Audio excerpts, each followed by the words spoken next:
Got it. Okay. All right. We're gonna start. Okay. Let's do it. Flipping it. Flipping it, dude. We're live. We're good. Is it dark? Is it not dark? I don't know. It's a little dark. It's a little dark. Okay. Maybe we can turn this on. Is Yeah. that helpful? Did that work? What's going on, everybody? I'll bust the light out later. I'm live and alive, coming to you live from an arrondissement in Paris, France. Oui. Does it sound okay? We are live. Yes, this is the Hasanabi broadcast coming to you live from Paris, France. Okay, and we are currently on our way to a Palestine protest put together by different groups, but we're going to be linking up with... They can't hear you. Hold on. Wait, what? Audio is low, they're saying. Yes, Oh, yes, because it was... that's You why. cranked it down. Yeah.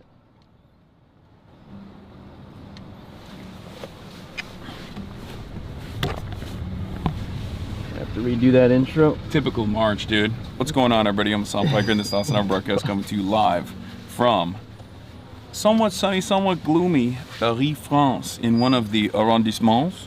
We're on our way currently to a protest to link up with a couple party members from France Insoumise. Is that right? Am I saying that right? France Insoumise?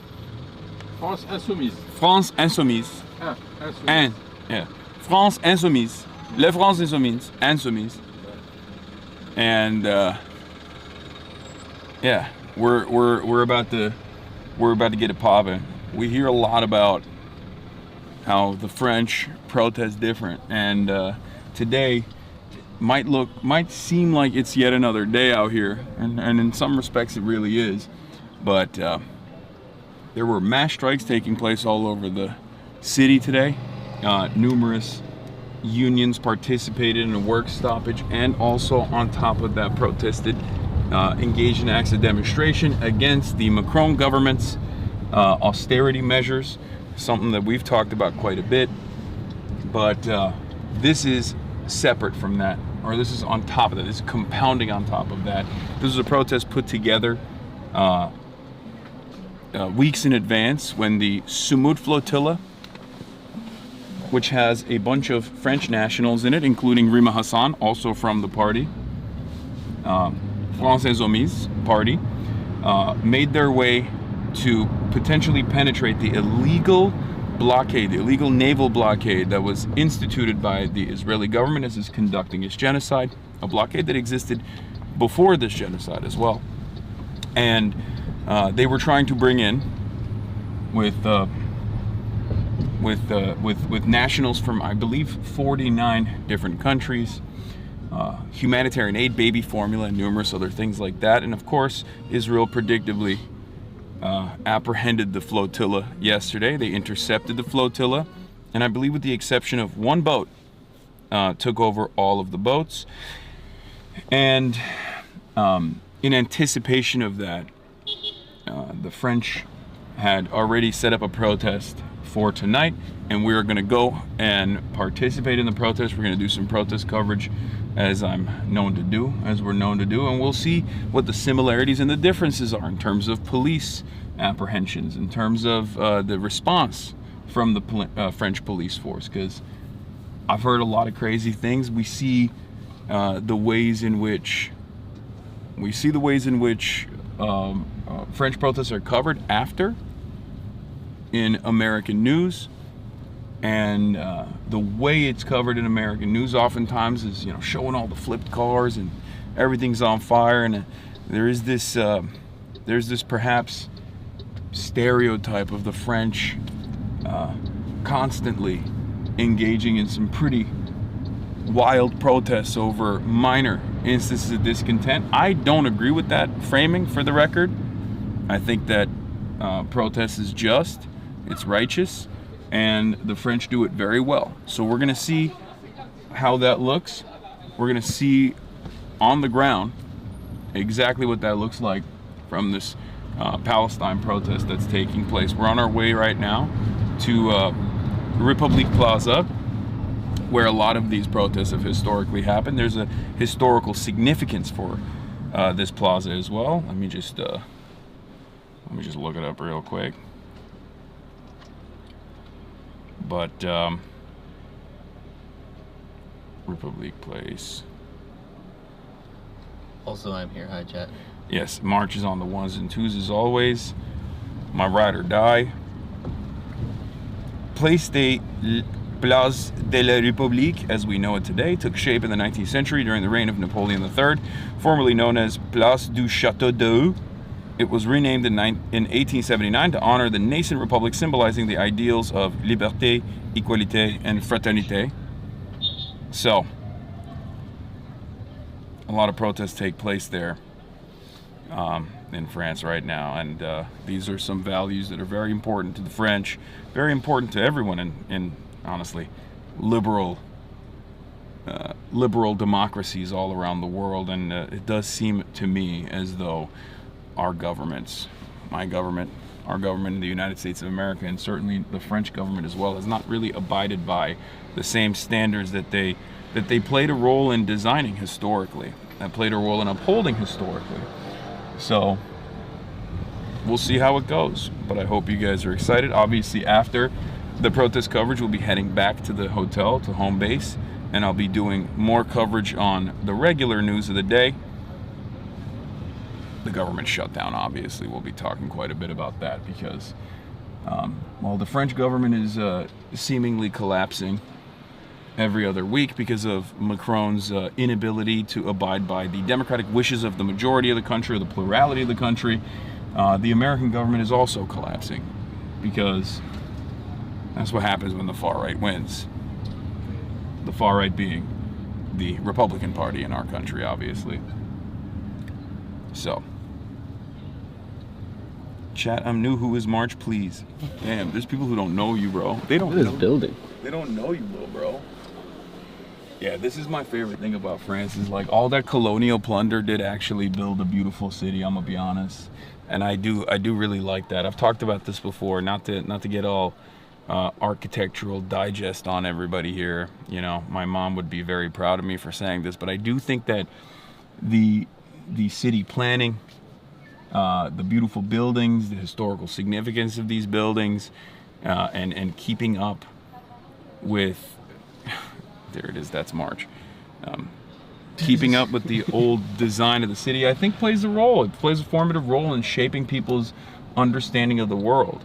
This is a fairly walkable city, for example. It's heavily segregated by different banlieues that are on the poorer side, obviously, but like the heart of the city right here, where the majority of the commerce takes place, is really striking. It's really beautiful. It's obviously, there's more to it than that, and there's beauty in every parts of France, of course, but this is what people think of when they think of France. Love European cities? Yeah. For Americans, this is something that you have never experienced, unless you've maybe been to like Chicago or New York. New York probably being the best example of this in the United States.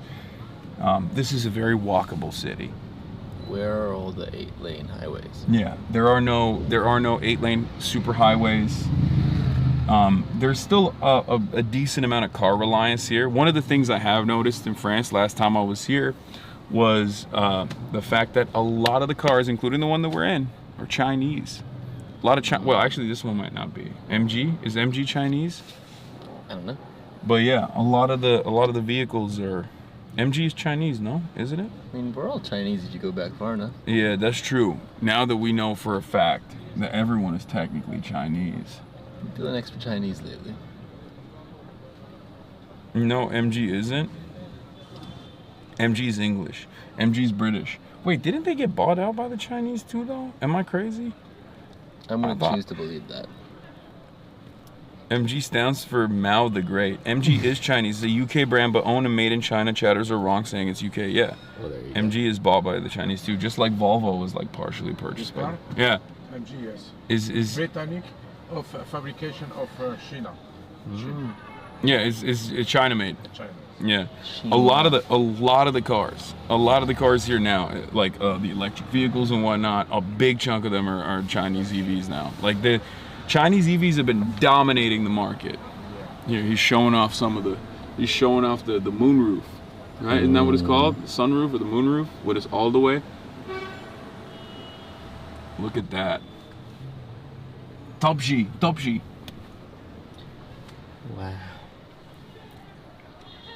Hasan goes to the best transit city in the world and takes an Uber Lamau. Yes, Okay. there's a couple different reasons for that. We don't have the proper metro cards and whatnot. Also, there's a lot of work stoppages taking place currently, so it wasn't a guarantee that we'd be able to make it. Plus, it doesn't even matter. We're still stuck in traffic anyway. So, but unfortunately, because we're live streaming, we have to be above ground and in a car. Otherwise, if we were in Tokyo, you already know, baby. You know I'm a big public transit man. I'm a public transit man through and through. As long as you can actually stream in public transit, of course. There's a strike. Why would anybody go on the metro? Yeah, that's the other thing. Like there's strikes taking place, so it's like hard to. Lamar, are you gonna make it? Yes, hopefully. It's 14 minutes out. That's crazy. And we're actually pretty close at this point. Like, there will come a point where walking will be probably faster than actually taking the car there, but I have to pee really we're not there yet. Oh, you have to piss too? It's fine, I can hold it. I had to get out of the car and rip a fat one earlier, and now March has to pee as well because we've been in this car for quite a while. We've been in this car for almost an hour at this point. The original location that we were supposed to link up at was like 18 minutes away from the hotel that we're staying at, and I was super stoked on that because that would have been a perfect, easy, boom, boom, 20-minute car ride. This has been around an hour, and I think the Frenchies in the chat know. They're probably laughing, but there's massive traffic, of course. Massive amounts of traffic. So even when a city has public transit, there's still. Just saw another. I don't know, March. What's going on? That has to be a meme. They're fucking memeing her. Bro, maybe you don't have motion like the way you thought you did. Have you ever thought we about just that? haven't streamed for a while. There's a lot of new eyeballs. Yeah, that's what it is. Yeah, we're live from the Palestine protest in France. This is March, everybody. I don't know what that looked like, but there you go. The government.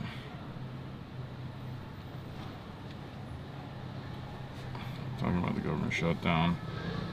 Sumud flotilla. Pay attention. Interception. And my New York Times debate later. Get in now.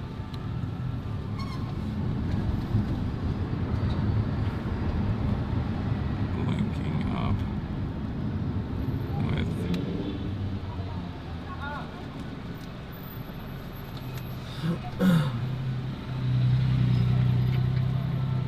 okay. Alright, that's good. Alright, twitch.tv/Hasanabi. Let's blast it off, and then if there's mods in the chat, you can spam it for me because I won't be able to. But boom, boom, boom. So yeah, the plan today is simple. We're first going to go to the protest. Normally we do the IRL after the fact, but we're starting off with the IRL this time instead, and going to the protest this time instead because of the obvious time zone differences, even though this is a relatively late night protest. What we're going to be doing is giving you some protest coverage, showing you what it looks like, comparing it to American protests from our own personal experiences, and talking to the people out there as well, why they're taking it up in the streets, and what they're really protesting for. Pharmacie. Yeah. Le weed. Damn, bro, we should have. Look at all the Vespas. That's real freedom out here in the city. Let me tell you, these guys get to just whiz around. On the toilet? Oui. Pharmacies are everywhere in Paris. Oui. Okay, I blasted off. So hopefully you guys can spam it in the chat so the people can know. Let the people know. Let the people come in, and then I'll also rip a Instagram live as well. Let's go. Oh. What's up, folks? It's me. It's March. It's the chat. We're out here in Paris, France right now. We're on our way to a Palestine protest. First, we're going to do the protest coverage, compare it and contrast it to the American protest that I've participated in, and then afterwards I'll get back to my home base and cover the news. I wasn't ready. Shutting I down. looked so chopped in that video. Other things that I need to talk about, like the Sumud flotilla being intercepted, and of course, last but not least, the New York Times debate that I had with Ross Douthat on political violence. Am I a radical? Am I a moderate? Find out more.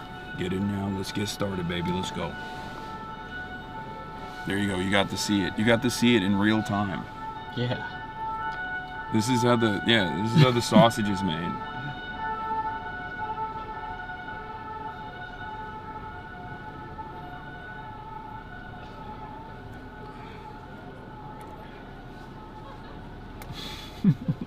What are you laughing about? Nothing.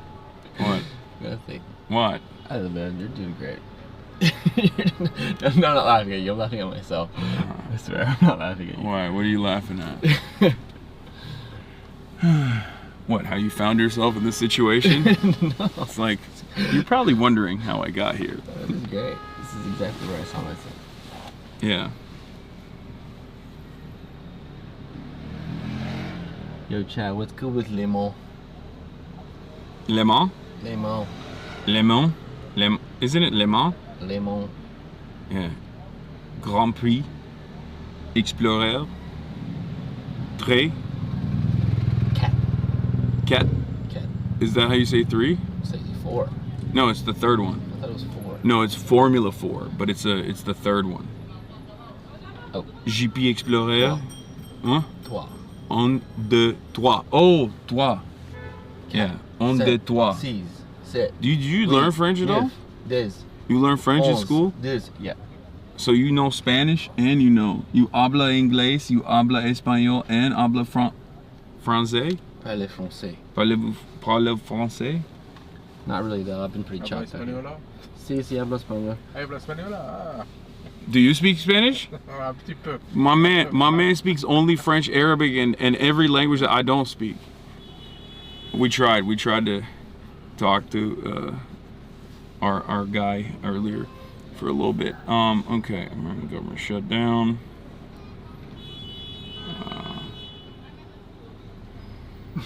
What are you laughing I at just now? saw what Haas has on the screen.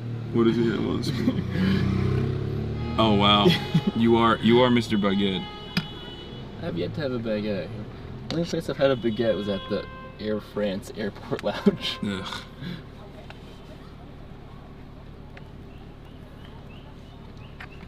Did you guys watch the Ross Douthat interview, by the way, or the debate rather? I knew what I was getting myself into, for the record, before you guys say anything. I knew that it was going to be contentious. Ross Douthat, as I've covered before, is a right-wing guy, of course. But I think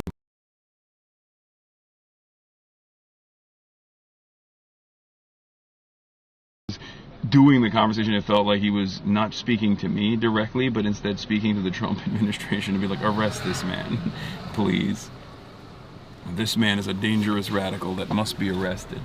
It was a good conversation, good back and forth overall. Seems like the New York Times audience definitely appreciated my perspective, which is that is probably like the most, that perspective and that framing is probably the most like, unfavorable framing that you could possibly arrive at. So even then, if the New York Times is looking at New York Times readership is looking at an unknown guy like myself and saying, no, I think this young man has a lot of good ideas, then it's pretty good. Bro, why are you against me right now? What is this? What is this? This old man.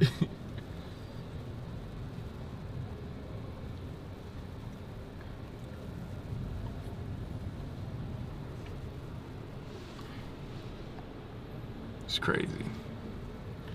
It's crazy that you hit me with that. I'm 9 days from 30, man. Oh, that's why. Or 8 days. That's why you're doing this. That's why you're doing this. I'm Because right- you're I'm right you there. old fuck. You old fuck. You're just. I'm just getting my last ones in before I came to You just know that you're old now. Yeah. I'm not old yet. Questionable. Oh, this is like connected to the Wi-Fi in the back. What am I doing? Don't do that. Okay. Oh, we're like 3 minutes away. We're here.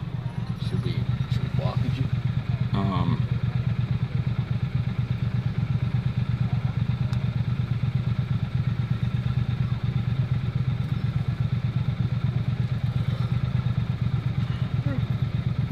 My mom said he's trying to seem neutral while trying to get across to you as a Middle Eastern fundamentalist. My mom didn't appreciate the framing of Ross Douthat. And she is exactly the kind of New York Times liberal, so that's,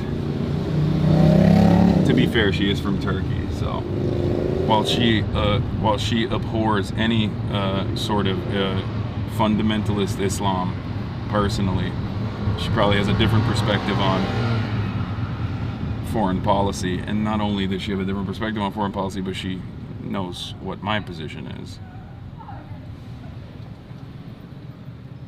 I think, where do we go? I'm gonna be linking up with Antoine. Oh wait.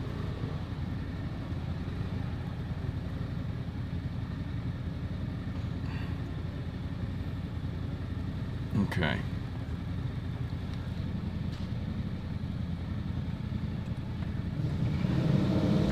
Oh, this is dropping us off right on location. Right on location. Very good, very good.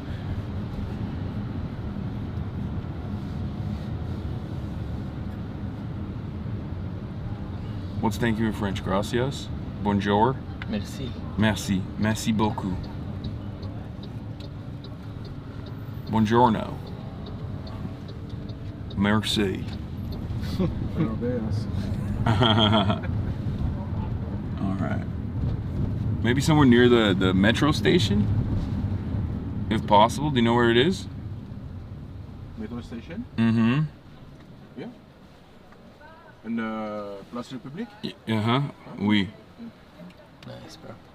You speak French. Yeah, you got it. Oui, oui.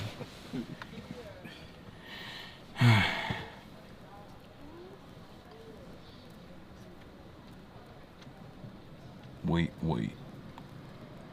I'm gonna ride that high for years. Damn, is he French? I mean, look at this. This is pretty French. I mean, you got the scarf and everything.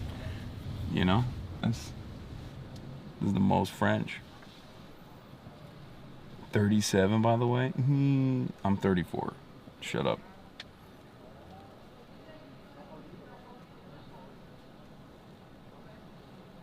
And I have the same ring from Vital, by the way, Chad. It's a pinky ring, not an index finger ring, nerd. Oh, this? Is it from Vitali? Is it from Vitaly? I don't know.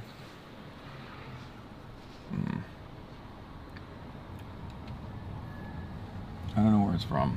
People give me shit.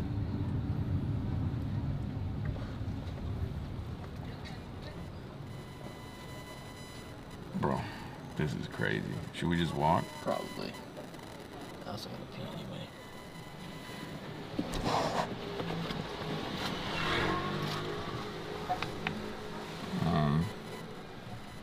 Alright, let's see. Maybe it opens up for a second. Okay.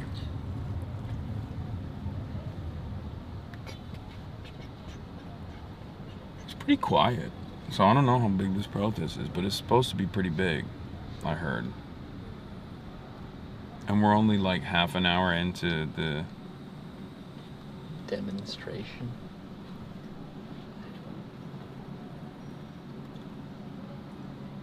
yeah.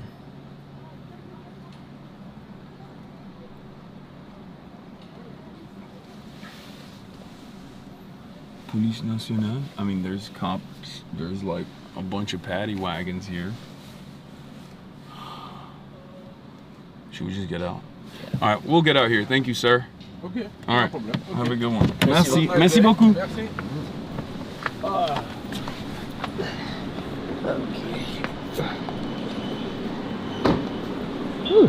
Okay, you want to give me the Yeah. while you go do your little wee wee? Don't call it that, man. We got the cops here. Hold on. Let's see if there's a place that you can go to rip a piss. Sorry, Jim. Okay, it's actually colder than I expected it to be. I'm gonna be honest. I don't think you can pee in there. No. Like a prima prick. Probably this little cafe right here. Oh. Oh. It's getting hectic. Here, let me try here. Oh yeah. Oh. Mexican restaurant Of course. called O Tacos.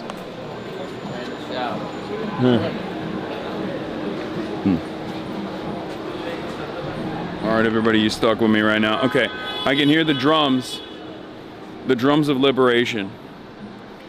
I'm awaiting March to be done with his little pee-pee out here, but we are near Plaza de la République, and there's a fuck ton of police presence. I actually was wrong. There's a lot of cops in riot gear. They're lined out with their vehicles. We saw them walking in this direction, which is the opposite direction of where the protest is, but I can hear drums from afar. So far, so good. Classic Hasanabi broadcast. Let's see how the French do it. We're about to find out.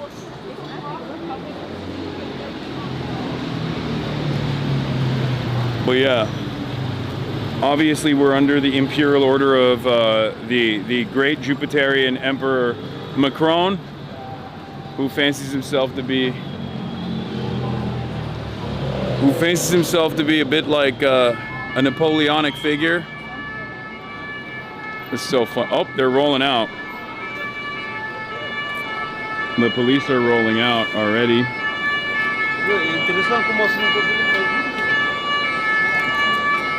There they are.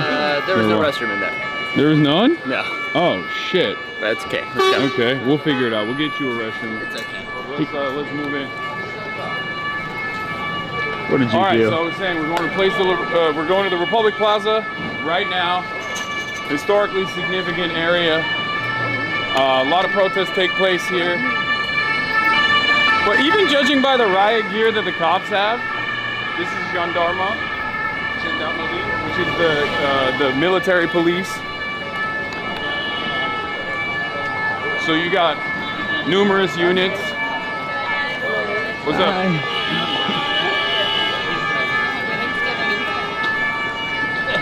Some guy is also following us and also filming us now. That's weird.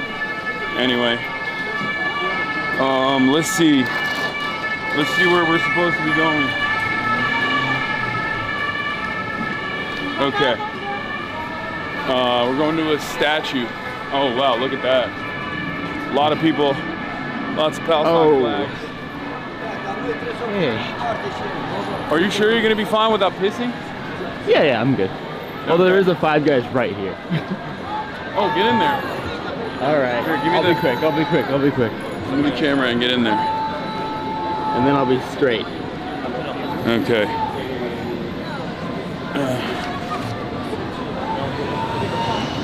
Okay.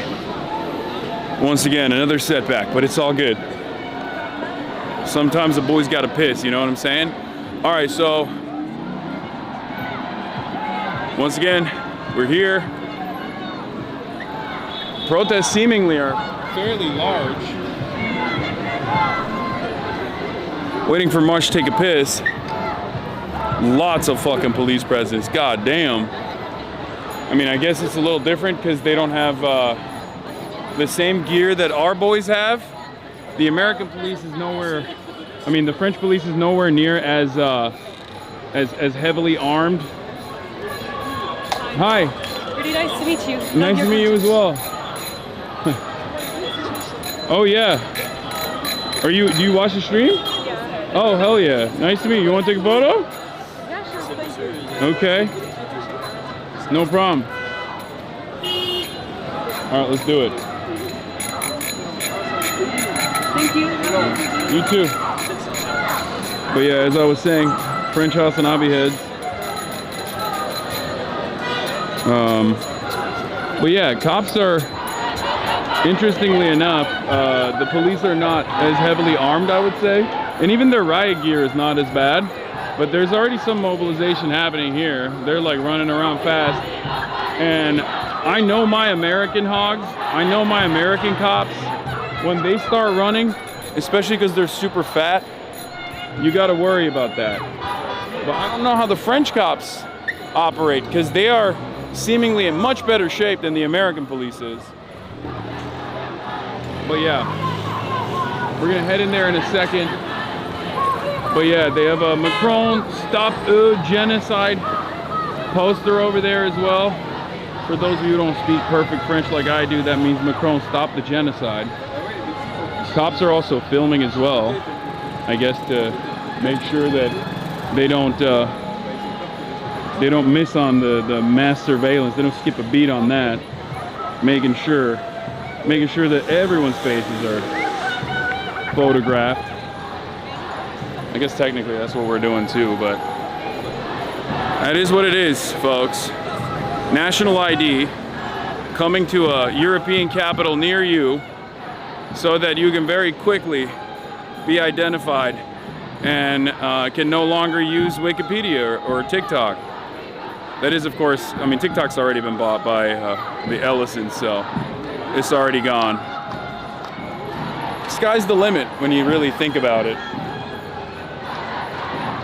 Protests are starting to get louder.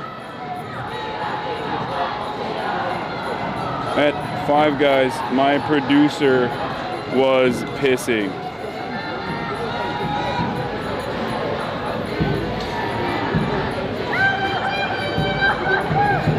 Coming there right now.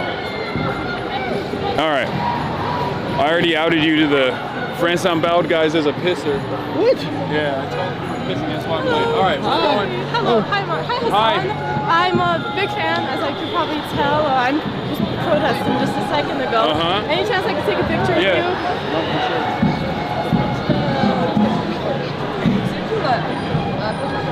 Do you have any questions or anything? I'm studying here in Paris. Well, we have to run right now. We have to go in there. Oh, so. It's locked that way. I tried going out. Oh. I think it's over there that you can go in. Because Okay. there's all the keps that are blocking the way. Yeah, yeah. Well, thank you. Thank you for that. Have a good one. Oh yeah, there's a big ass line right there. The police line. Yeah.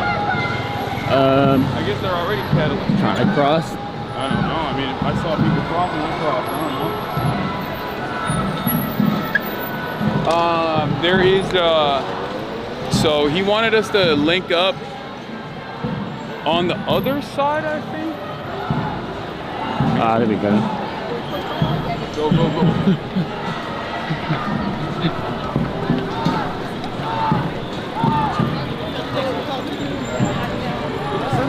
What's up, man? You have time for a... Yeah, let's just cross real quick. All right. Nice to meet you, man. Hi. Hello. Nice to meet you guys. Hey, What's thank up? you very much for coming here. Oh yeah, thanks for being here, guys.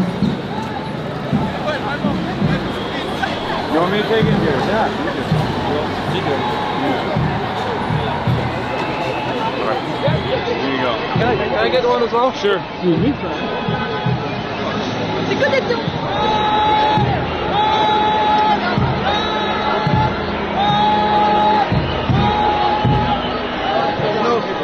Yeah, sorry about that.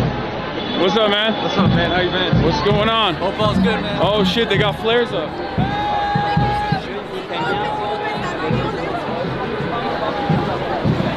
Flares is like, that's classic. Whether you're at a football game or whether you're at a French protest, they always got them fucking flares, man. It's dope. All right, let's see if I can find these guys. I'm here.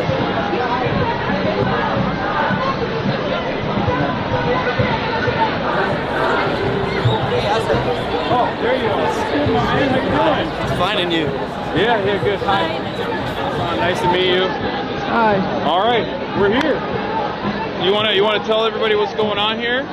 Hi. You guys remember him? Maybe not. No, they remember. Okay, I mean, we're in Paris, we're in Place de la République, and there is a protest, a gathering to support the global Sumud flotilla, which was arrested today by the Israeli forces. Yeah. And on this flotilla there are like 5 LFI MPs plus several French unionists too. So yeah, there was like maybe 5,000 people right there. Wow. On this side of the square. Yeah. So how do these things go? So because we're in America, we do a lot of this stuff, and oftentimes the protest starts, and then the cops will very deliberately start beating the shit out of people. Yeah. And they'll form a line, they'll kettle, and they'll corral people. They'll box them in, Yeah. and then they'll start like beating the fuck out of people. They'll start using. Do you guys use rubber bullets here? Do they use rubber bullets? They do. Do they use tear gas? Tear gas too, yeah. Okay, so they do the same stuff that we are Yeah. used to. Yeah. Okay. Like I don't know, but it's gonna depend if people decide to start like walking in the streets. Because like this is like more the legal declared gathering, but sometimes like people decide. What? I feel unreal? Yeah. What else is here? Thank you so much. Thank you for coming. Merhaba. Sorry. No problem. Teşekkür ederim. Free Palestine. So you guys use the same stuff that we use? Yeah, they do. Okay. Also the water king. Oh, they use a water cannon too. That's different. We don't have that. We don't have that. And you have flares. We don't have flares on the protester side. Really? You guys always light up flares. Flares are great, yeah. This is like this is cool to see because we always cover it from afar. Hi. Thank you. Hi. Nice to meet you guys. So we always cover it in America, and we see the aftermath. Cars on fire, that sort of stuff. But and we see the flares.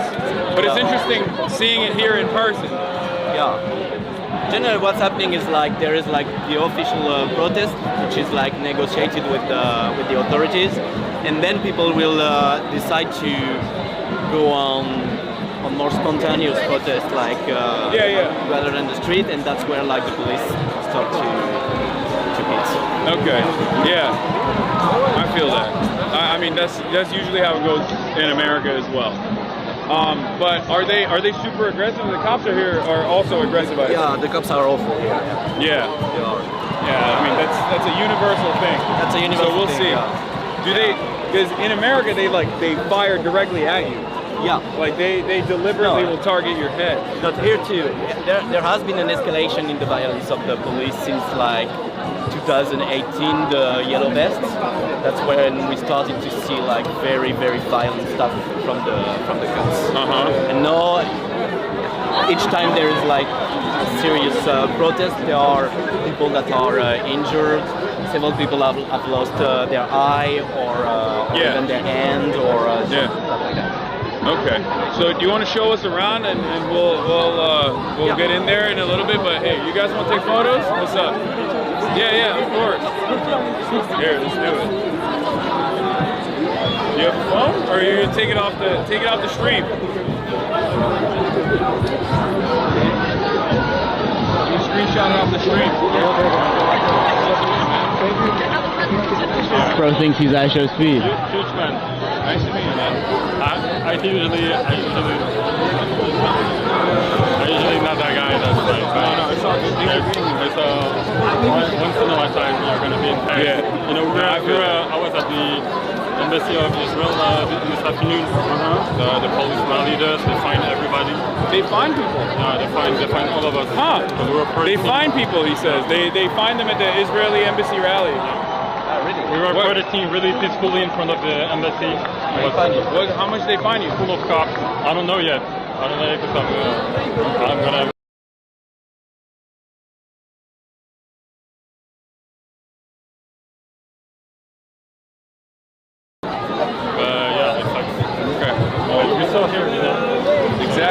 Again, that's it. All right. Nice to meet you, man. Yeah, thank you. Keep doing what you do. Will do. What's up? Take a picture? Yeah, yeah. Nice to meet you guys. Hope you're enjoying friends. Yeah.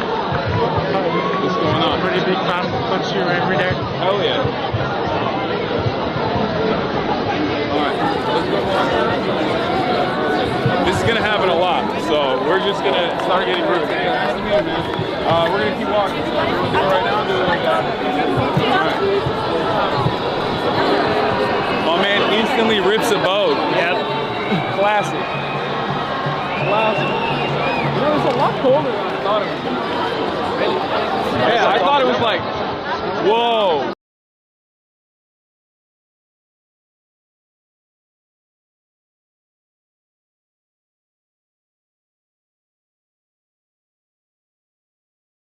So, what are some of these flags that we have here?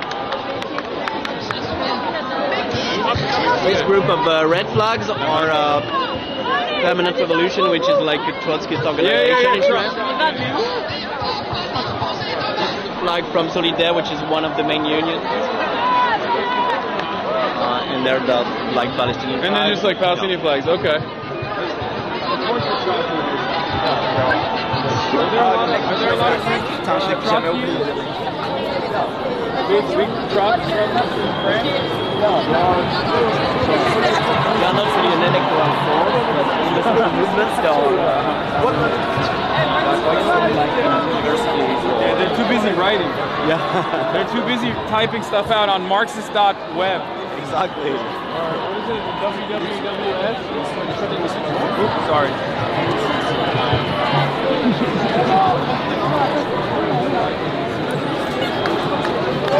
So this is beyond the plaza. Yeah. Also, remember last time where we talked, I said, I don't know how I'm going to get back into the country. Yeah. And then I got detained. Yeah, I saw that. So, once again, don't know what's going to happen next time I walk back into the United States. Yeah, it hasn't got better. No, it's getting only worse. Oh, sorry. Yeah, that's why they call what they call the Manifest Flag. It's like spontaneous protest is called savage demonstration. Oh, you say this is a savage? Oh, okay. Islamogoshism will win. When I make jokes like that sarcastically, some French people don't understand. They think I'm being sincere. Oh, okay. They get, like, a couple years ago, I made a joke about Zemmour. Yeah. And I said, a bunch of French people were yelling at me, and I said, I'm gonna do the Great Replacement. And they thought I was being serious, like, about the Great Replacement. They thought I was like, they didn't realize, like, I'm Muslim, I'm doing the Great Replacement by fucking your mom, is what I said. So are the flares, not to sound like a cop, but I am an American, so I'm asking from an American perspective, are the flares like allowed normally, or is it just like overlooked, they just don't give a shit? Yeah, they don't. They are kind of allowed. Okay, that's De facto.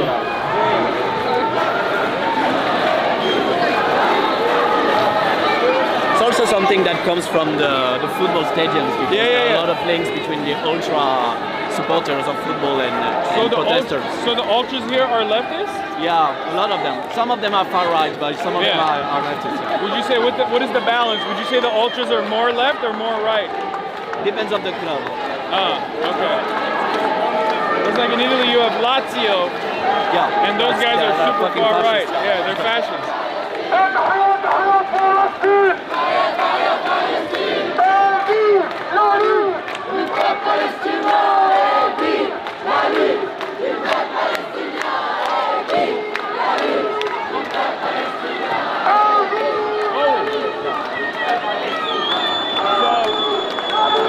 Oh, they're tear gassing.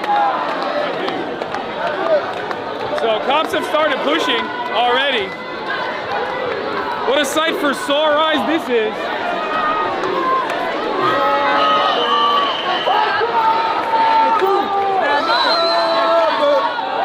No, people are chanting. Everybody hates the cops. Yeah. Tout le monde déteste la police. They're chanting, everybody hates the cops. Yeah. How do you say it? Tout le monde déteste la police. Tout le monde déteste la police. Yes. Ah, okay. Tout le monde. They detest the police. Yeah, they detest the police. Ooh. Great. I mean, it's fine. That's okay. We're far away. You can smell a bit. Yeah. Hi. What's up, man? Yeah.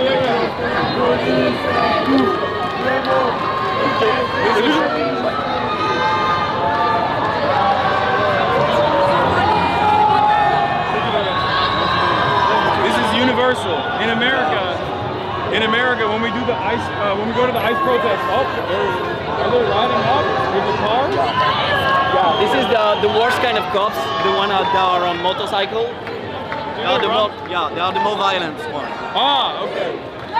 So what about the gendarme? Is that gendarme is like the military police, right? But actually, gendarmes are nicer than the real police. Ah, okay. Oh, that's I mean, I'm getting teary-eyed a little bit. You good? A little bit of tear gas.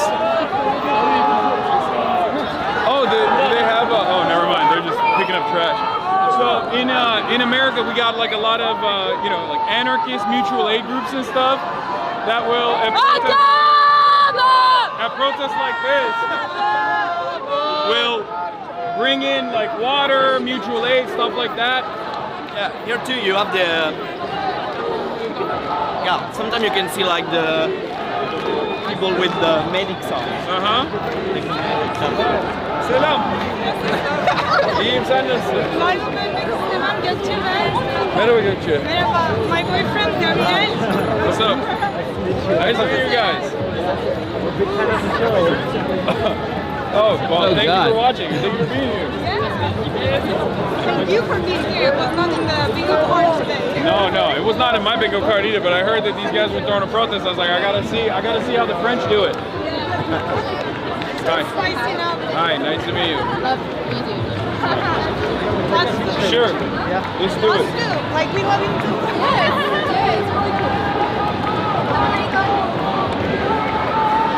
Getting a little spicy. It is spicy. Dude. It is spicy. Oh my god, it's all in my throat. All right, bye. Oh, well, we were right next to it where they deployed it, so. Sure.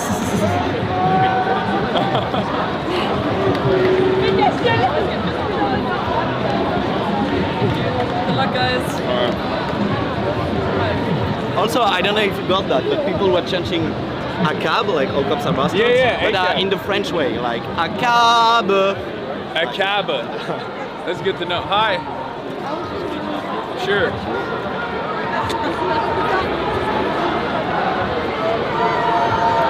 Nice to meet you.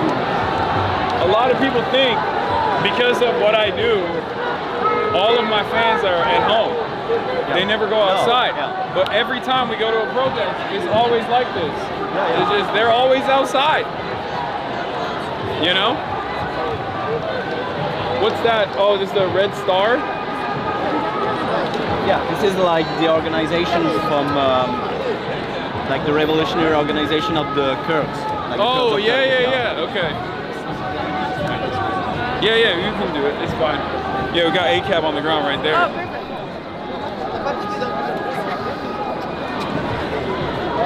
Thank you, have a good day. Nice to meet you. Where else did we go? I feel like it's a... The action is right there. Yeah. We can go back.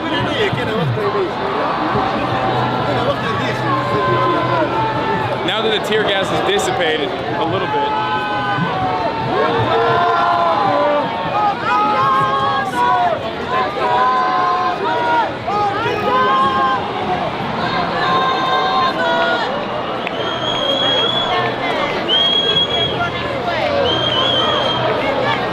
There's a separate protest that Rima Hasan called for at 10:30 at the Charles de Gaulle airport. Yeah. But that one I assume is going to be much more heated. Yeah. That's There's a separate protest at Charles de Gaulle Airport to specifically protest against The cargoes and that's going to Israel. cargo that's currently going to Israel, weapons and supplies that are currently going to Israel is continuing its genocide. So let me ask you this. We talked about this briefly with Jean-Luc Mélenchon last time. He's not here, I assume. No, he's not. He was here, but he left. Yeah, he was protesting earlier. So I felt as though Macron was doing a bunch of stuff with Russia and also doing a bunch of stuff with Palestine specifically because his popularity was diminishing. He was gone. Yeah. It was over. In terms of broad mainstream appeal in France, he is a very unpopular figure. And in an effort to I guess, gain some kind of favor, he's been doing all this foreign policy stuff. But it's been rather symbolic, especially as it pertains to the Palestine issue. The symbolic conditional recognition of statehood for Palestine. How has that been seen by the French population broadly? Because it doesn't seem like it's stopped the protests at all. It hasn't stopped the protests because, like, he did this recognition of Palestine, I think, in a way, like, because public opinion in France is strongly in favor of Palestine statehood. At the same time, it still hasn't declared an embargo on arms in Palestine, whereas, like, for example, the Spain government has done it. And in regard to the flotillas, governments like against Spain, but even Italy, who's governed by Meloni, a far-right leader, they have sent like military boats to protect the flotilla, and then they pulled back. So they did that. That was also, I see all of this in the same vein where they're responding to a lot of demands being made by the public. It's very obvious what the democratic wishes are of the majority. They want to put an end to this. They want to stop the genocide. They want to sever ties with Israel, financial ties with Israel. They want to especially stop the weapons transfers to Israel. But it's obvious to me that a lot of these governments, instead of doing that, are trying to find different ways to maybe soothe the interests of the masses by saying we're doing something. But it doesn't seem to be that successful as far as people still being very angry as the genocide is ongoing. What are these guys? The observers in the white vests? They have helmets on, they got white vests on.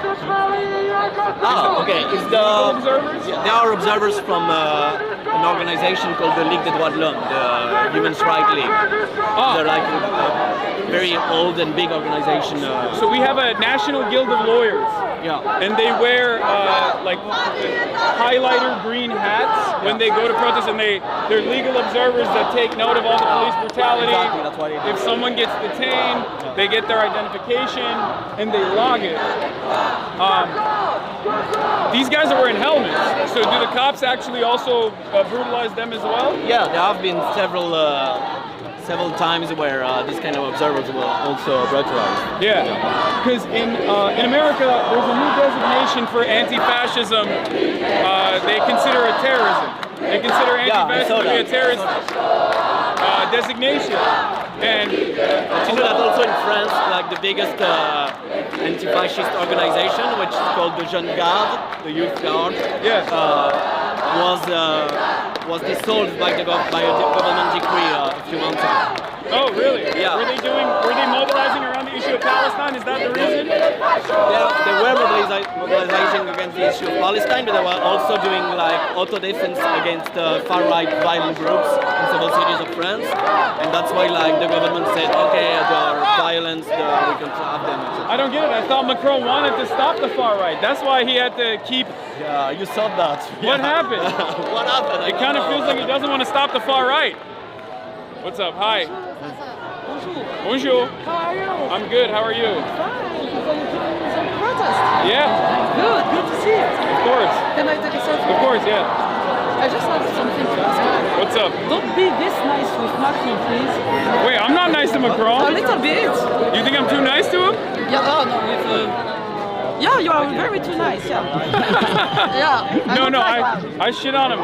I shit on him quite a bit. Okay, that's crazy. No, that's not crazy. Well, we can't. Listen. What's up? What's going on? Good to see you too. Yeah, I don't know why. Maybe it's because I have a camera. That's probably what it is. That's probably what it is. You're probably not famous. No, not at all. So, what do you think about like what's going on like right now? What do you think about our riots? I don't think it's a riot.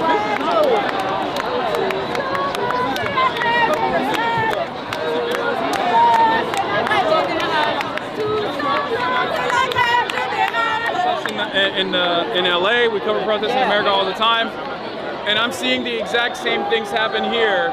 Police escalating, using chemical weapons on the public demonstrating their discontent. Do you know what they're saying right now?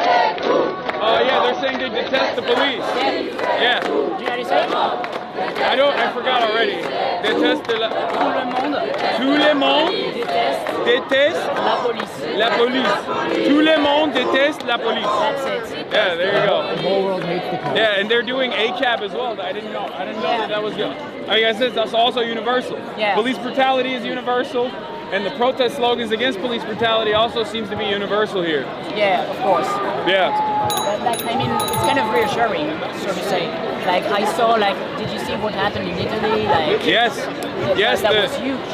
The strikes that are taking place in every Italian city is fantastic. Obviously, that is what solidarity is all about. That's why labor unions are so important. That's precisely the reason why the capital-owning class has done everything in its power to dismantle and destroy labor unions. In my country, in the United States of America, labor unions are either completely captured by corporate interests or they're too cowardly to actually demonstrate, with the exception of a few. Well, it's kind of the same, like, speech. Well, in Italy, it seems like those labor unions still have a lot of power, and they were unafraid. They were unafraid to show that they have that kind of power, and that strike is the reason why Giorgia Meloni, who is a fascist, ended up at least symbolically sending a naval vessel to protect the Sumud flotilla. Obviously, they backed away from it when it was actually the most important part of it. We're 150 nautical miles off the coastline of Gaza, where Israel is implementing an illegal blockade. Almost there. But the very fact that Meloni was even entertaining sending a naval vessel shows that they have to respond to this discontent, they have to respond to this pressure, which is why people going out and protesting matters. Yeah, and what do you think about Macron, like, recognizing Palestine? I don't think, like, Fuck it matters Macron. at all. Yeah, Macron can suck my dick. How about he recognize democracy first in this country? The Popular Front won fair and square, and all, and he's too busy. Oh, more tear gassing. More tear gas. Pouvez pas, yeah. Okay. Like, because primo, like, No, I know. rioting, they don't know that. You know that. This is like, you have the habit, like, with lights and everything. I do as well. I also think, like, you filming the riots and, like, the protests and everything is very important, because I feel like more and more, like, youth people are starting to come to riots, and that's very good. Like, I feel like Gen Z is seeing the images, like, that we are taking, and they are feeling inspired, and they are organizing, and I think that's awesome. Yeah, there's no other way to do it. They're not gonna magnanimously decide to do the right thing. It's very obvious, especially when there's so many financial entanglements involved. When there's a profit motive involved with continuing the defense of Israel's genocide. So this is what you gotta do. Yeah. We're here. Thanks for everything. No problem. Nice to meet you, man. Cheers. Have a great day. What's going on? Are you liking France so far? Pretty good. A lot of the same old stuff, man. This feels like home, honestly. Yeah, it feels like home. Feels like LA. Oh my God, it's crazy to see you here. I've been watching you streams for so long. Hell yeah. Grew up politically with you. That's awesome. Well, I'm glad you're here. My girlfriend's watching the stream right now. Shout out Sally. He's safe. Look at that. Hasanabi at a protest outside, has a girlfriend. Yeah. That's what I'm talking about. She's from New York. She came here 2 weeks ago. She was here on September 10th when we did the protest here. So, you know, teaching her the French ways, basically. Yeah, I mean, the American ways are no different in many respects. But you guys should go back to your ways, the original American ways of revolution. I know. There's not. These are way better organized, I would say. Like we have a couple groups in America that they're trying to consider terrorist organizations now. But the labor unions here are and the numerous other advocacy organizations here are much more prominent. So that's good. All right. Nice to meet you. You want to take a photo? Yeah, of course. All right, let's do it. Great.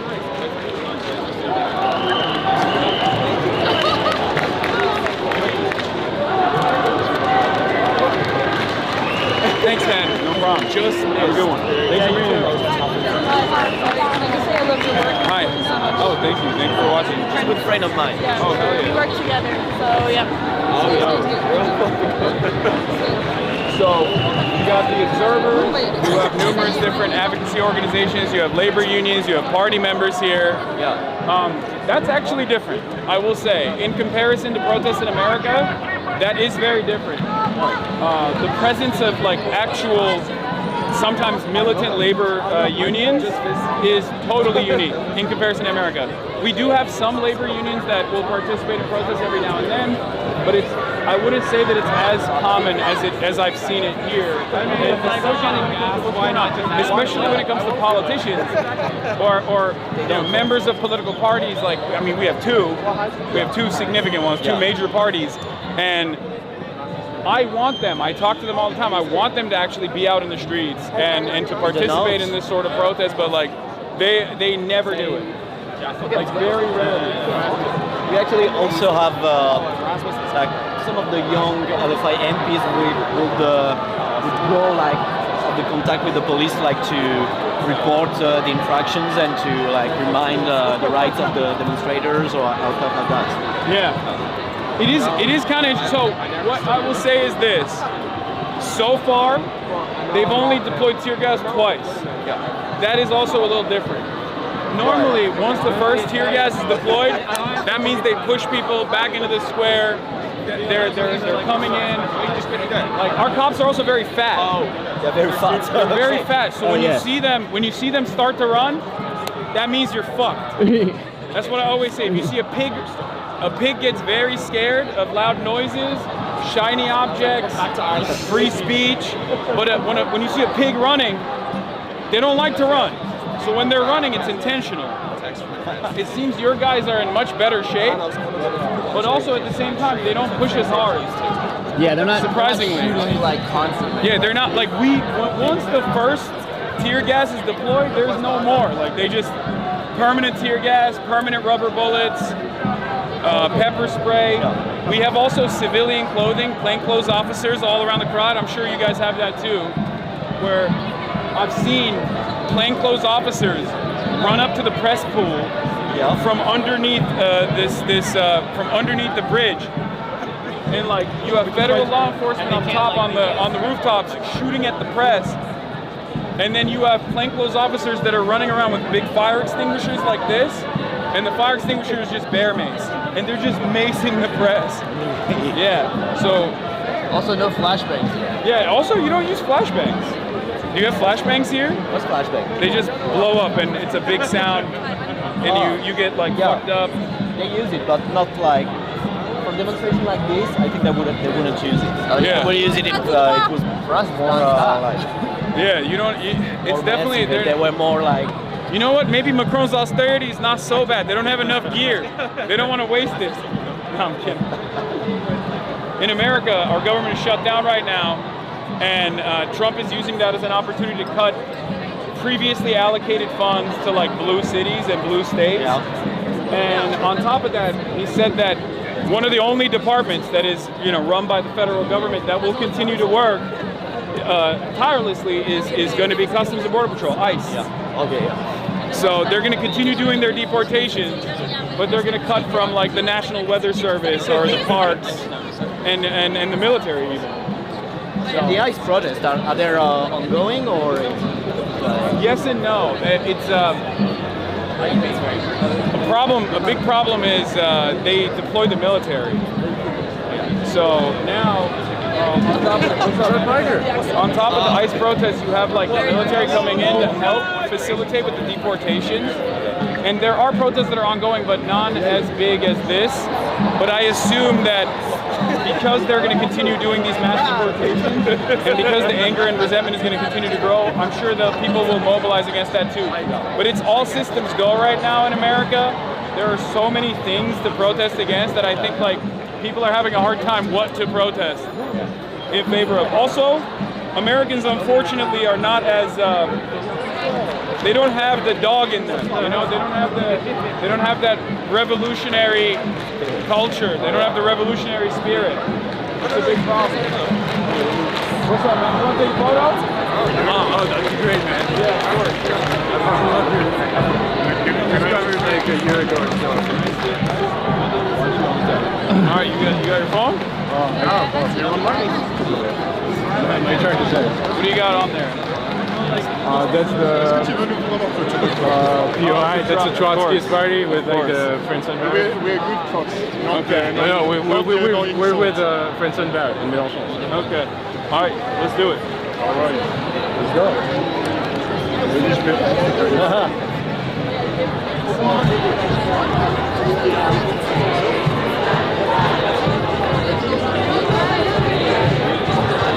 Well, I have a window.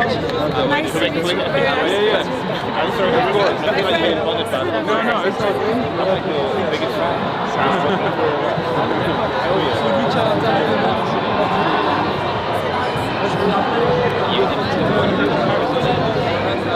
I'm here for my friend's event. He's doing GP Explorer in Le Mans, and I'm going to be the American broadcaster for it. But of course, obviously, when this is happening, I got to come and check it out, and we got to film it. You know? Yeah, okay. Yeah. Lucas, Squeezy. Squeezy, oh, okay. Yeah. He's throwing a big event in Le Mans. He does it every year for Formula 4 racing. Yeah. So, I didn't fit in the cars. I was supposed to. I was supposed to do the race. Yeah, but I couldn't fit. But I'm going to be broadcasting it instead. Yeah. For the American audience. You're too stacked to be in a Formula 4 car. That's what happened. That's what they're saying. Okay. Well, nice to meet you guys. Good to meet you, man. I hope it goes well. No problem. So, let me ask you this. I see people drinking. You can drink out in the open in France? Yeah. Open container? What the fuck are we doing? We're not drinking? We're civilized. We don't got bevs? we should be cracking some alcohol. Yeah. You don't drink in the streets? No. In New Orleans, which is formerly French territory, in Louisiana, I think in New Orleans you can drink out in public, and in some places you can't. Like in Vegas, I think you can, but many places you have open container laws. They don't let you drink in public, and they'll ticket you because it's a fascist police state. France, for all of its problems, still has many liberties, like being able to drink in public. Oh wow! It's authentic from St. Petersburg. Oh wow! As a thank you for being the reason I was radicalized and joined my student union and everything. So thank you. Well, thank you for this. Look at that, Chad. Little communist icon. Authentically St. Petersburg. All right, thank you. Nice to meet you again.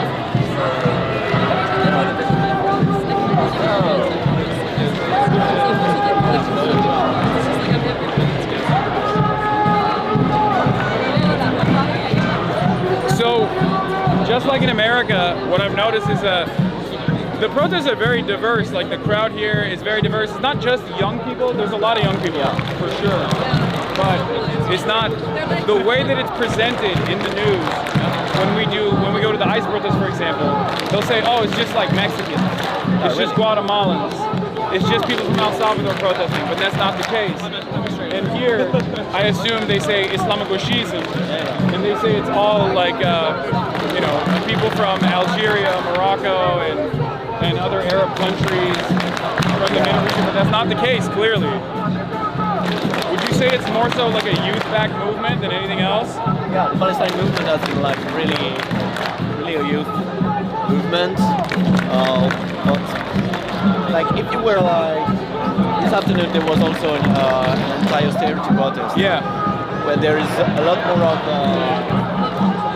age people because there are a lot more of unionized people. It's much more age diverse. But this kind of demonstration, especially when like people know that there's going to be like tear gas and possibly police charges, etc. It's going to be much younger.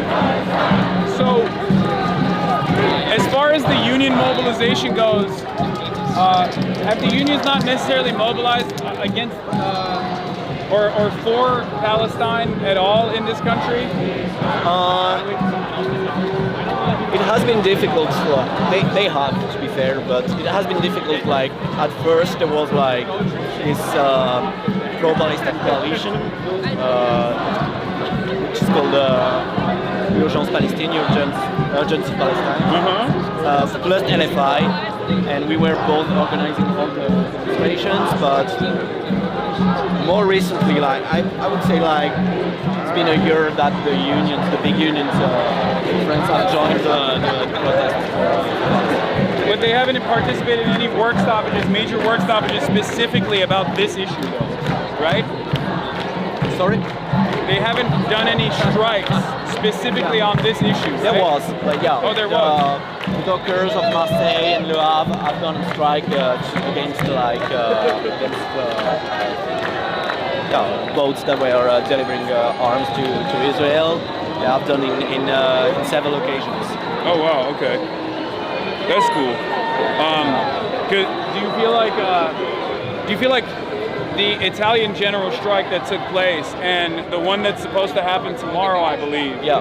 Do you feel like that gives more confidence to the unions here as well? To unions in other European capitals as well? I would hope so, but I would hope so. The Italian movement is very, very impressive. Yeah. Actually, it was like started by like fringe of the union, which is the more radicalized fringe, and now like the CGIL, which is like the big union in Italy. But now the CGIL has participated. Yeah. That's what I was saying. Like it starts off on the fringes. Yeah. It starts off with independent unions that are not part of like a broader coalition sometimes, but that does have the capacity to broaden and to expand the movement. So hopefully that'll happen in France as well, and maybe in America, but that one I'm not so certain of. Because the union in America, they don't participate in pro-Palestine movements, or they do? Some do, but never like they barely strike for their own pensions. So they barely strike for their own health care. They barely strike for their own benefits. America's very either the unions are completely corporate captured in many respects.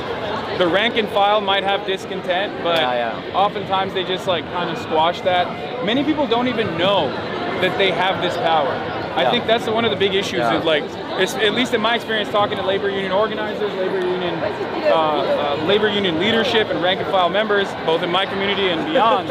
What I have seen is a lot of American union members don't even realize how much power they have in terms of shutting down the entire economy if they choose to. But also in France and in Italy, for example, in France the CGT, or in Italy the CGIL, their history is very different from the unions in America, because they were linked to the communist movement. And well, ours were too, and then they made it illegal. Yeah. The signature Taft-Hartley law, literally in the law says you can't be a avowed like open communist and be a union leader. Yeah. And then they also, I mean, this was way back in the 50s. We're probably fine.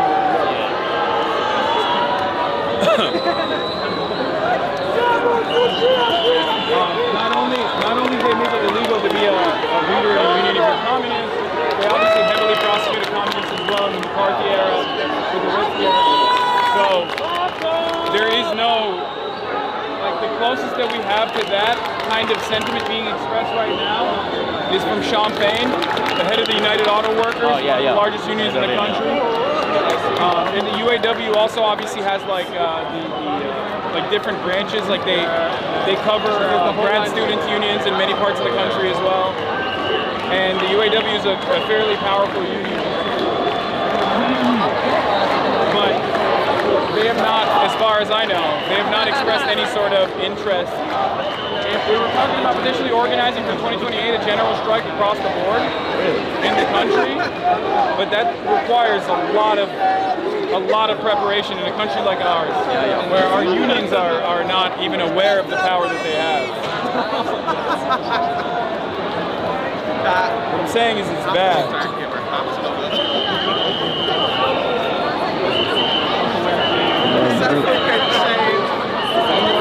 Tear gas.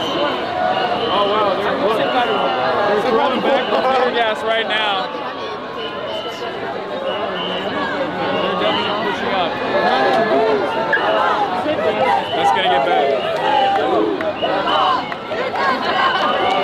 We should probably find a mask for you. Probably. Or just like cover. You want to put my shirt on your head? Nah, it's okay. Are you sure? If it gets too bad, I'll let you know. Excuse me, do you mind if I get a photo with you? Of course. My dad is a huge fan of you too. Yeah, you've been waiting over there for a while. What happened? I'm just patient, you know, I didn't want to interrupt anything. All right. Thank you so much. I love what you do. Nice to meet you. Thank you for being here.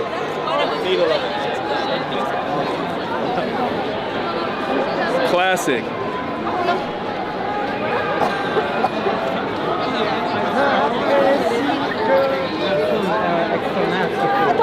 Oh yeah, I'd love one.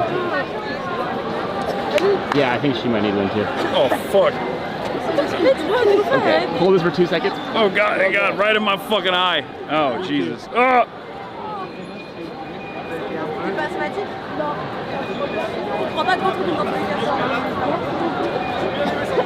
Thank you. Oh god. Oh, they cleared that shit up. It's good. It's good for your lungs. It opens it up. Yep.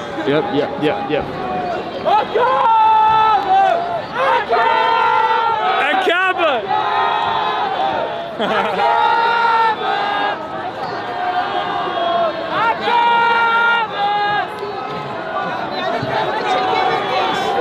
Okay. Sure. Sure. You want a mask? Sure. He's got a box. You have to be prepared.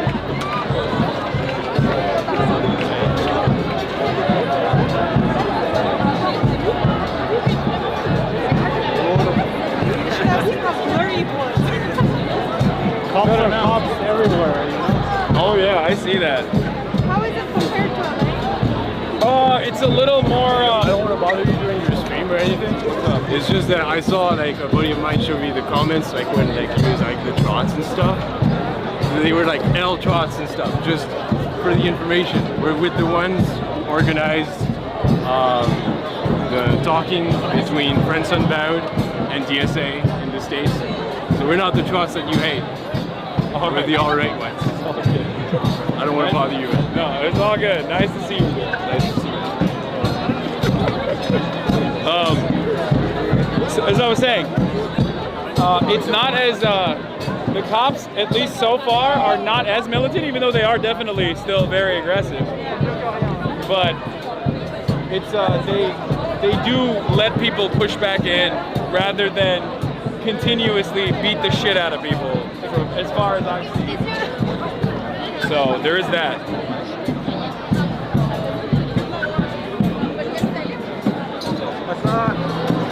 Can I take a picture? Yeah, of course. Thank you.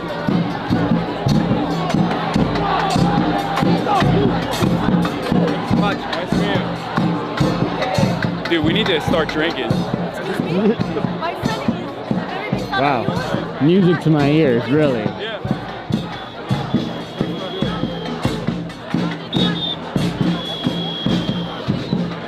Yeah, for sure. What's up, man? I'm Lawrence from Ireland. Oh, you're from Ireland? My two mates are watching the stream. I fucking love you. Oh, hell yeah. How's it been for you today? It's been pretty good. Not bad. How's the tear gas? It's all right. We're used to it. Yeah. It opens up the lungs and the nostrils a little bit. How do you feel is the taste of the gas in France? It tastes different. It does taste different. It tastes In America, I think it's like spicier. Oh yeah? It's because the Europeans can't take the European tear gas hits my eyes worse. Yeah. The American tear gas, I don't think the American tear gas leaves a bad taste in your mouth. Okay. But it's like a spicy taste. This one is not spicy in the same way. It's I don't know how to explain it. Fireball spicy or Maybe I mean I feel like they're all made in the same place. They're all made in like Arkansas or some shit. So I don't know why they'd be different. But maybe they have it refined for the French palate. I don't know.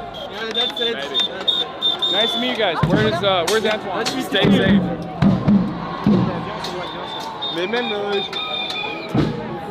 What are you guys up to? You're just gonna chill here? Are you waiting for me? Is that what's going on? No, I think I don't know. We're waiting for the revolution. Okay, well, we're gonna have to wait a little bit longer for that, I think. I don't know. Maybe it's gonna be tonight. Maybe. If it's gonna happen somewhere, I would expect it to be here as opposed to my country. What was I gonna say? Oh yeah. Where can we get drinks around here? Drinks? Yeah, alcohol. There are people selling here, like in the protest. Oh really? There's people selling here in the protest? Yeah, but you have to have some cash. I don't have any euros. Do you have any euros? Maybe like to go to a corner store or something. That's true. Do you want to take a beer here or do you want to like... No, I want to take the beer and walk around. That's the whole... We're protesting like the way the French protest.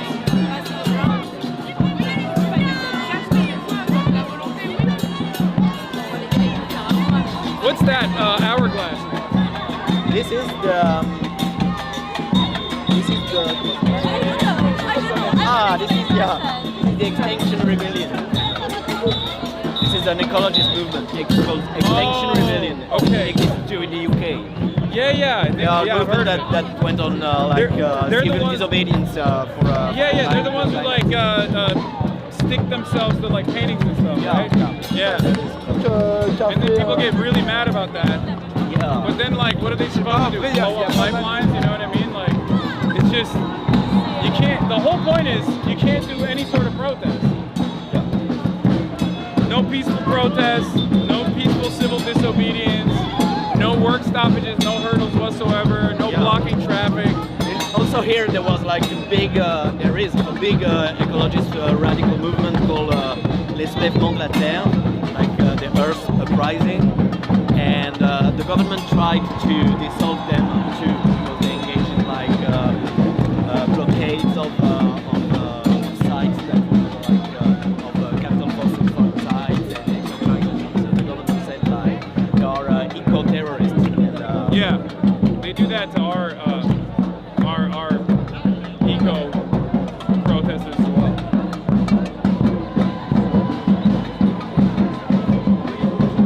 This is normal, isn't it?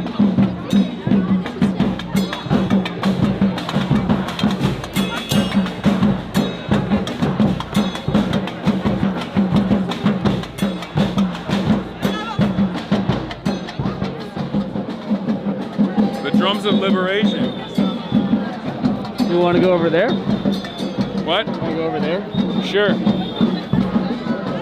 Should we go over there to see what's going on in that side? Let's go. All right. What's up?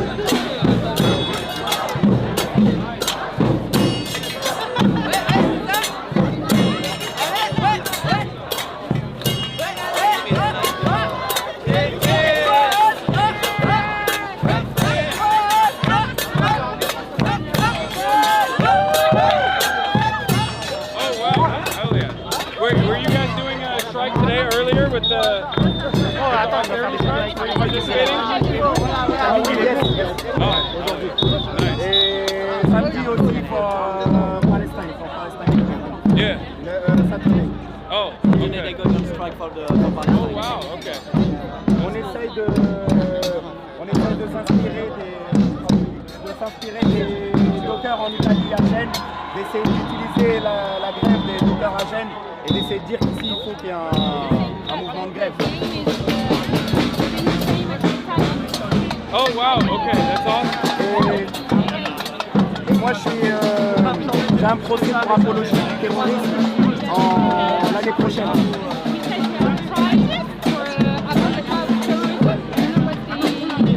You're being tried legally? Pour un tweet. Oh, for a tweet? Oh. Yeah, here they're doing that a lot. Like they are targeting some people like union leaders or political leaders for terrorism apology, like people that stood up for Palestine. Yeah, we have America. We have free speech, but we're also getting there right now. Et on tue normalement ici aussi. Donc la liberté d'expression. Normalement ici aussi. Oh, okay.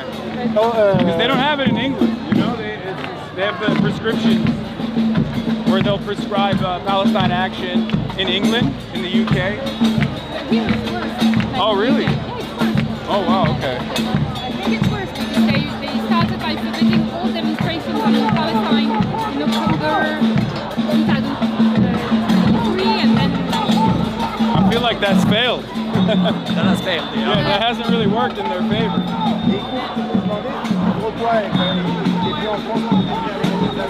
Why are you in France? Are you here to like see the protest or? Well, yes and no. I'm here for my friend who's throwing an event called GP Explorer. Okay. But also, while I'm in Paris, I wanted to come and participate and film it. And we're filming right now. Ah, okay. We're live. Okay. Yeah. I see you in the live in Twitch. Yeah, we're live right now on Twitch. Very little in Twitch. Yeah. Okay. Yeah, do you know Squeezy? Yes, sure. Yeah, that's my friend. I'm here for his event. Okay.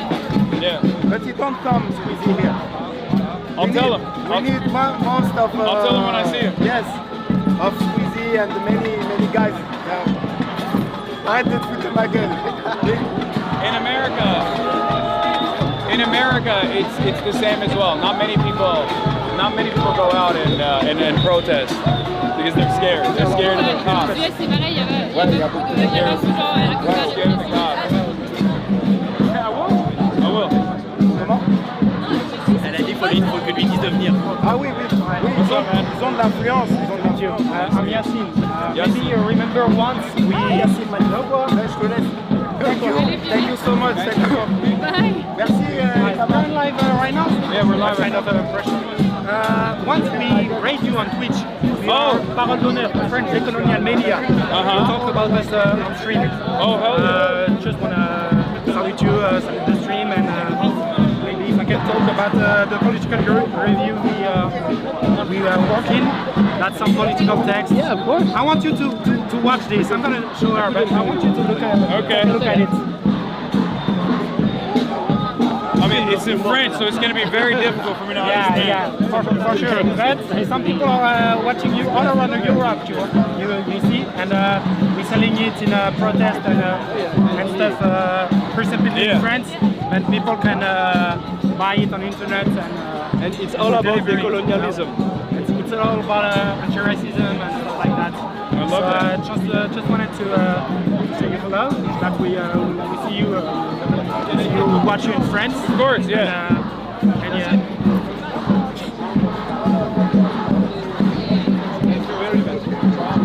Dans une autre belle flash, mon gars, attends. On est sur le stream là. How many people on stream, bro? Like 30,000. 30,000 right now? Thank you. I want to offer you this. It's we don't know. We sell it for like 10 euros. But I want you to I don't have a bag. You have anything? No, I don't have a bag. I have no bag. Okay, if I see you before you leave, okay. I will take it for you. Thank have you. a good day. Thank you. Bye. Bye the stream. Tahia Palestine.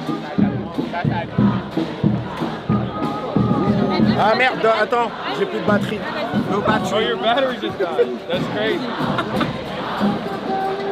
And that's for animal destroy, trying to make a big political campaign about this. I mean, I had contact with a lot of American members of and everything who are from America about like repressing freedom of speech and everything. And I'd like to contact you maybe because he's trying to do it. Okay. So maybe we can keep in touch and everything. Send you some info She's from America. Yeah. She's from Memphis.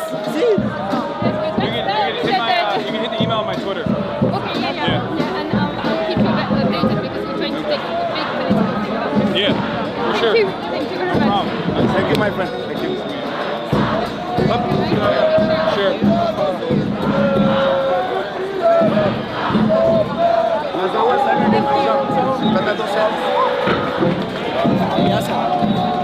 You know these guys? They are doing like the same as you, but in France, like the French Hasanabi. Actually, we're the one that raided you when you were doing your mega role play. You got the labubu and everything. Where's your labubu? It's in my room. We got a DSA labubu back here. Well, that's a labubu, let's be real. It's a fake DSA. It's for Democratic Socialist America groundwork. Ah, yeah, perfect.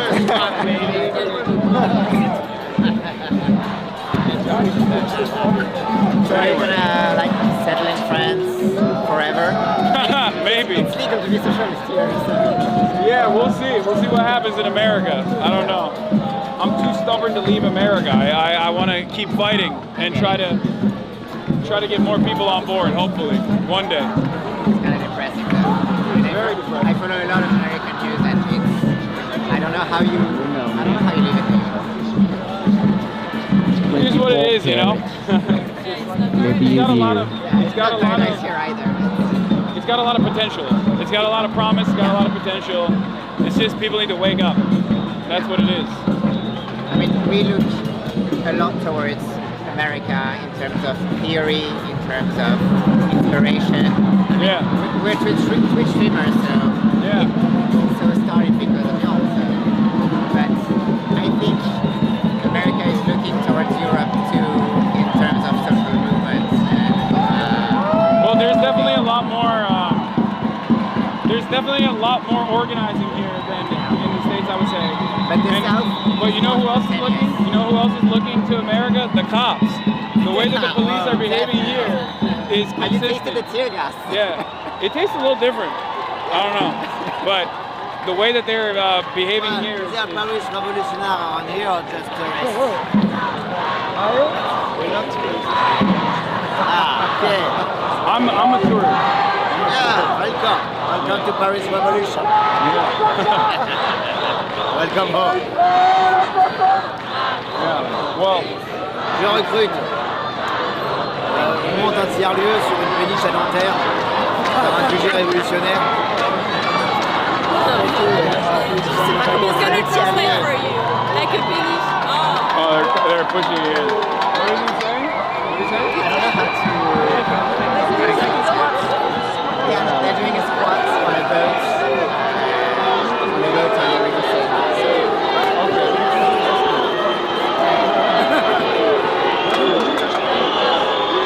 I swear to God, maybe it's the. Nice to meet you. I have an uncle. His name is Magno de Carvalho da Costa. He is a former unionist of the University of São Paulo. And he was on Futura in the series, and he got taken arrested. Yeah. And I don't have more information about his situation. I know that the Brazilian government is taking measures, but how much they can do. I hope that if he gets deported, he gets deported here, because my mother and we are here, so we can get him a warm welcome here, and that's it. Thanks for all the job you're doing. Of course. And welcome to France. I hope you don't get arrested back. No. I'm an American. Yeah. Love you, amigo. I don't know how that works here. You want to take a photo? Here.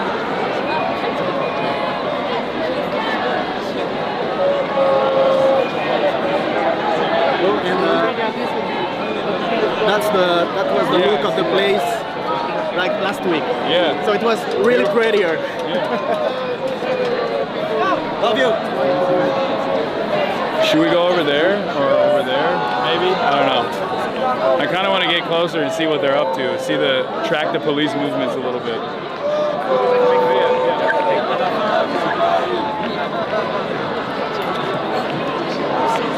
Would you be willing to take with me as well? Yeah, of course. You should come to Romania because our politics are also fucked up. It's fucked up everywhere, man. Yeah. Thank you so much. We wanna kind of push up there a little bit. Is that okay? Are you guys fine with that? Hasanabi, je t'aime, frérot. Je t'aime. What's up, guys? Nice to meet you. Nice to meet you, bro. Good luck, be perfect.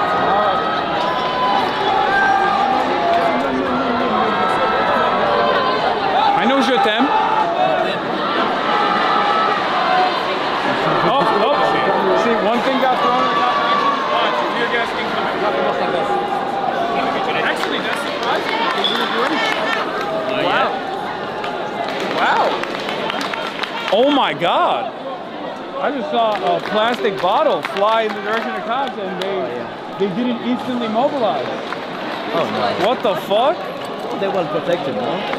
What do you mean they're well? In America, in America they don't even wait. That's crazy. I mean, I'm sure it'll happen now.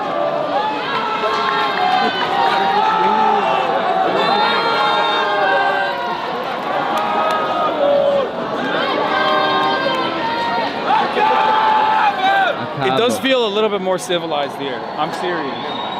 This is what I keep explaining to Americans. They get so shocked when I say this. Like in France, your police is not as militarized. Yeah. And they don't have like, I mean, I don't know if these guys do. I know the gendarmes have like the weapons and stuff, but like in many instances, regular beat cops don't have like weapons on them, do they? They do, like every cop has like a fire gun, pistol, but they don't. But they don't have like a. They don't have an. Some of them have the no. So fucking kidding. An AR-15, no. Constant loud flashbang. Yeah. Your cops have an AR-15. Yeah. So all the cops, every cop has an AR-15. Even our beat cops have AR-15. That's so scary. They have tanks. They have armored personnel carriers. And their gear is a lot heavier than this too. Like it's like military gear. But then also, the thing is like, they have a lot more tolerance for people throwing shit at them here. Yeah. Whereas in America, you push a cop or or even in front of a cop and you don't like run away fast enough, they can just fucking beat the shit out of you. They can like kill you, you know? And worst of all, Americans will say, no, that's right. You can't actually be in front of a cop like that. What are you doing? Like we're very cucked. You know what I mean? Yeah. Servile. Cucked.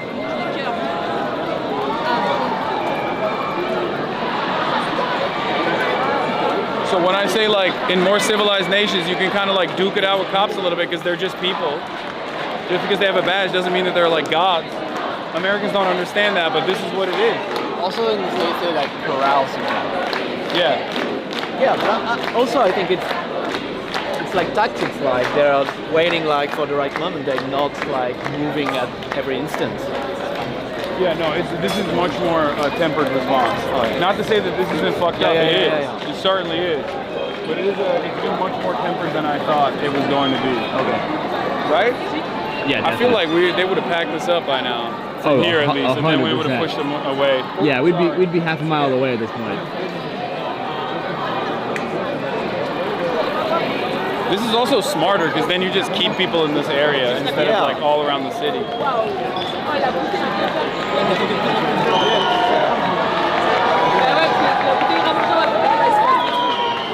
going. Here it is, my favorite Greek live stream. I'm such a big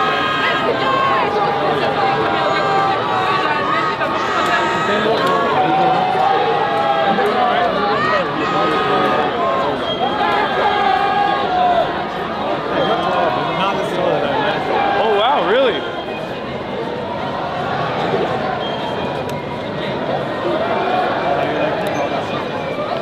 Pretty good. Pretty chill. It's always good to see people demonstrating. Oh, it's crazy. It's a different vibe, definitely. Awesome. Anyways, good luck. Nice to meet you. Back to the U.S. Yeah, we'll figure it out. Should we move up a little bit? Over there.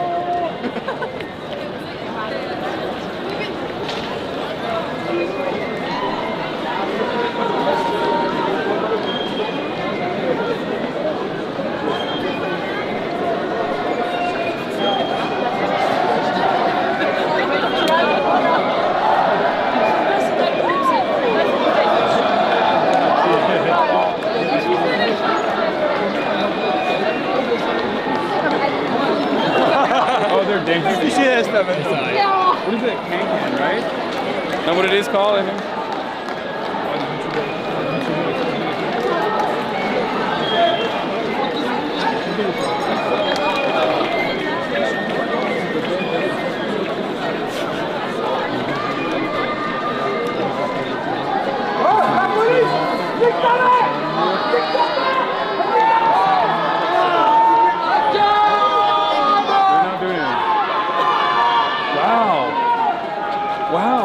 Okay, French pigs are different. Like, this is literally like, this is an anthropological study, okay? R.I.P. to Jane Goodall, call me the Jane Goodall of hogs. An anthropological study in the universality of hogs. We've made a tremendous discovery about pigs in France. Very different. Bacon in France has a very different attitude towards flashing lights.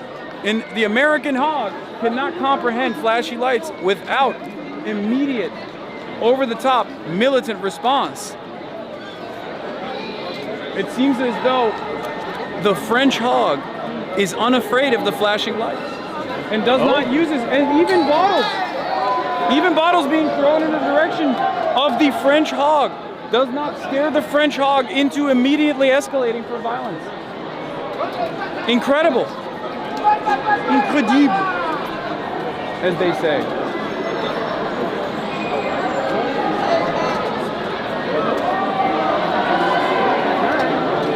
I do think that there's an environment of security that comes from just like knowing that people just don't have weapons.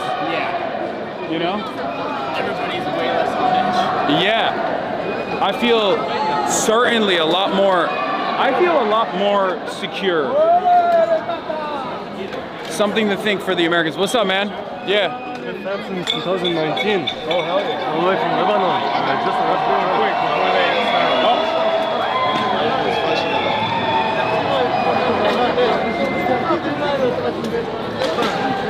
Thank you so much. Nice to meet you. Oh, they're walking up, I think?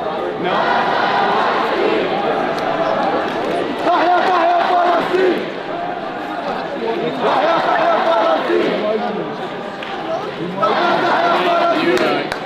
What's up?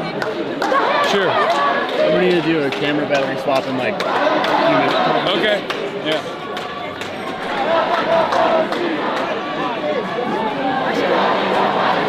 Nice to meet you guys.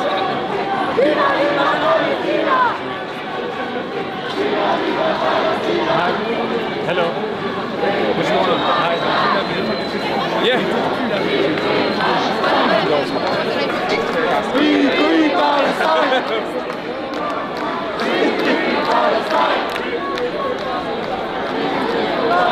My wife is jealous of you. She says I watch you too much.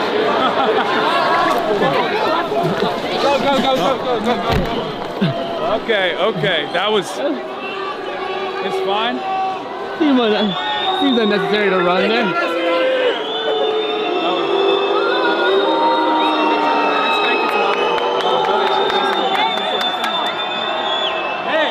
Fan. What's up, man? I've been watching you since you had like 2000. And I have a big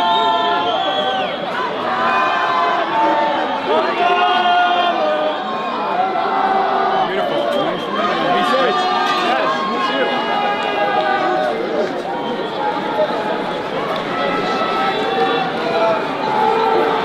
That's what I see. This is what I mean. Like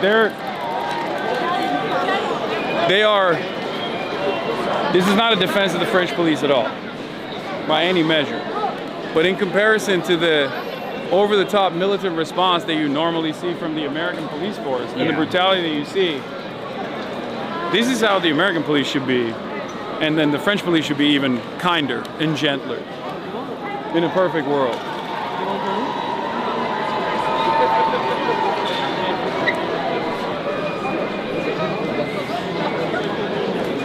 False alarm? Yeah. Yeah, I'm not sure why everybody started running. I wasn't looking. I don't know. I wasn't either, so I just thought it's happening. Should we go back soon? Sure, it's up to you. I need the battery swap. Okay. Yeah, of course. You might take a good picture because you're really tall. Sure. And like, that's really cool.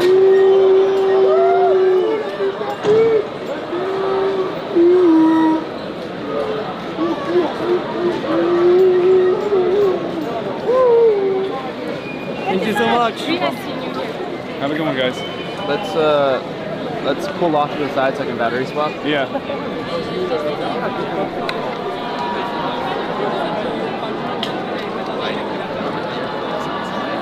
Somewhere I can kneel down. Exact area that is cordoned off for the protest. So. I think it's too hard for them tonight because it's a really huge place. But normally they do cordon it off, and then they're like, you can't leave this area, even if you're walking away. Yeah, it's called the Nas. France. It's called what? Nas. A Nas. Nas, yeah. I don't know what would be the word. Franchement, it doesn't exist. It's a little weird. It's a pleasure to meet you. Nice to meet you. I'm Russian, like and I'm glad I discovered your channel recently because here in France there are lots of leftist people who spread their opinion and they have a big influence, especially among young people. And I feel like in the US I only see Kirk Shapiro and stuff. Yeah, there's very right wing. Yeah, and I'm very glad that you are here. And, of course, nice to meet you. To have influence. Thank you. How long have you been in Paris? Wait, what's going on? Hold on. Wait. No. What the fuck? Can you take your phone? Are we cooked? I think we're good. No, it's still filming. Yeah. Just don't touch it. Okay. Well, actually, fuck. No, I mean, you're gonna have to. Yeah. You're gonna have to swap it. Okay. Yeah, I'm at 2%. I have to. All right, we're gonna do a quick battery swap. Hopefully everything works out fine.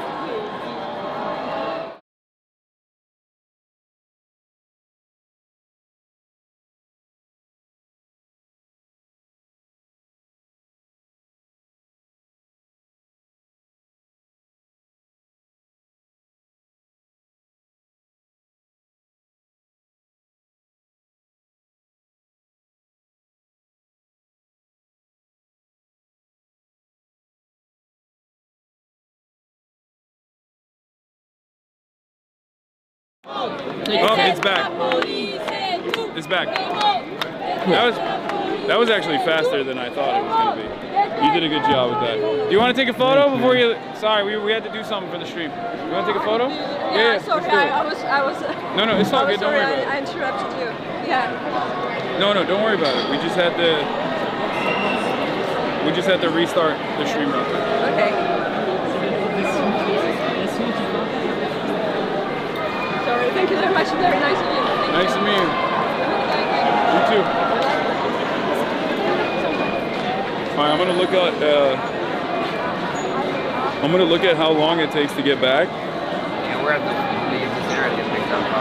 Yeah, but that's fine. I think for future protests, I'm gonna bring a 24 to 105 lens so I can get long shots.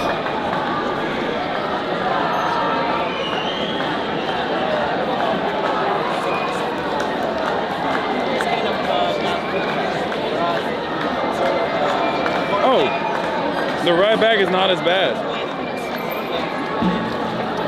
The ride back is literally not as bad. Okay, it's just gonna be 30 minutes, it's not that bad.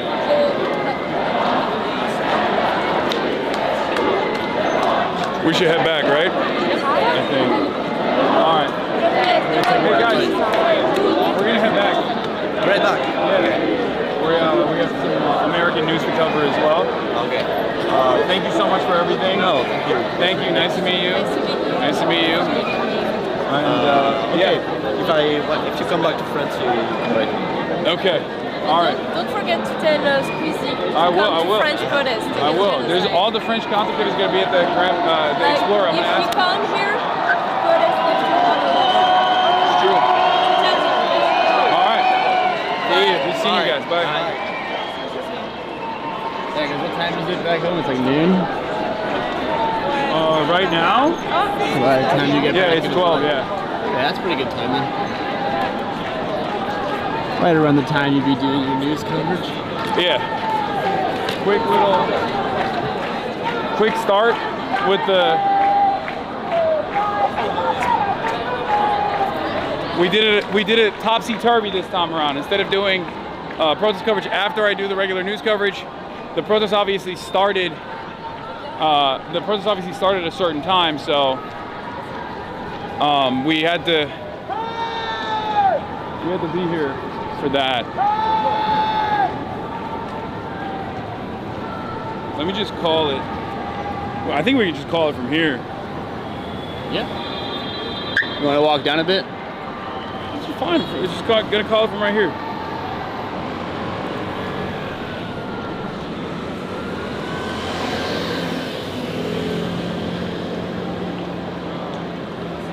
Yeah, we pick us up like right there. Yeah. We're in a crosswalk. Oh, the road is closed anyway. Oh.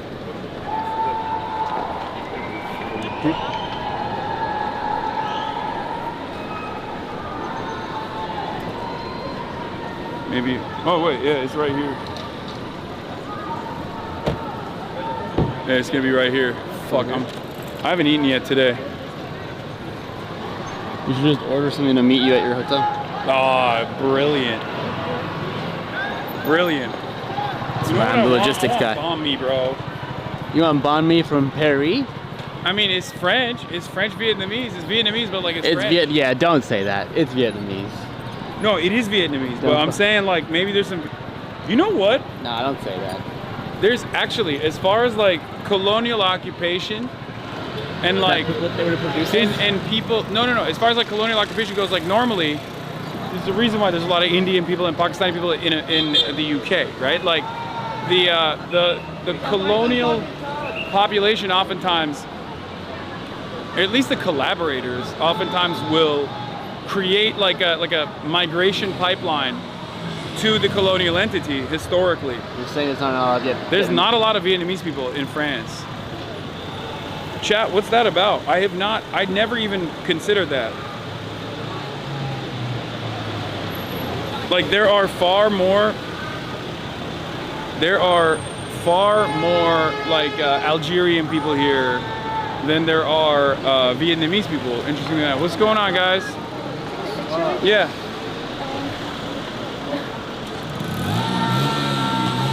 Can I also take a picture with George? Of course. Yeah, of course. Ask him. He's his own man. Yeah, nice to Nice meet you. bye. Bye. Someone said one of the biggest French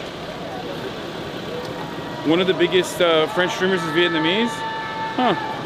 Are there a lot of Vietnamese French people? I don't know. What's the actual population? I have a friend. I'm a ignorant, uneducated American, guys. Remember. I have a friend who's Vietnamese mom speaks French and plans to move to France, but lives in the States right now. So. Oh, I think they're back there. I think he's behind the police line. I see.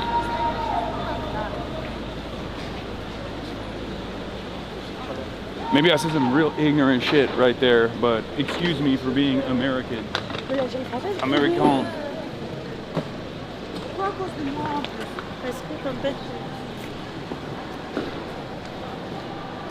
Yeah, they're stuck behind the police line. Look, I don't care if they protest, just don't block the roads, you know? Yeah, no. Exactly. It's a joke, chat. Exactly. No, how dare you say that about our law enforcement? They're allowed to block the road and also use chemical weapons and also beat the shit out of protesters.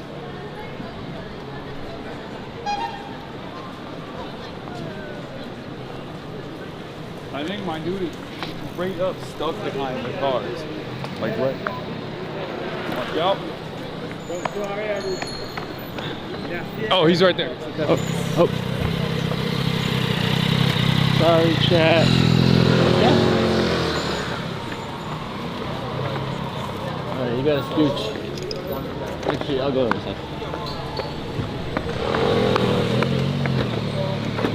Yeah. Bonsoir. Damn, bro, you spitting that French. Sorry, chat. I know it's dark. Give me a second. Is there a light that we can turn on? I mean, I brought a light that we can use and we will use. Oh. Might be a bit overkill, but I can turn it down. Oh yeah, I did overkill, but I'll turn it down. One sec, chat. It's funny. Fear and group chat is trying to figure out how to organize without us. It's so funny. They're having a hard time. Okay, so we went to our first French protest, and I'm here to report that it is in many ways identical to the American, and also in some ways maybe a little bit more restrained, if we're being honest. I don't want the French people, yeah, don't feel bad, the French are just as much to blame for what happened in Vietnam as the US just picked up where they left off. Yeah, no, of course.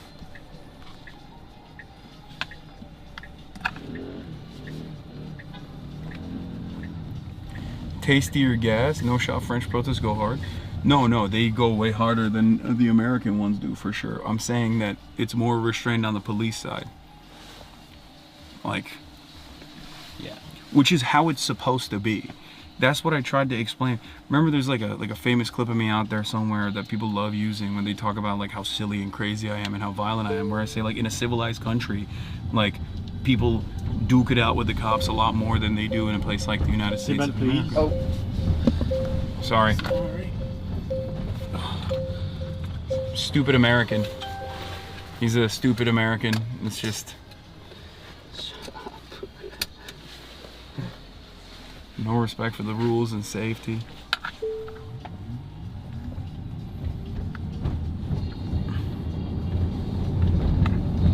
Classic.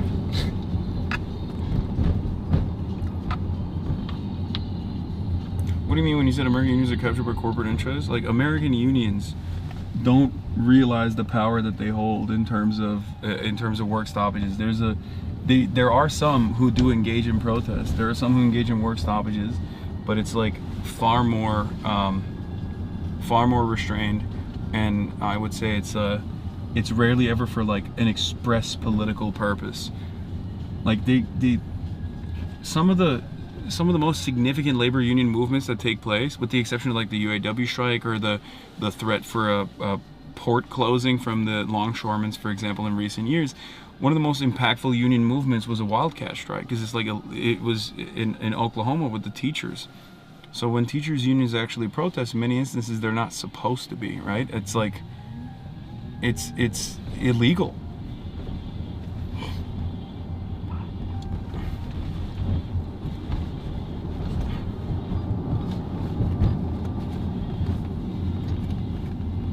True chat, he just went home early like one does with 10K gear on him. No, that's not the reason. I'm going home early because there's a lot of news to cover and I'm a news broadcaster.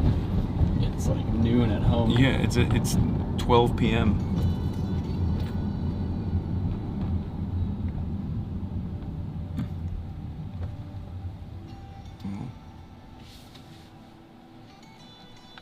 What's going on?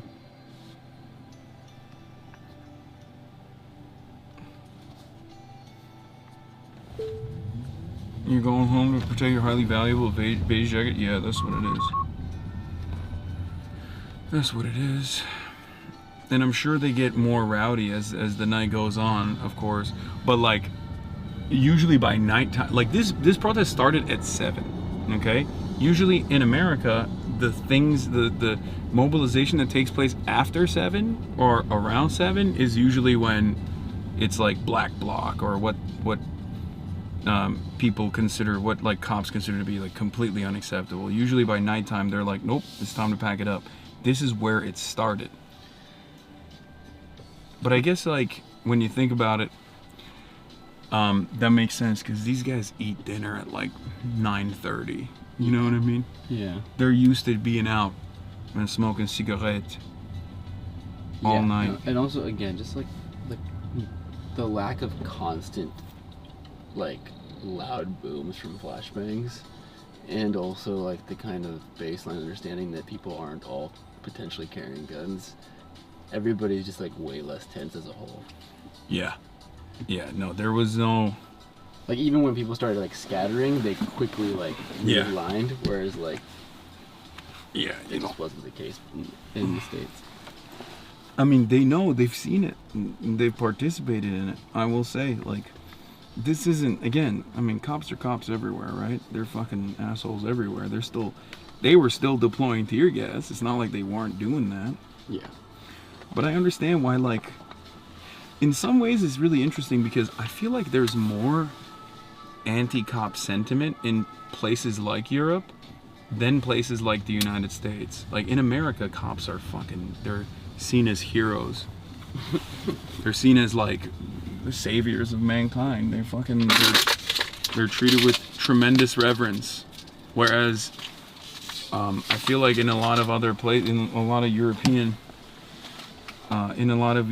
capitals, they don't have the same automatic reverence for police and also automatic acceptance of police brutality, which is really interesting. I guess maybe that's the reason why the cops are not as brutal here as they are in America. But it was just like surprising. Phone reflection. Yeah, you can see it, I know. There's nowhere for me to put the phone and not have it reflect. Oh, right here, maybe? I mean, I could just angle away. What? I just have to order Uber Eats real quick, and I don't know what to get. Here, like this. Yeah, there you go. Is that good? That's good.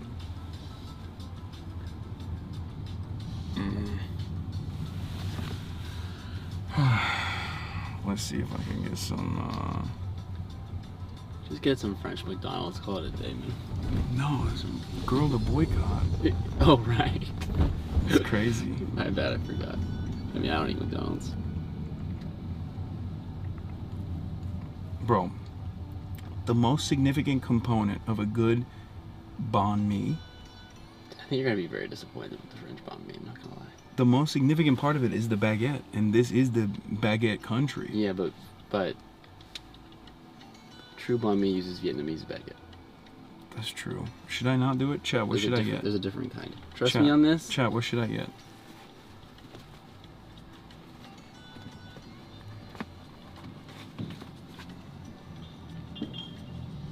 Yeah, focus on W March. Thanks.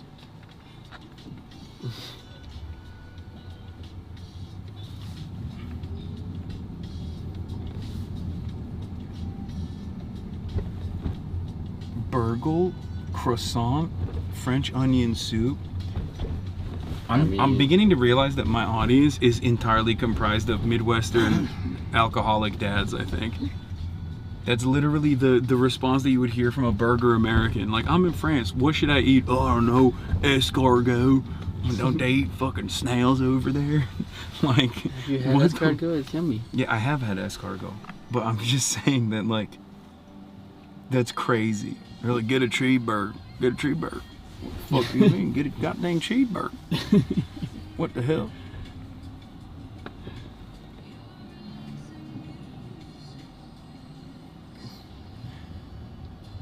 Wrong, you also have Midwestern alcoholic lesbians. Sheesh. Burger and fries, baby. God dang cheeseburger.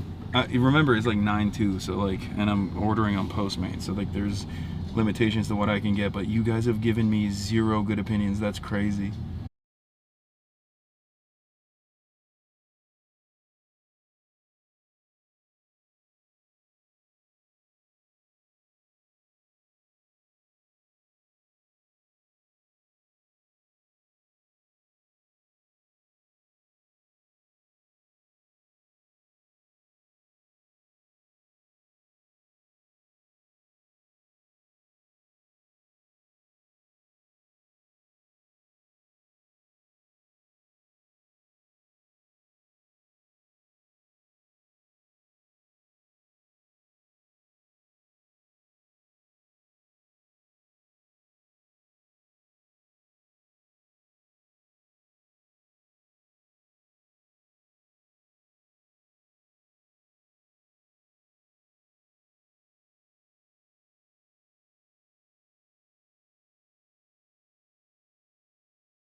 Do you want me to order for you too?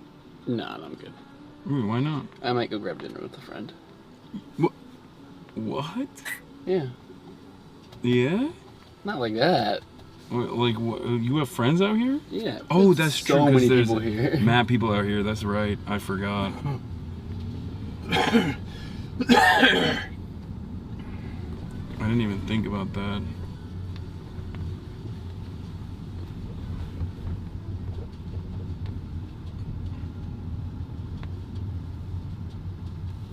Accompagnements.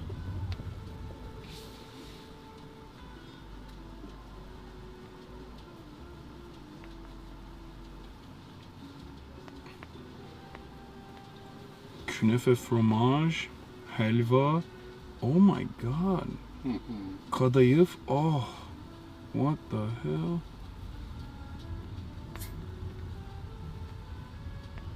Okay, I gotta try this.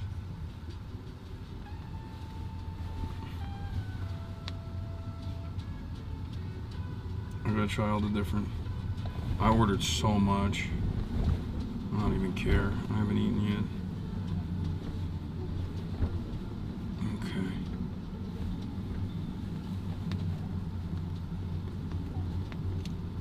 It might actually get there before us. I hope. Okay, we did it. Thank you for the PBS blockade that you implemented. Oh. Didn't the tear gas taste different? I actually thought it was worse here.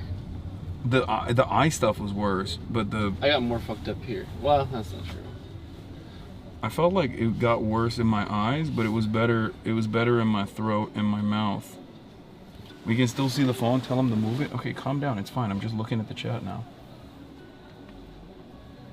Reflection. Reflection.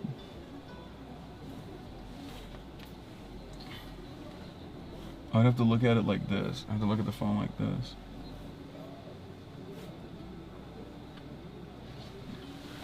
This is what we need to do, though. This is the shit. You know, go to like a... I mean, that's what I'm gonna do. What is it? Like a boulangerie or whatever? I'm gonna hit up l'entrecôte. L'entrecôte? Steak frites place. Oh, God, I know. I mean, that's actually kind of basic. Yeah. Which is surprising. I know. Apparently, surprising that you're doing some basic ass shit. I always counter with that, and everybody's like, no, even though it's basic, you have to. It's true. I mean, it's incredible. I haven't had it yet. You've never had it? No. Oh, yeah, it's great. Yeah, the meat here is excellent. Cutie is asking me for fear on topics. What do I say? That's crazy. Haas. That's crazy.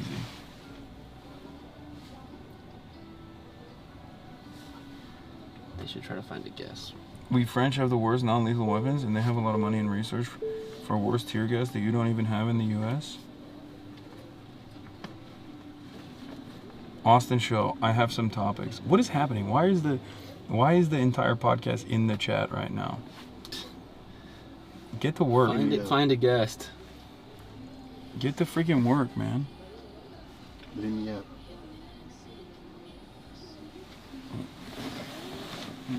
Hold on.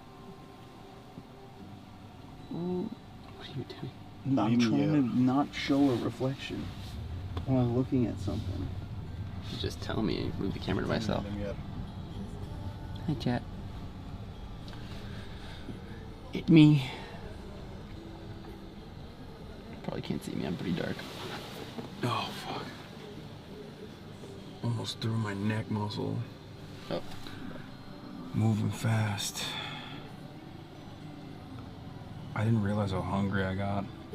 Earlier today, we were supposed to head to the austerity protest that took place midday, and your boy woke up at like around 10, and those protests were at 2, and I slept through it. So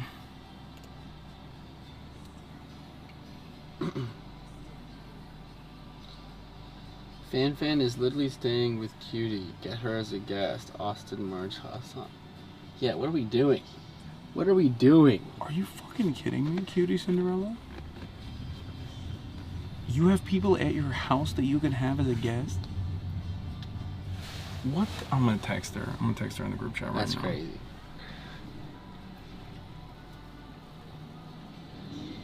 Fan is at your house and as a guest. What the heliante?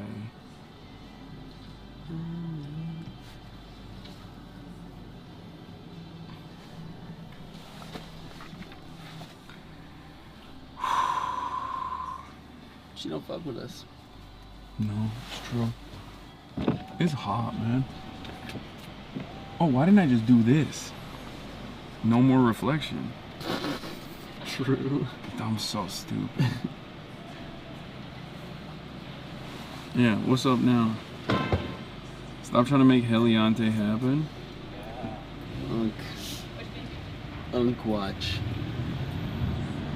Still a reflection? Wait, can you still see it? No, Wait.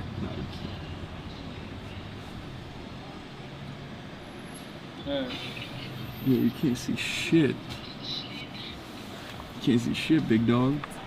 Fuck you mean? Groomer mirror doesn't work when I wind the window down. Get rewards by purchasing a gifting subscription to the Hasanabi channel while they're live in any category, guys. Remember. I don't know what that means, but Omega check twice. March zooming on his glasses. True. Enhance. March, enhance. Unk is tired, man. Unk went out for like a little bit, and Unk is already tired. We better figure it out. We need 6 more hours of stream. No, you got that. Hasan, you got cooked in that New York Times interview? Okay, bro. That's so funny. I got mad people literally reaching out, being like, dude, I think you handled yourself so well in that New York Times interview in spite of like the very obvious framing of the entire ordeal. And you got dumb fuck Twitch chatters in here being like, nah, man, you got cooked, Unk. Unk, you got fucking cooked. My fans are my biggest fucking haters, I swear to God. Tight shit. Him calling me post-liberal, yeah, that's like, I feel like they're doing that. I saw that with the Cass Sunstein shit too. I guess that's like the kind of, I mean, it's Ross Douthat. Like, of course, he's right-wing as hell. I mean, we debated for like 2 hours, so I don't know. We debated for 2 hours, so I don't. Yes. So I don't know what like ended up in the final cut, but yeah, he is pro-life. But did you get flashbanged and you didn't see it?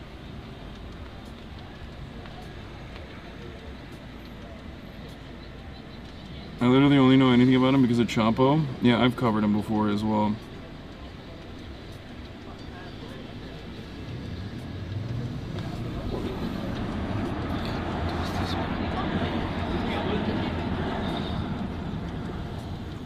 But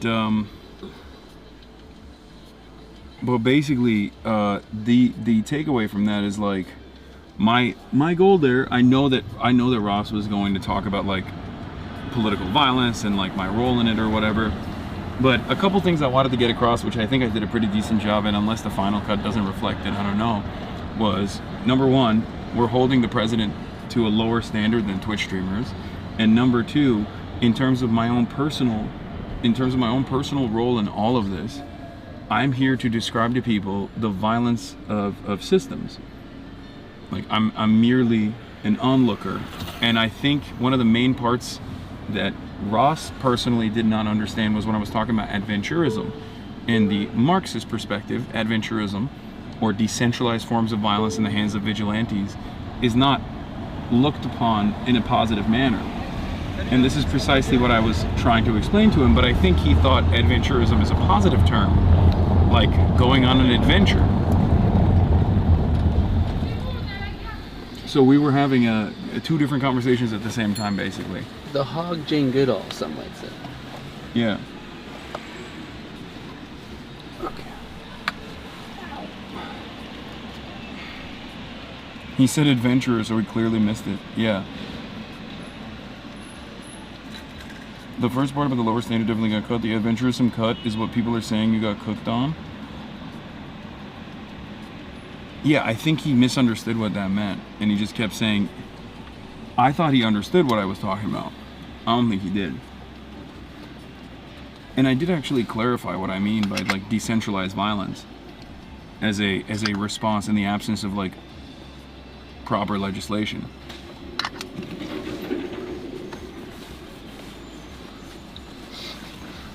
But in any case, we'll go through it.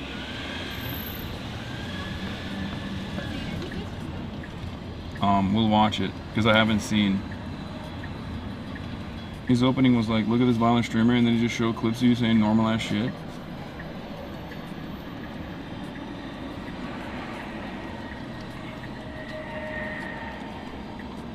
But in any case, I think in spite of the, I mean, I looked through the comments, and in spite of the, like the comments basically were saying, the comments were mostly, primarily on my side when I first looked at it, when it first came out, and not from like fans or anything, but instead just people being like, this Hasan fellow, I wasn't very aware of this, but thank you for this. It's clearer when we understand development. For instance, postmodern development brings a sense of nihilism. When we understand values of development and can see where things are coming from. Thank goodness for the clear-eyed views of Hasan Piker. In contrast, I'm so struck by Mr. Douthat's, like this person is Maureen from Denver. Don't know if that's a Hasanabi head or not. I don't know if I have any Maureens in the Hasanabi community that are also New York Times subscribers. Says, thank goodness for the clear-eyed views of Hasan Piker. In contrast, I'm so struck by Mr. Douthat's discussion of the complexity and his insistence on it when he's defending the IDF's murderous use of force against Gazans, and in his defense of the Israeli government's unfettered use of force against Palestinians in their homes. Where is his parallel insistence on complexity when he calls women women who undergo abortions murderers? Apparently, his insistence on complexity doesn't apply here. He carelessly uses the language of violence against women who are controlling their own bodies, even though we all know that the issue is indeed complex, just as the issue of Israeli and Palestinian self-determination. Let's be clear, the Dems must insist that those who oppose abortion not demonize as murderers women who have an abortion. The evolution of sperm and egg to conception is complex. The evolution of a fertilized egg to fetus is complex. The evolution of a fetus to a viable human being is complex. Why is that doubt that insists on complexity only when it shores up patriarchal and religious and hegemonic views? Let's be consistent, Mr. Douthat. Oh my God, Maureen. But that's what I was trying to tell him. I was like, bro, you're pro-life. Like, do you not understand when you are advocating for a pro-life message? Sure, you're not like demanding. That was one of the parts of the conversation I hope they didn't cut, where I literally was like, dude, you're pro-life. When you understand, you must understand that the advocacy for a pro-life position implies that the government is going to harm women that want to get abortions, like women with an ectopic pregnancy not being able to get this medical procedure, right? It's like a denial of bodily autonomy for women. That's what that position implies. That is a violent position to have. But because that violent enforcement mechanism is done through the system, then you can just get away with saying you're pro-life and nobody thinks that that's violent. They're saying they cut that out.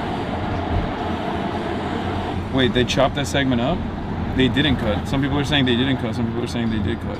I don't know what to believe. I can never believe chat.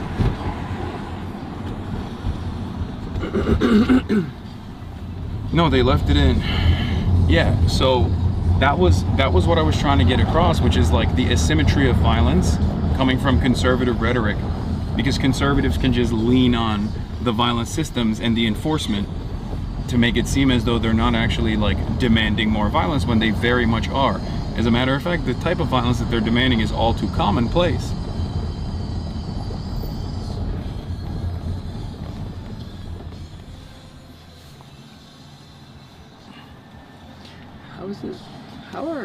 Why are travel times by car so wildly inconsistent? I don't know. But yeah, this is like greatly pushed back. Now it says we got 10 more minutes still.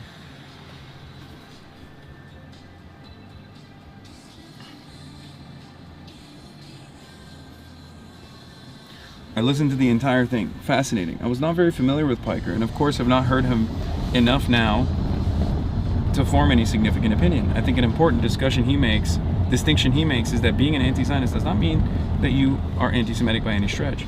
Also notable was Ross's palpable ivory tower condescension.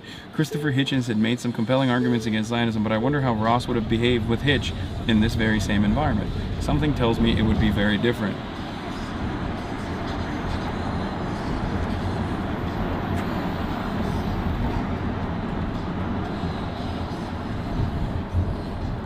What a disingenuous title. In no way has Hasan Piker ever advocated or flirted with violence.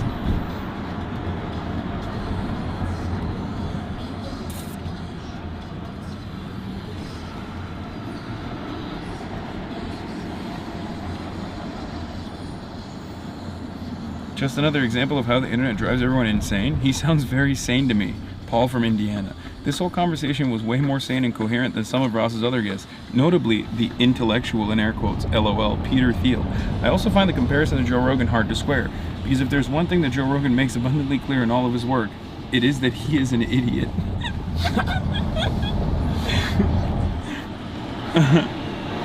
I would like to have seen Ross turn his own questions inward. Forget the Twitch streamers. What does it mean when Tom Homan, the director of ICE, says he's going to bring hell to Boston? Is that inciting violence? I think Ross is making a monumental mistake. When the MAGA army marches up across the Hudson, does he really believe that Trump signs on his lawn will grant him a Passover like lamb's blood in Exodus? It won't.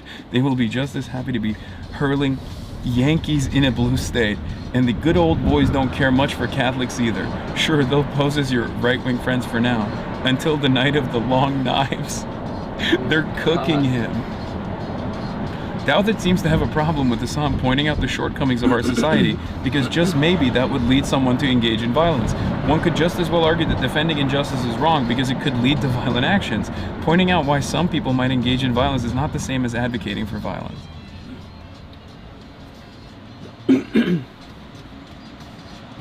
There are some people who are like talking about it as like the manifestation of influencers and podcast bros, and then like loop me into that category, which is gonna happen always, but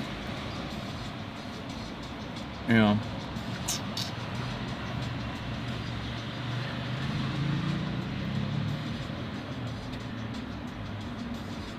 So overall, it seems like the New York Times readership was a lot more. This has been really interesting, and this is something that I have seen more and more frequently. A lot of liberals, even like well-educated liberals who live in wealthy neighborhoods and things like that, they are certainly much more aggressive in their tone and in their criticisms, even against the Democratic Party right now, than the way the media will have you believe. But yeah, as far as the readers' picks goes, the ones that like popped off were Boyd from Ohio. I'd love to have someone take the most controversial statements that have been espoused by Hasan and contrast that with the inflammatory and insightful language of the mainstream media and the right. I think some folks would be surprised that, compared to some of Kirk's, Limbaugh's, Carlson's, Poole's, or Crowder's statements, he does not have nearly the same level of anger or vitriol that these people speak on. Truly, we live in some interesting times.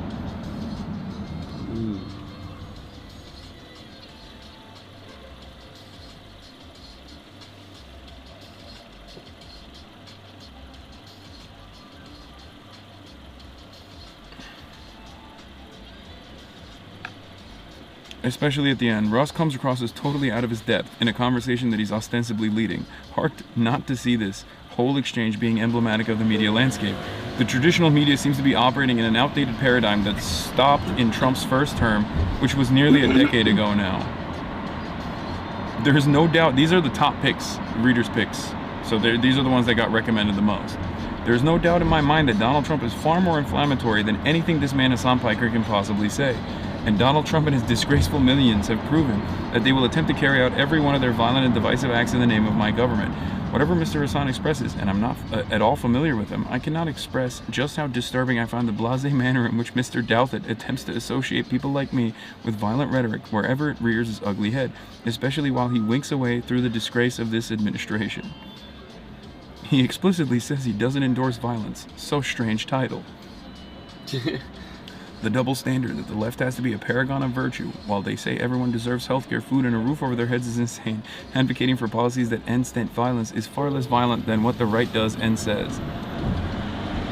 Now do that version where you investigate all political and cultural figures on the right. Hasan has a better grasp of practical working class politics and the youth vote than 99.9% of elected Democrats. And then people dunking on other people that got upvoted as well. I think there was a person that just like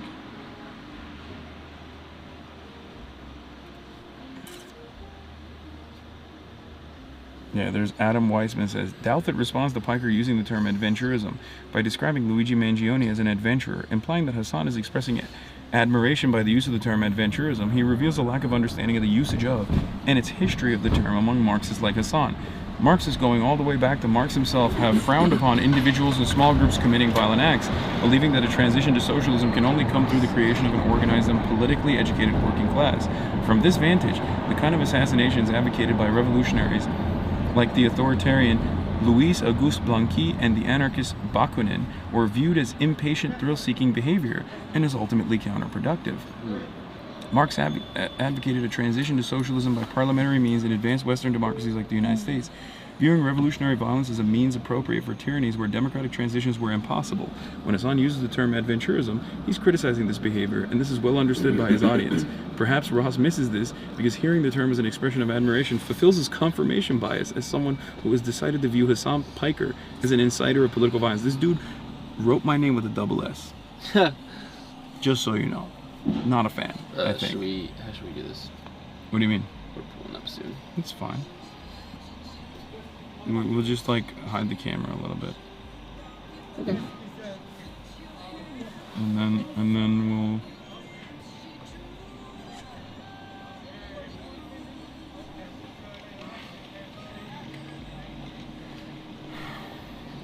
getting defended by dudes who put the double S when talking about me. Yeah, it's kind of crazy.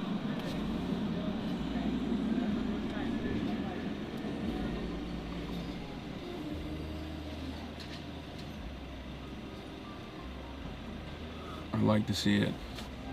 Want to see more of it.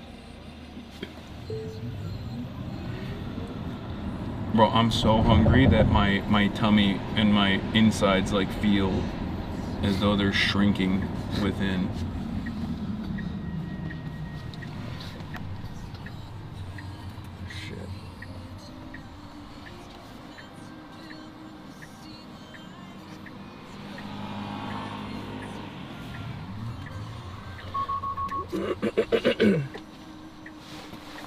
Can't believe we didn't make it before the food. You mean the food didn't make it before you? Please go down.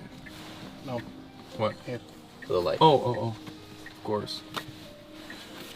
Sorry about that. Alright, chat, we're going dark for a sec. I need water so bad. I got mad waters in my... We can get it right here. Thank you, sir. Ooh. We can get it right here. Okay. Thank you. Ooh. My box is paid. Look at that.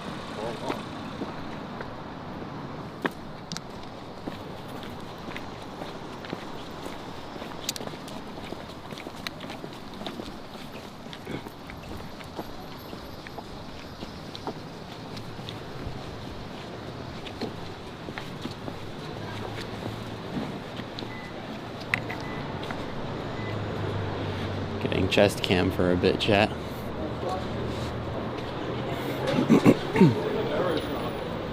I haven't been there.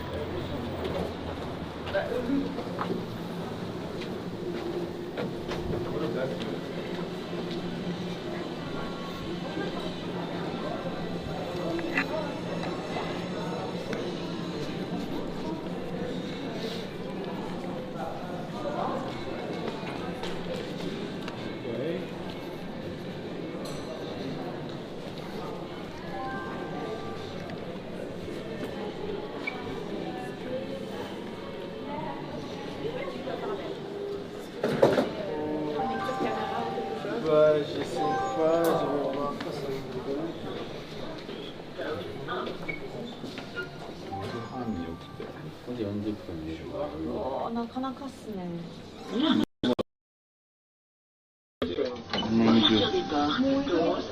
What is happening? Somebody put Oh. two. You want to mute it?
You kindly brought us cupcakes. That was your offering to our small little table. I wonder, this is obviously not small. This is a big endeavor. Where do you hope it goes from here? Well, I'd initially hoped that we did 100 on one day across the 5 boroughs. Then I wanted to do one across the Brooklyn Bridge, which I still want to do.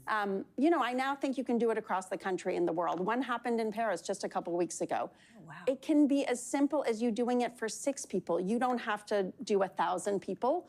It's really as simple as putting out a table with some chairs and inviting someone to sit with you. What's the website if people want to check it out? It's longesttablecommunity.org. So good. You are spreading community one table at a time. Miriam Banakarim, so good to have you. Thank you so much. Thank you so much, and enjoy the Billy's Cupcakes. Thank you. That's special. Up next, Swifties. Are you ready for it? We're only hours away from the big release of her new album. What fans can expect, that's up next on NBC News Daily. Fuck yeah. That's what I'm covering. That's what I'm here to cover. That's why I had to come back. Okay, everybody. We're back. We're back in business. We're live. We're alive. You already know what it is, okay? Let me fix the Okay. Boom, boom, boom. Okay, we're back. We're back at home camp, at home base, at home territory.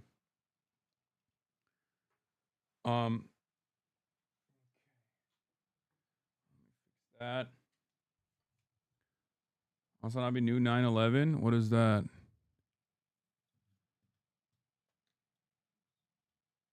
Oh, Bill Burr defending Saudi Arabia. Yeah, I saw that. That shit was crazy. If that was LA, they would have fired multiple rubber rounds at you at that time. I agree. March is the better fit. Oh, I know for sure. That's not even a question. Okay.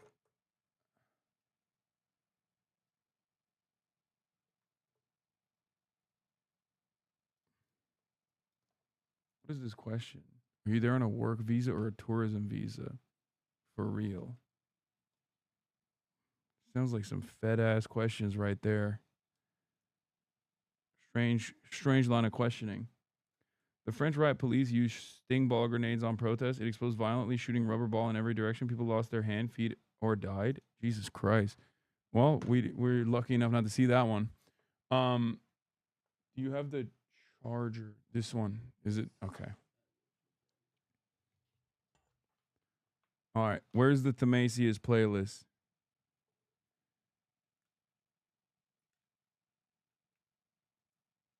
What? No, I can't. This guy says, can you meet with me? I'm near the hotel.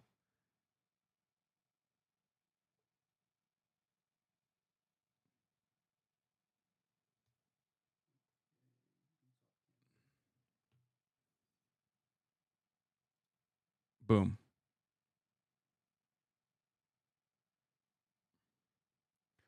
Do we have a... Here, I'm going to turn that. It's fine, actually. We don't even need to. No, this is fine. The light behind me was weird last time. That's why I wanted to... Yeah, this one works. This works well. All right. All right. Well, thanks, Marchie Poo. I'll see you tomorrow. Okay.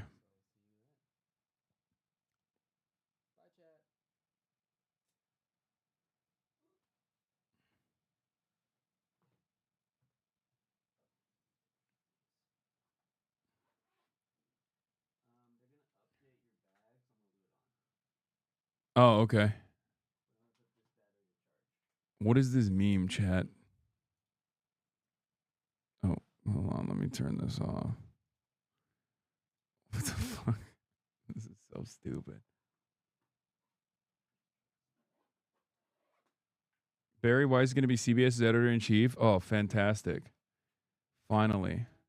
Finally, an often not represented position in media. Someone who's incredibly pro-Israel and also incredibly right-wing in every capacity. Okay. Do we have the playlist? Let me get it started. They changed the title on your New York Times piece. What did they change it to?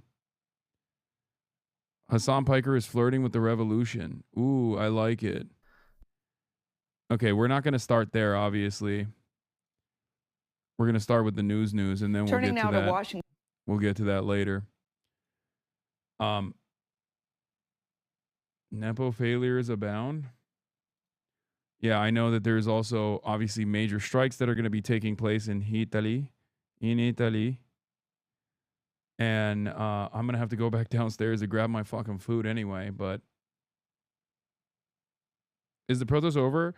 No, the protest is still continuing, and it's going to continue. There's a different protest that they're going to go to as well. They're going to go to, there's a different one that's happening as well. Shouldn't you shower? No.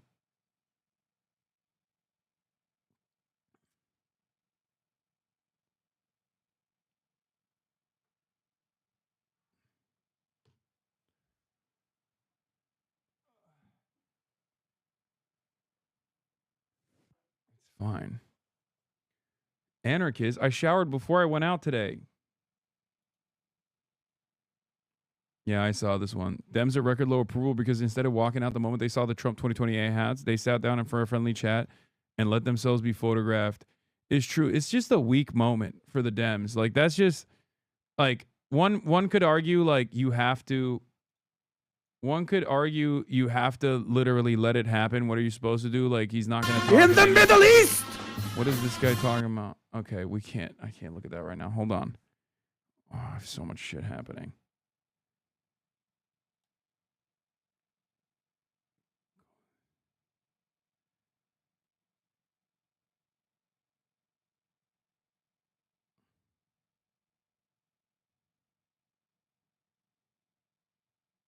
Wait, what? Hold on. I think they meant because of the tear gas. Wait, is there no audio? Oh, there is audio. Okay. Okay, I'm gonna have to go back downstairs to grab my fucking food real quick. But here, I'll leave you with the government shutdown news. Okay. Where it is day 2 of that government shutdown. Oh, because of the tear gas, I need to shower. No, I'm fine, dude. Threatened mass layoffs, and now he says he's going to take aim at projects that are important to the Democrats. Nicole Killian is on Capitol Hill with the latest on this. Nicole, good morning. Always good to see you. Is there any sign of progress toward a deal here? Well, good morning, Gail. Right now, things are at a standstill here on Capitol Hill. The House and Senate will pause to observe the Jewish holiday of Yom Kippur, meaning this shutdown will continue for another day, leaving thousands of federal workers in limbo. From the Capitol to the Washington Monument, signs of a shutdown are everywhere.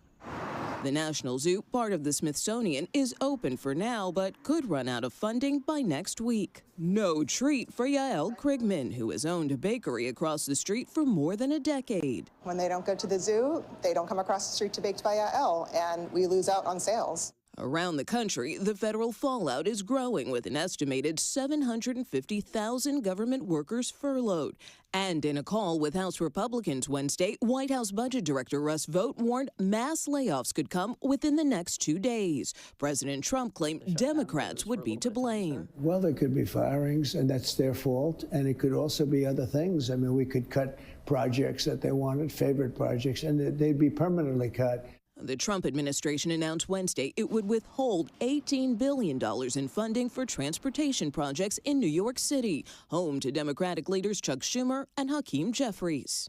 Do you think you're personally being targeted? The Trump administration is targeting the jobs, thousands of jobs, of hard-working Americans. With all sides seemingly dug in. Does this look partisan? Does this look dirty to you? 24 pages to fund the government. A glimmer of hope on the Senate floor as Republicans and Democrats huddle together to find a path forward.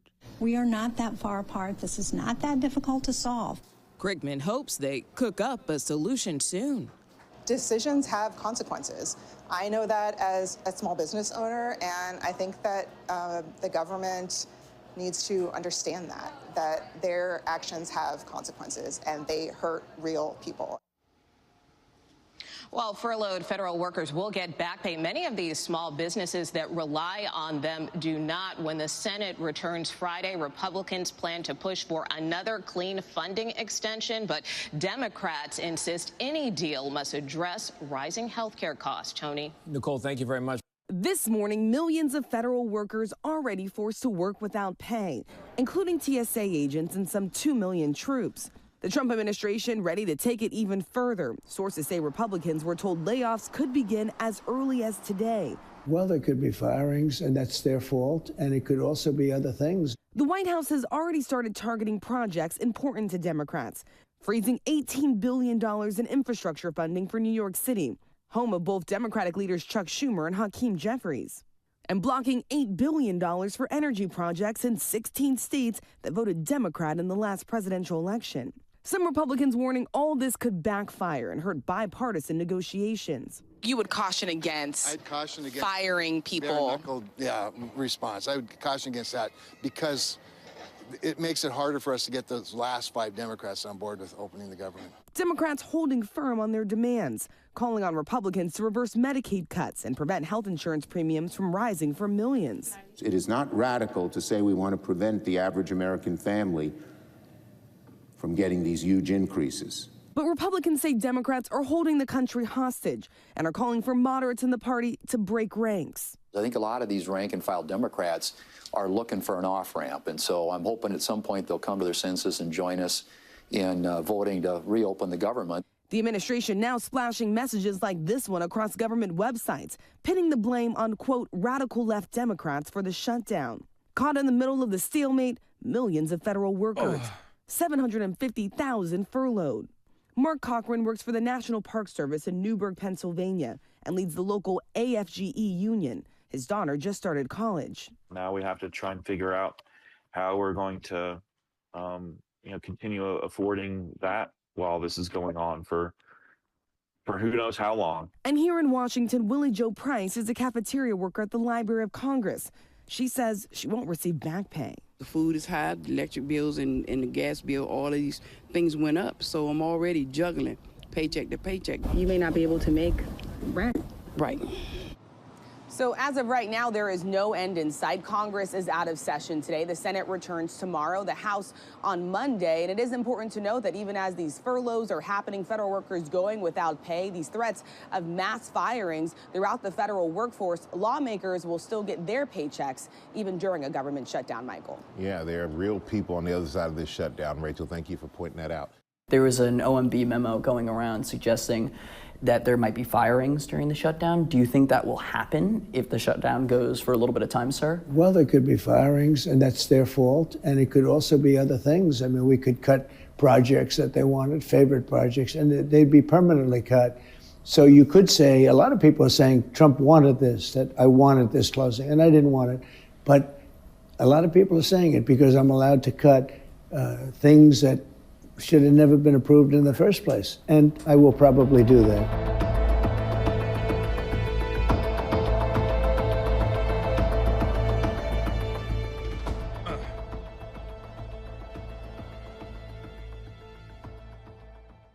Dynamic, and given the way that the president has been tweeting memes about you. I hate how this insane things are, yet how normalized it is. Like, it isn't even the top 5 most insane things over the past month. What are you talking about?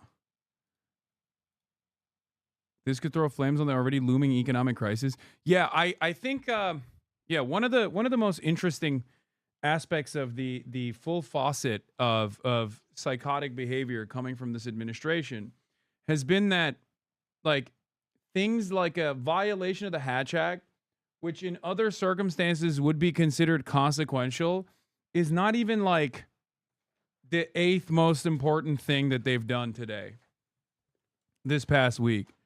It's like, this is directly a violation of pre-existing law. Like, you are not supposed to be campaigning with federal resources. Like, federal government resources are supposed to be for all Americans, right? Not specifically for Americans who voted for the president, for example. You're not also supposed to use the existing federal government resources to campaign. And yet, that's precisely what this administration is doing. And they're doing it with this level of intensity that, I mean, they're doing it so shamelessly, you know?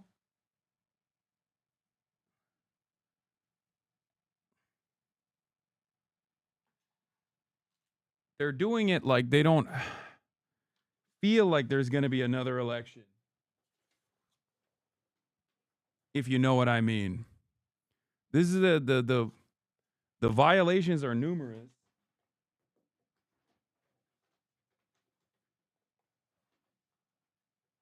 It's also, God, I got so many sugary treats as well. Goddamn. Can't wait to try it all. But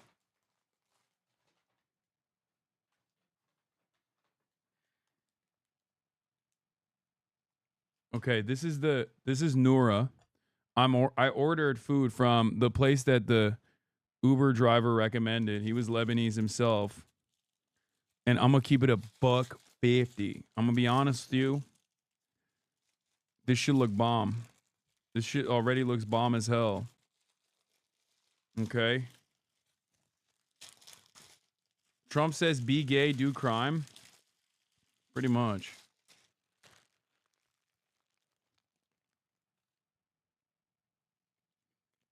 Oh. Literally 10 minutes after you left the protest?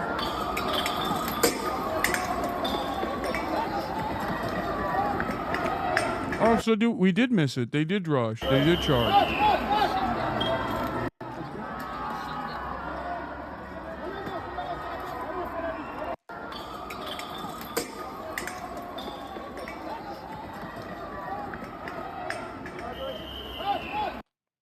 Huh.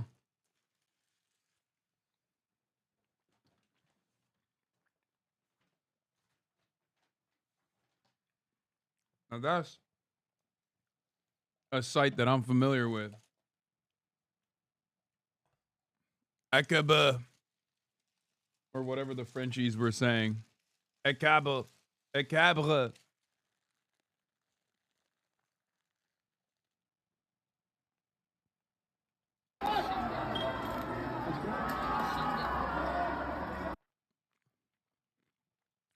Has been, in your words and the words of Democrats, already dismantling healthcare.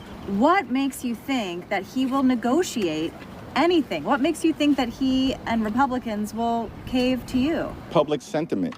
At the end of the day, the public knows that Donald Trump and Republicans have shut the federal government down and that they're continuing to engage in the chaos and the cruelty and the corruption that we've seen from this administration from day one of the presidency. Again, this is the first week of their shutdown, but we've had months of chaos and cruelty unleashed on the American people. And the American people are paying close attention. And they know that it was Donald Trump and Republicans who have shut the government down. They also know that House Democrats are fighting and Senate Democrats are fighting to protect the health care of the American people, because the Republican health care crisis has been devastating to people all across the country, devastating to working class Americans, devastating to rural America, to urban America, to the heartland of America, to small town America, and to black and brown communities all across America. We've never seen anything like this. Once again, he's 100% right,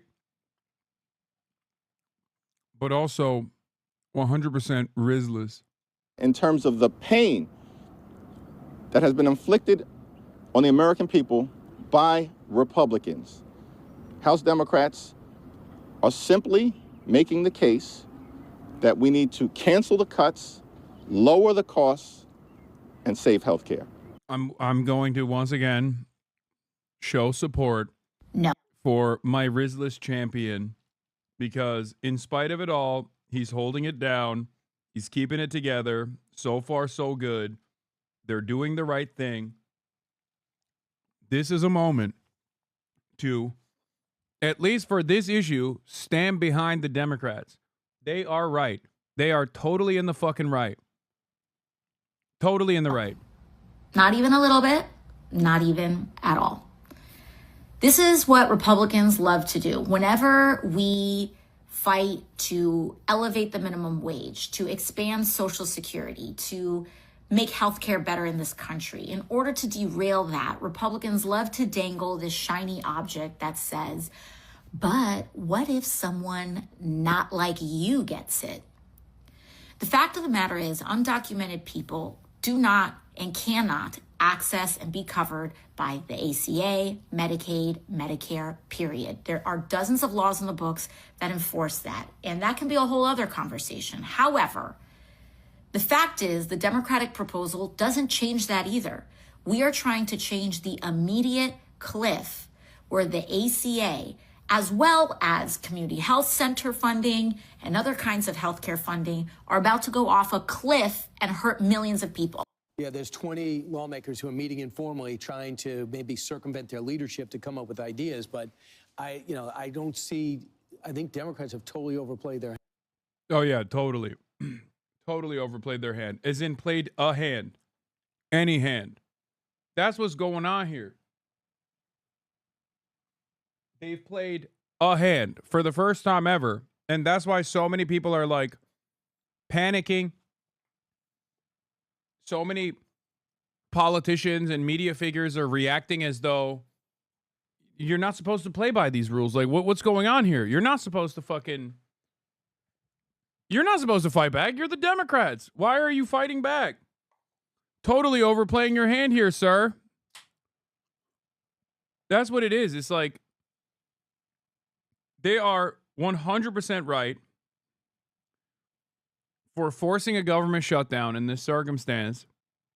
And the reason why they're doing it is specifically to protect Americans' health care, their premium payments, and their health care coverage in general.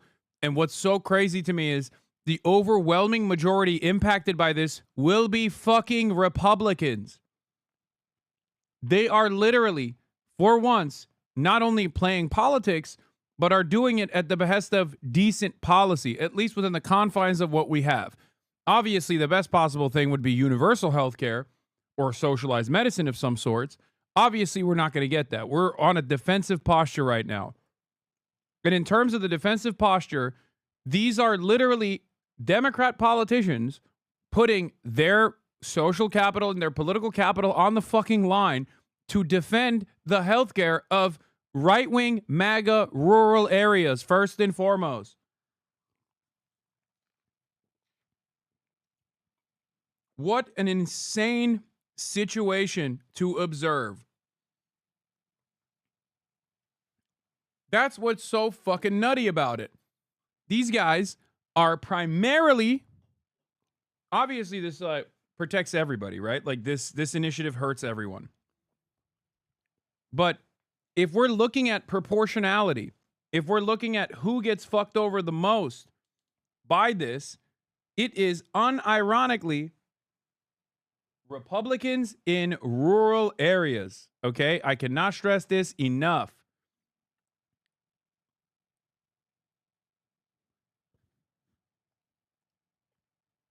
We get it, dude. You're woke transgender. Exactly. That's the response from the Republicans overall. Is like, you're just woke transgender, bro. Shut the fuck up.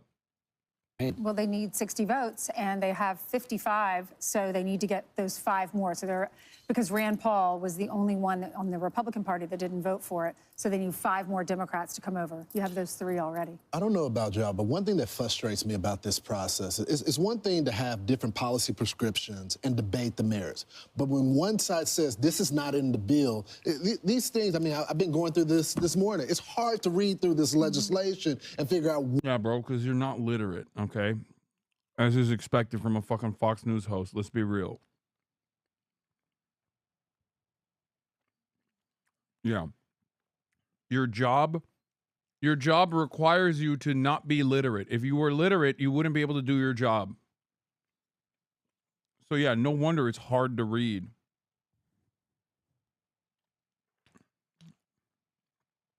Anyway. That's just one dumbass thing aside. I cannot fucking believe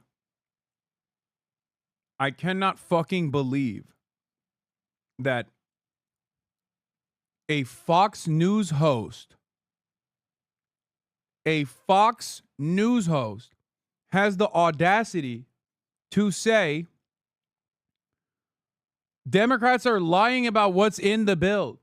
Dude, the number one message from the Republicans about what the Democrats want out of this is straight up giving $1.5 trillion worth of health care to undocumented immigrants. Like, that's what they've been going with. What do you mean? It's just pure projection. What each side stands for. But when you go on national TV and you say, hey, there's no funding in here for illegal, and you know that's not true, that makes it hard for Americans to decide what is false and what is true, and judge it by not only the... Oh my God. I spoke too soon. He was in the process of lying while simultaneously claiming that the Democrats are lying about what's in the bill and what's not in the bill. He's not so close, chat. He's just fucking lying. This is like when Israel says Hamas is like Nazi Germany. It's like, dog, you are literally Nazi Germany. What the fuck do you mean? Like, you're the guy doing the thing, and you're claiming that the Democrats are doing that thing that you're doing right now to the bill. They didn't send me any fucking cutlery. God damn it. To eat with my hands. President comments yesterday on our program, but Jackie's report as well. There is clear funding for illegals in this bill that they wanted. Yeah, well, if you work for a company, you have a budget, and that's exactly what our country has. We have a budget. We just need 7 more weeks of funding. So the Republicans are saying, let's just pass exactly what we passed in March and fund our government for the next 7 weeks. And they're angry at the Democrats because they're saying people are going to go without paychecks. People are going to be furloughed just because they want to throw in this money for illegal immigrants. And they're blaming it on Chuck Schumer and AOC because they say that she will probably be primarying Chuck Schumer in his next election. And he was killed for supporting Republicans in March, and he doesn't want it to happen again. Here are some... Yeah, this is why Chuck Schumer was wrong to have allowed the previous funding bill to go through without a fight. He was wrong back then, and now he's realized how fucking wrong he was now, only because of the outsized pressure coming from his fucking constituents who at the very least are aware of how deep the cuts are going to be to Medicaid. $800 billion.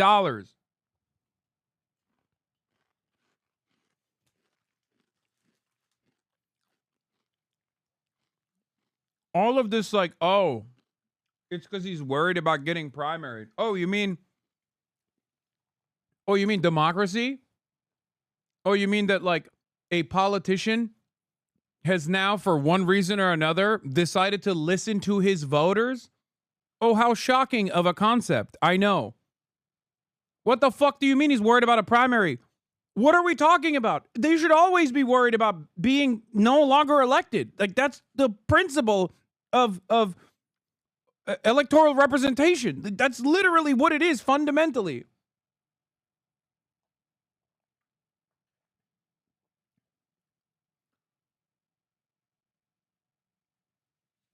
Democrats, the Republicans, and AOC was approached because she was saying, well, if Republicans have a problem with this, they can come to my office. They can sit down and talk to me. Listen to this. I saw some Republican members of Congress saying, oh, well, if we have this shutdown, it's because of AOC. Well, if that's the case, my office is open and you are free to walk in and negotiate with me directly. There was a thought from the Republicans that AOC is directing this, and she said that senators are welcome to go to her office directly. Is she? Why are you saying such a ridiculous thing? Why are you saying? She said go to her office directly. Do you think there's any? She is not directing this. She's wonderful. She's a real team player and the rest of that. You started by saying Republicans saying that she's directing this. She is not. Hakeem Jeffries is. And this takes a lot of experience, a lot of unity from the caucus in terms of... She also literally said, as far as the Chuck Schumer stuff goes, she straight up said, now's not the time for this conversation. Like, now's the time to defend healthcare for millions of Americans. Like, that's what she said. I saw the fucking interview that she did.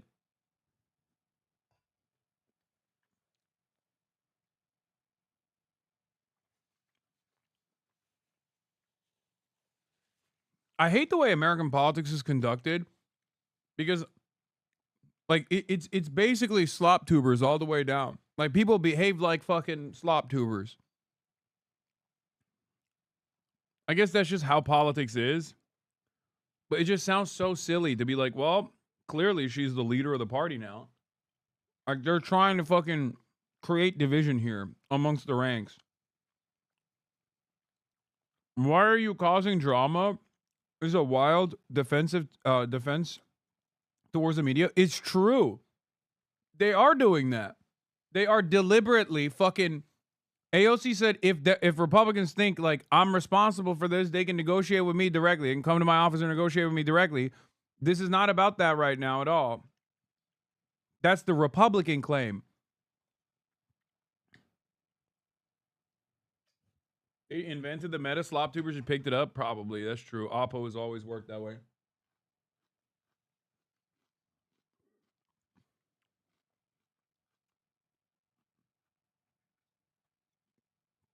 Is this Connor's biggest guess? He had Elon Musk, bro. What are you talking about? The point Connor's going to have Big Gav on. The gruesome Governor Gav. Finally, someone's doing some real politics on this godforsaken platform. View, and that's what this is. She's an articulate spokesperson for her point of view. For her point of view. She doesn't like the premise. But it's what... See?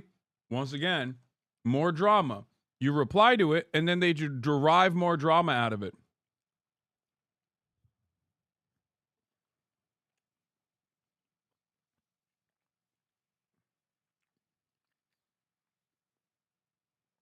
Oh, the girlies are fighting. AOC said, so you can keep yelling at the reporter or the anchor. Yeah. It's what AOC said. That's right. She was quoting AOC, but we were reacting to this because she's saying she is not directing this. I like her. She's amazing. But she's not in charge, but I like her. Yeah. It's Hakeem Jeffries. She is not directing this. This takes a lot of experience. Right, what she doesn't like, because she is the speaker emeritus. Right, I mean, I don't know. They should probably remove that.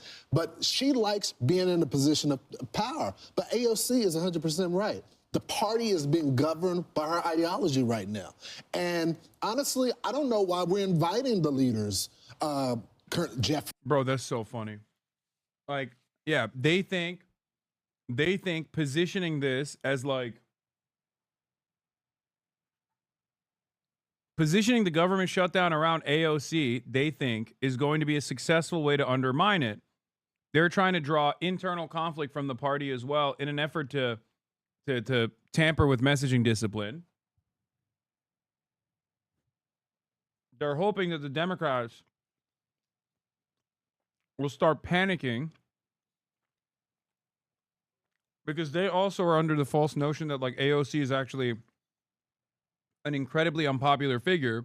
Except if you're Nancy Pelosi, you know you are the least popular figure when you were in office. Like AOC is unpopular nationally, sure. But the least popular figure in office was Nancy Pelosi because she was the leader of the Democrats. That's just how it is. Meanwhile,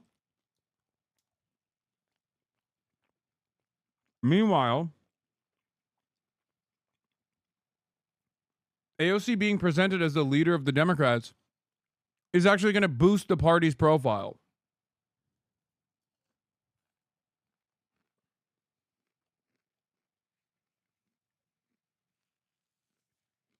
The reason why is because AOC is not as unpopular as stupid media figures think she is. Yes, Republicans hate her. Yes, this plays a role in her approval rating.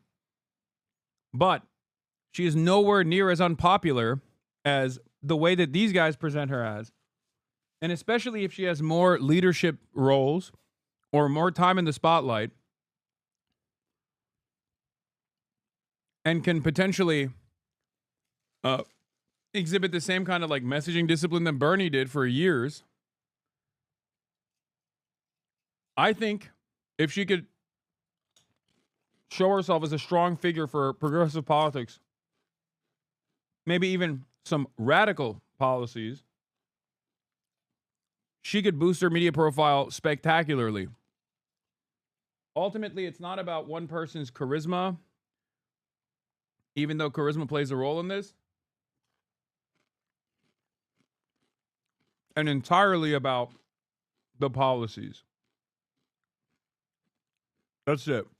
And Schumer said, we should just cut to the chase. Go straight to AOC and have the debate with her about what's in the bill, not going back and forth with Schumer. Schumer is being influenced by AOC right now because he knows the right thing to do. I love the fact that you have the vice president out there first and leadership in the Senate and the House, because the president, if you noticed him a couple of days ago, he's announcing he's going after child cancer with AI.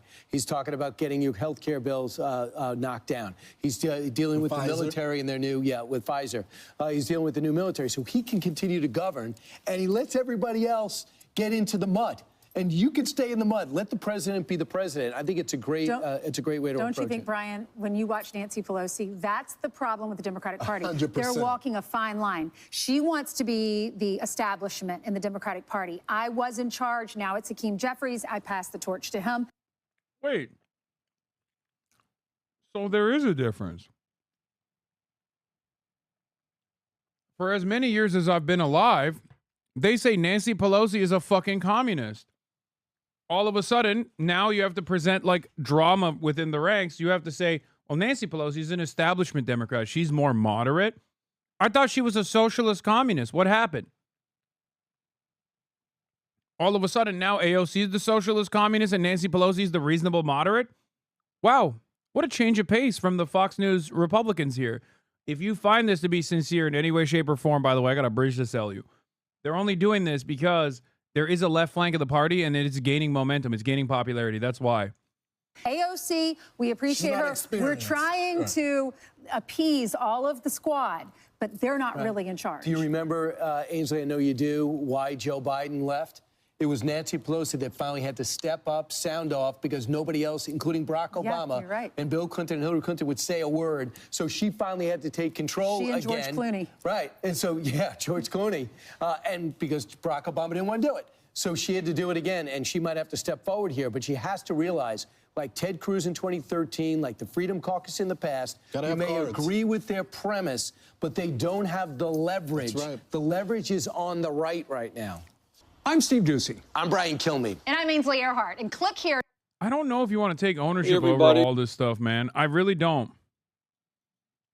Like, these guys are talking about a steaming pile of shit, okay? They're pointing to a steaming pile of shit, just straight up hot garbage, and going, look at how awesome this is. We control all of this. I mean, the economy is dusted, okay? It's busted and dusted. Cost of living crisis is completely out of control. No solutions whatsoever. The only thing that this administration is invested in doing is like, is using a militarized police force against like neighbors. Can you explain why Senate Republicans don't use the nuclear option, fund the government with a simple majority with a rule change, or is that not an option here? I don't think that that's I don't think that that's up for discussion as of now. I don't even know how they would be able to do that rule change, but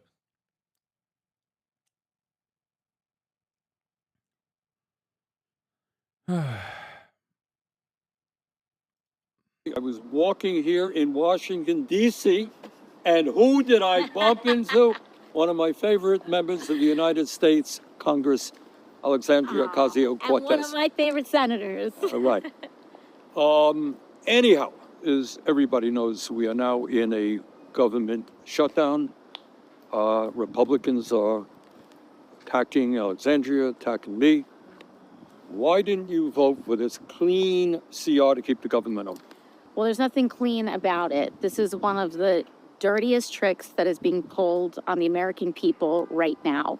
Starting today, October 1st, and throughout the rest of the month, Americans across this country are going to start getting notifications that their insurance premiums are up to doubling. We're talking about... Say that again. Your insurance, your monthly insurance... It's going to triple in some cases. Isn't AOC bought by AIPAC? What the fuck are you guys talking about, dude? Oh my God. Where do you get this information from? Do you guys just like live in fucking... What? Like maybe you could say like potentially J Street or something, but no, she's not fucking AIPAC at all. Bernie's gotten J Street donations. Bernie has spoken to J Street. Bernie is a liberal Zionist. AOC is somewhere in between. I don't think she is like as avowed an anti-Zionist as like Rashida Tlaib is. Neither of these politicians are AIPAC politicians.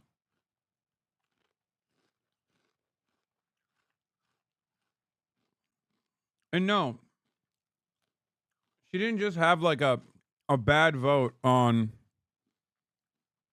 the Marjorie Taylor Greene provision or even turn around and defend it. That's not the only reason. AOC, the expectation for AOC is that she is supposed to be one of the leaders of the anti-Zionist movement, anti-Israel sentiment. She's not.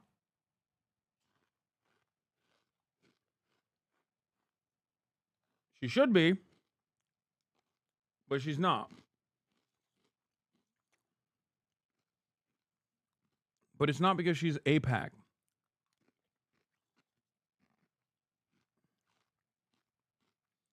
But AIPAC is a catch-all term, an umbrella term that people use, sometimes falsely, to describe being in the pocket of the Israel lobby.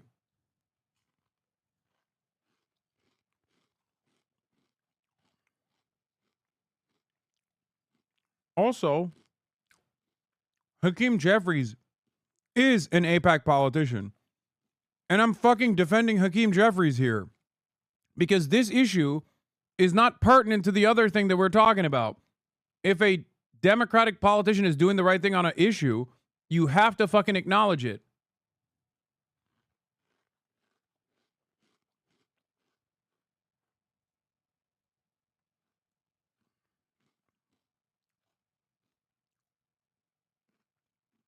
He recently got endorsed by J Street. You mean Hakeem Jeffries? Anyway, just lock in for now, okay? We're going to talk about Palestine again. I was just at a fucking Palestine protest, man. Obviously, this is not an issue that's important to me. God damn. Motherfuckers will be like, we'll talk about the government shutdown, and motherfuckers will be like, well, you know, every Democrat that's messaging on this is like still an AIPAC stooge or some shit. It's like, calm down, please. Premiums are going to double for millions of people across the country. At a time when we are already paying, by far, the highest prices in the world for healthcare at a time when people can't afford it right now. So what happens? That means people getting bankrupt over chemotherapy, people going to the pharmacy and not being able to get their insulin. And frankly, it means a lot of Americans are going to be in danger. And Republicans want us to rubber stamp that. So what are we going to say to that, Bernie?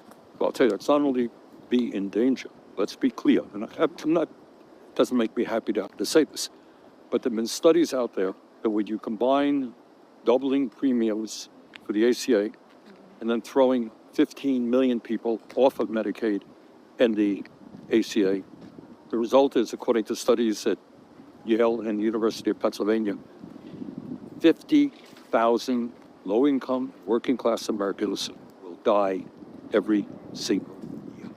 All right? If you don't have the money to go to a doctor and you're sick, you die. And that's what we're looking at. That's what this clean bill is about. And so Republicans want us to rubber stamp that. And we're saying no. We need to stand up for the American people. That's it. It's good, clean, wholesome messaging. They could go even harder in the paint and start talking about how Republicans want to kill the poor. That's what I would do. Because that's what this is about. I hate the game that we play all the time. And by we, I mean those on the left. And yes, this even includes like those on the left flank of politics in this country. So the Democrats as well. Where Republicans can literally be like, Democrats want undocumented migration to flow into the country so that every single immigrant can come to your house, break down your door, and rape your fucking daughter to death. And then they'll turn around and be like, what do you mean? I'm just talking about policy. Meanwhile, Democrats don't fucking turn around and say, Republicans basically want to kill you if you're poor. That's what it is. That is a more honest assessment of Republican policy, especially as it pertains to cutting funding for Medicaid. That's what it is. They want poor people to fucking die. Republicans want poor people to not be able to pay for healthcare and fucking die. And here we are having a conversation about whose rhetoric is violent.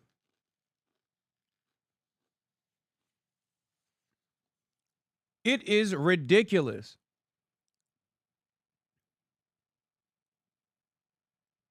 Republicans do not want you to realize, if you are a Republican, they do not want you to realize that they cut your health care by $800 billion so they could give tax cuts to the super wealthy in this country. Understand this. They cut your health care, your Medicaid, by $800 billion so they could at least like put a dent in the whopping tax cuts that they pushed for the super wealthy in this country. Okay? This is going to destroy rural hospitals. It's going to destroy your grandparents' chances of continuing long-term care in nursing homes because long-term care is not covered by Medicare. It's covered by Medicaid.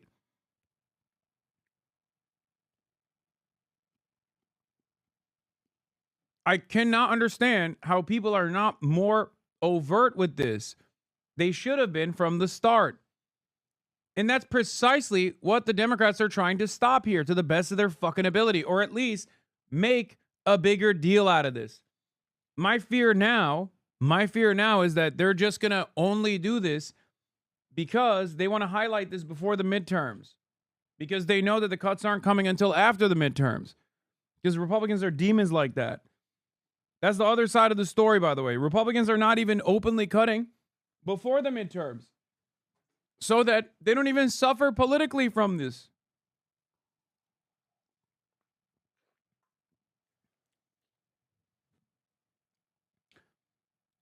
Why didn't they stop the big, beautiful bill? There was no way to stop it. They couldn't stop it.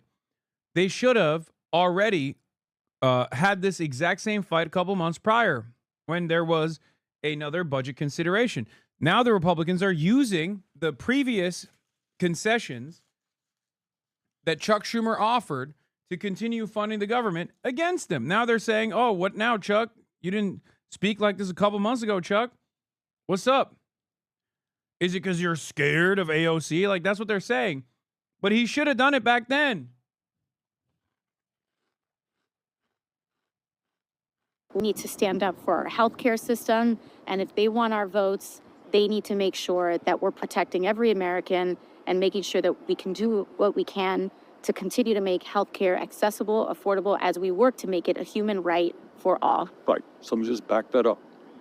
Remember, right now, our healthcare system is broken. Right now, we're the only major country on earth not to guarantee healthcare to all people. And these guys want to make it even worse. We're not going to let that happen. No, we're not. Thank you. Onward. God damn, dude. Yeah, Trump also is going to discuss budget cuts with Project 2025 author and OMB director Russell Vaught. Remember, Donald Trump was like, I don't know what Project 2025 is. It's a Democrat made-up thing. I don't know how to read. And ever since he got into fucking office, that's all he's been doing is following through on Project 2025. Yeah, that's where we're at right now, man. And not only are they doing this, but they're doing this in like a blindly partisan fashion too. Like they are just so open about how partisan this is.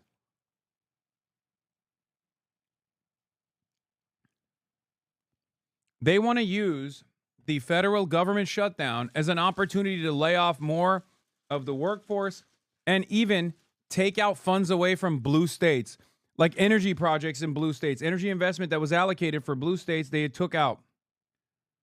That's crazy. That's jobs, man. That's just jobs. You're not like, you're fucking over Republicans too when you do that.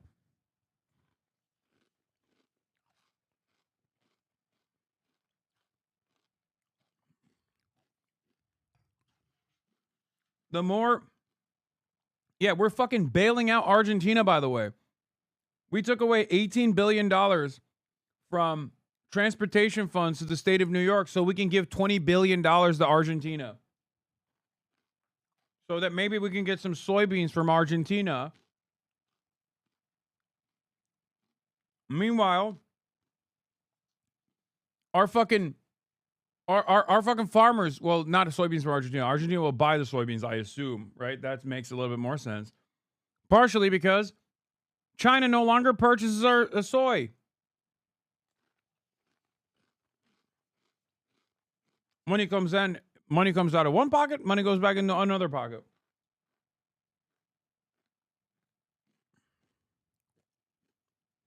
Yeah. America first is when you hand billions to Argentina and Israel and withhold money from American cities. Total supplemental energy aid approved for fiscal year 2025 is $20.1 billion. Combined with the baseline, overall approved military aid to Israel in fiscal year 2025 exceeds $23.9 billion, a record high, by the way. This excludes $4.8 billion in U.S. regional costs, like carrier deployments indirectly supporting Israel.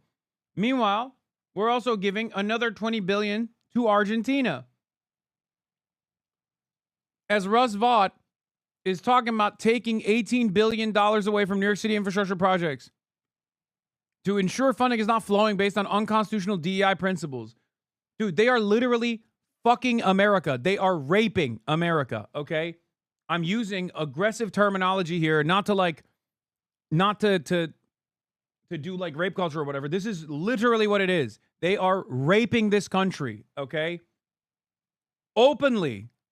And every day that they rape this country, they're saying, what are you going to fucking do about it? That is exactly what's going on. It is fucking insane. It blows my mind.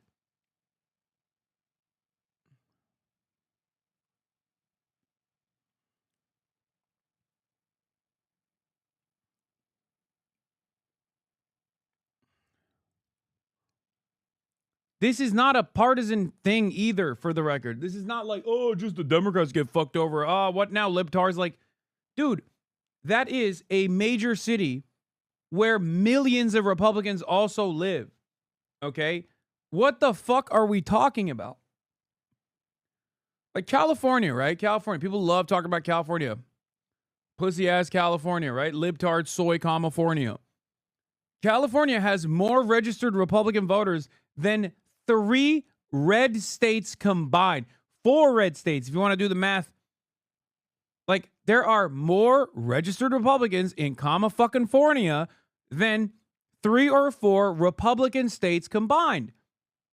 There are Republicans there too, if you want to think about it from a partisan perspective, which is crazy to begin with.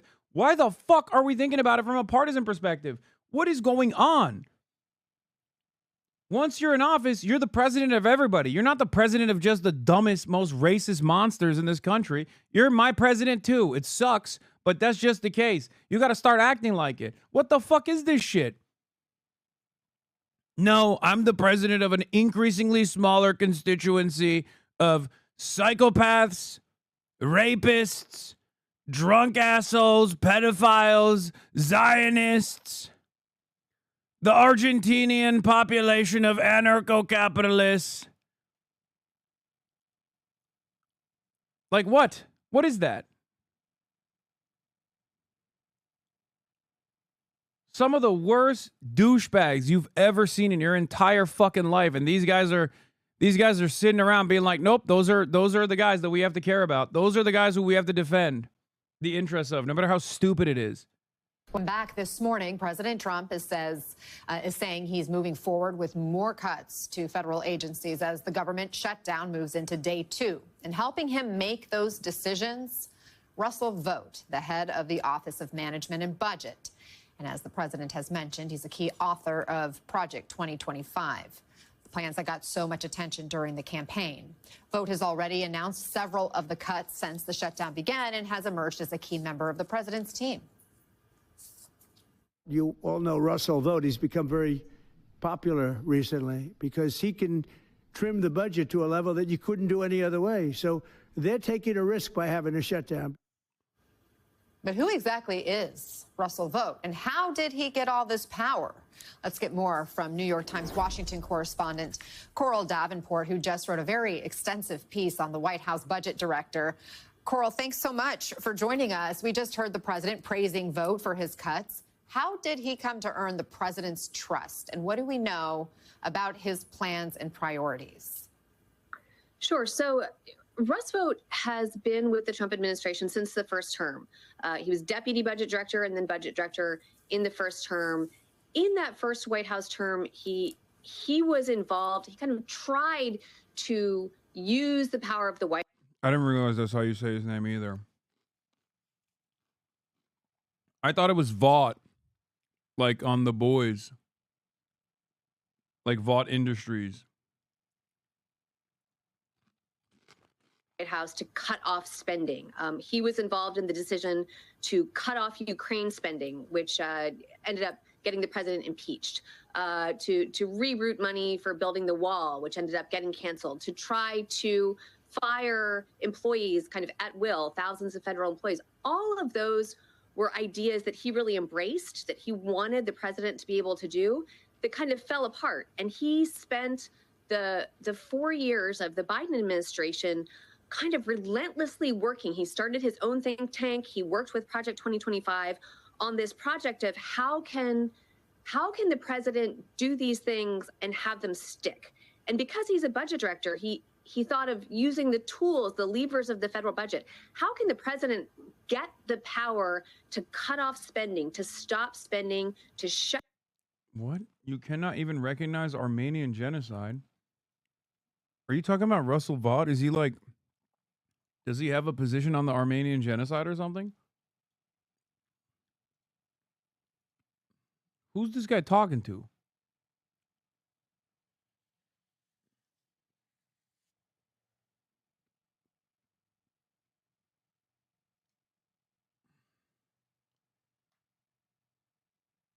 Is there something about Russell Vought that I didn't know, that he's like a...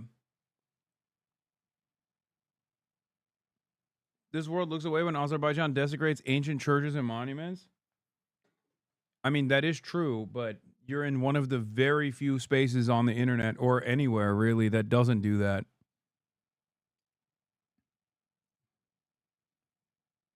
So it's ironic to come here to say that to me, of all people.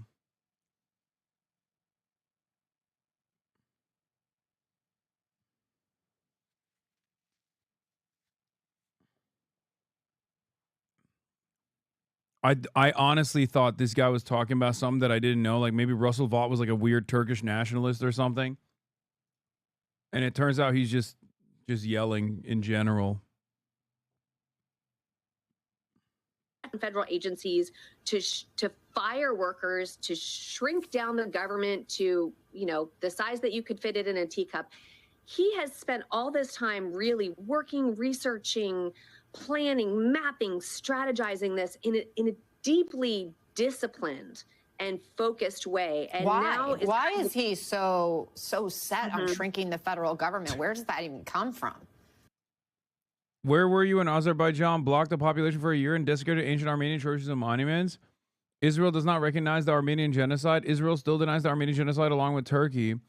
And then because you spammed it, you got timed out for 300 seconds. You silent me because you do not recognize genocide. No. They silent you because you were spamming. Also, everything you just talked about, I not only recognize, but have also covered.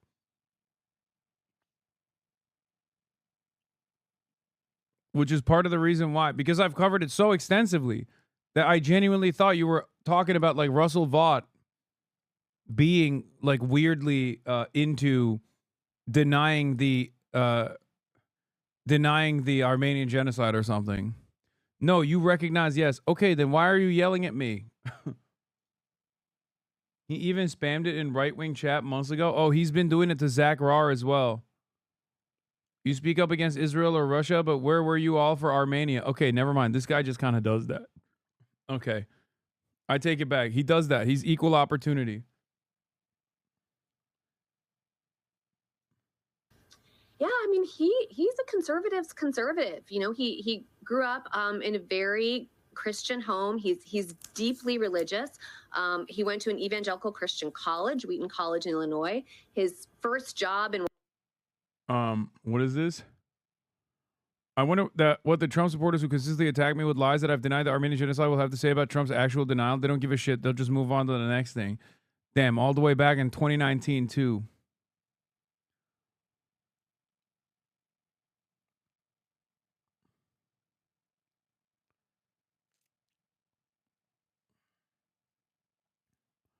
Did he go to a rally or not yet? No, I came back from a rally. Washington was with Republican Senator Phil Gramm, who was sort of known as the most unloved man in Washington for his efforts to cut the budget. I think he's talked about how he felt like for his parents, he grew up in a blue collar family. His parents were a teacher and electrician. That the burden of paying for federal government really dragged them down. He's also talked about his interpretation of the Constitution. He calls himself a radical constitutionalist who thinks the founding fathers wouldn't recognize agencies like the Federal Reserve. So I think he... Why do you care about Palestine so much? Hamas murdered 1,000 innocent people. Yes, Israel's killed 1,000 people in return. But those people would have turned into Hamas militants any moment. And all of them are Hamas supporters, which killed literal innocent people. How can you be so anti-Western? Are you against democracy, secularism? Islam is literally the enemy of those before mentioned concepts. This guy's so funny because he said, sure, Israel has killed thousands of people in return, but those people would have become Hamas militants. Like, do you not understand what? I've studied the Quran. I've lived in Iran for 21 years. You tell me how I'm wrong. Like, you just openly stated, like, yeah, Israel's killed, but, you know, they should be able to do that. Like, this is such a lazy way to argue that you immediately contradict your own position. If you have, like, some sort of if you believe human life is valuable and sacred, as I do, then it's rather odd for you to just like find justifications for why it's appropriate for Israel to take far more lives than Hamas ever did or ever could.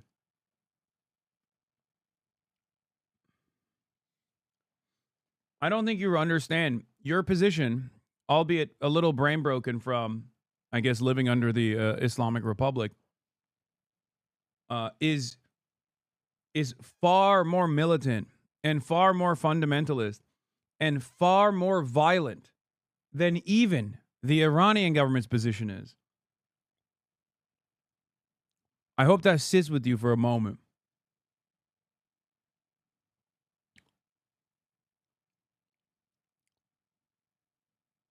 I know it comes across as crazy. Like, what do you mean? Israel is good. Iran is bad. Even with all of the domestic policies and all of the violent repression from the Iranian Republic, from the Islamic Republic of Iran, Israel is still a far worse entity in the region and around the world. I'm trying to understand. It's just really hard to take into account every aspect of the situation. I've watched you a lot. Okay. Well, then listen to my words. There are many things to criticize the Islamic fundamentalism of the Islamic Republic of Iran. You can even have issues with Hamas's own governance or its actions or its form of militancy, its targets, whatever. None of that is even remotely consequential when we are discussing an ongoing genocide that one of the world's most powerful countries is committing against a captive population of Palestinians after 80 years of brutal repression and apartheid.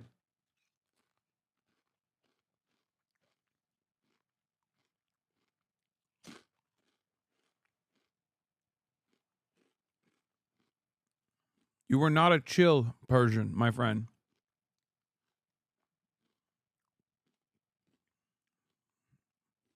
I don't want to get too emotional here with my rhetoric, but it seems to me like you are quite unchill. So you do believe that Hamas has its own problems? You don't usually talk about this? Yeah, just like it is not pertinent to discussion to talk about the Allied forces and their own domestic conduct during World War II. Okay? Churchill was a monster in his own right. The American military was comprised of segregationists, homophobes, transphobes, woman beaters. Does that even fucking remotely matter when we are talking about fighting the Nazis? It does not. It doesn't even remotely matter. It doesn't matter even one bit. It's that simple.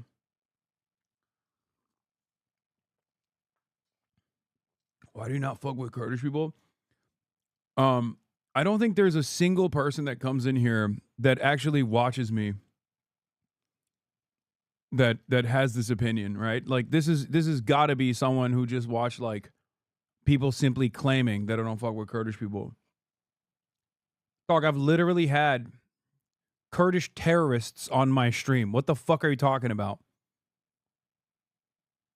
Like dudes who went and fought in fucking Rojava that are declared terrorists by the Turkish government are good friends of mine and also have been on my stream a bunch.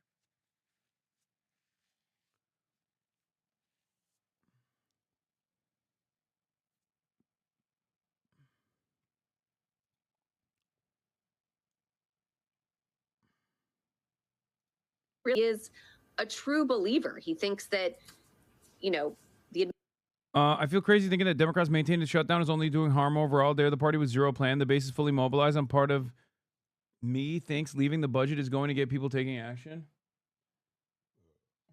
I'm gonna be honest. I think the reason why the Democrats are doing this is not because they have an honest to God fear that healthcare is going to get taken away. I think they're far too cynical to actually make that consideration. I think after listening to what's his name, Shane Goldmacher, right, on the New York Times this morning,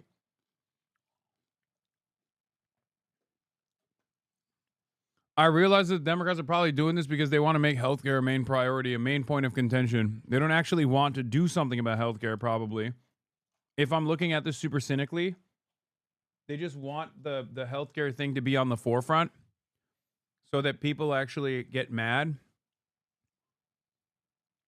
So that there's like one issue that they're strong on to advocate on come the midterm elections. Because, like, they're getting fucking cleaned on immigration and all this other shit. So they're trying to find something to posture on and something to message around. And the only thing they got at their disposal is healthcare. And, I mean, even if I'm thinking about this, like, in the most cynical way possible.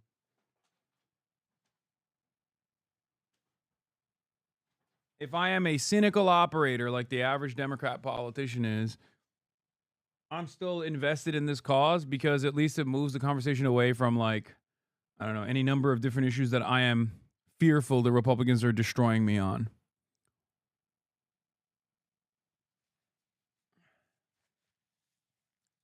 Administrative state is not recognized by the Constitution, and he says it's infected by, federal workers who are woke and weaponized and sort of liberal leaning and aren't accountable to the president and to voters. So he comes at this from a place of kind of a true believer who has been working on this, realizing this, executing this for about 20 years. Well, and he, as you mentioned, had an impact in the first Trump administration. Now he's got this humongous role in the second Trump administration, and it seems like there are really no bounds being applied to this presidency. And you have anti-tax activist Grover Norquist, you quote in your piece, saying that Vogt has, been lining up the billiards shots, getting each ball in place one by. You got to get better at preventing clippable moments, brother. Law of a Kurdish terrorist on my stream isn't a great look. Save resistance fighters that are considered, etc. Man, shut your bitch ass up. The fucking reality of the matter is, I already fucking mentioned that, and it's that's what happened. Okay, the reality of the matter is that is what happened. People that are declared terrorists by the Turkish fucking government are good friends of mine. Okay, shut the fuck up about optics because you're so goddamn concerned that motherfuckers are gonna clip me out of context. They do it every day. It doesn't matter. Okay. What is this fucking concern? Brother, you got to get better, dude. You got to get better, dude. People come in here and cynically bait you into saying stuff, and then it doesn't matter what you've done, what kind of work you have done in defense of the values that you defend every fucking day. What matters is a clippable fucking moment. Go yell at the people who clip it out of context and scream about this fake shit instead of trying to get me to fucking, I don't know, speak in 10-second increments for 8 hours every day.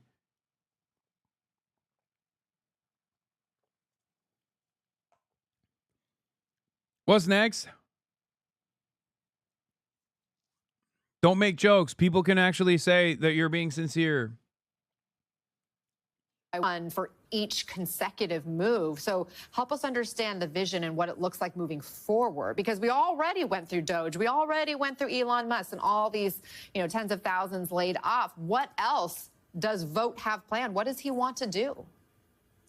Vogt is in a lot of ways the anti-Musk. Musk kind of parachuted into Washington with so much chaos, so much haphazard action. I don't know what the Vogt fuck this is, but it's a really clear roadmap, a really very clear rosy. plan. And his ultimate end game is to continue to do these cuts, but he is orchestrating, essentially setting up a showdown in the Supreme Court. He believes, the people around him have told me, that if he can get these cuts, these moves to give the president the power to unilaterally cut federal spending, if he can get one of these cases to go before the Supreme Court will ultimately find that the president does constitutionally have the power to cut off whatever funding he wants, or something along those lines. and he is if that happens, if that end game plays out in that way, then that really just reshapes the presidency and gives this president the power to really just cut down the government and legally. Well, Coral Davenport, you have such good deep dive reporting on the New York Times. Thanks for sharing some of it with us and helping us understand the influences right now on the president as we're charting this moment, charting forward.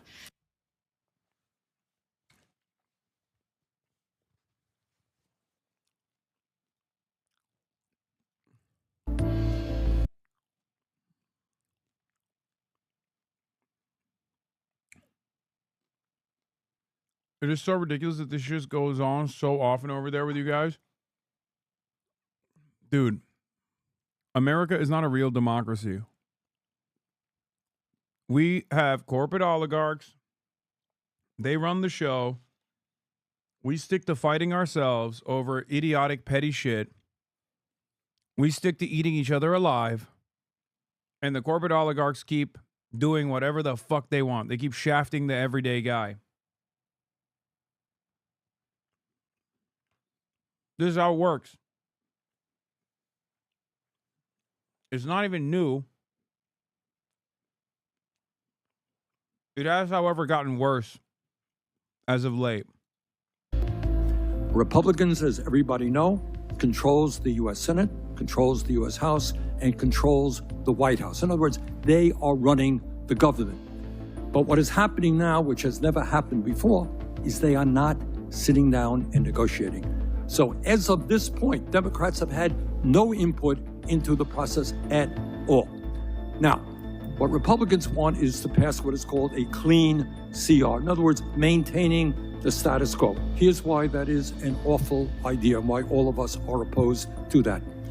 In the last year, as many of you know, under Trump's big, beautiful bill, 15 million people on Medicaid and the Affordable Care Act will be thrown off of health care.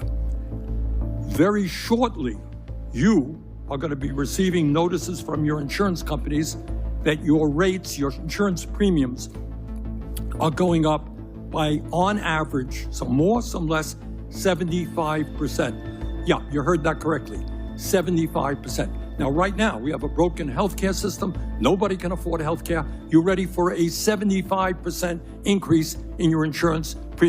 Do you think the strategy of right using trans undocumented as a magic spell to justify taking things away from people is generalizable or universalizable to the entire grand strategy of right-wing politics?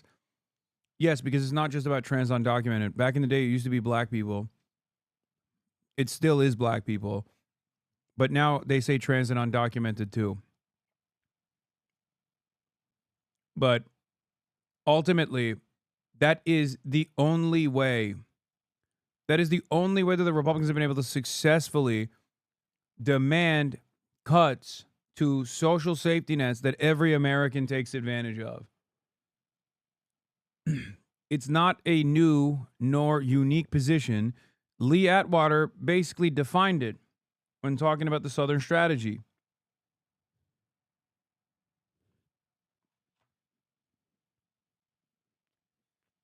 Bad Biddy 101. Hasan, I'm 21. Am I too young for you? That's crazy. That's a crazy question to ask right now. You're not, nobody is. But in Vermont family making $82,000 family afford their Oh my God, that's what Peter Rush sounds like? That's crazy. premiums can go up $20,000 a year. We want to protect access to health care for millions of people across this country.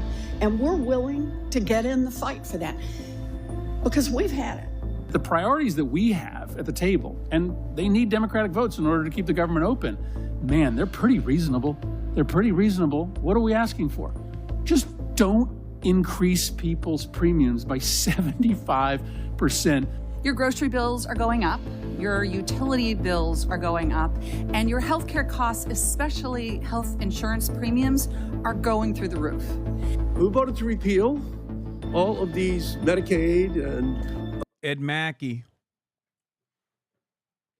Damn, they got all the...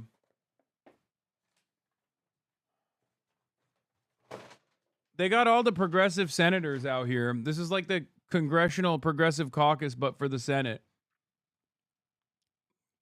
What the fuck is Chris Murphy doing there? I guess this is his thing now. Going up. That's the new meta for Chris Murphy is he's with it now. Fuck it, I'll take it. I don't care.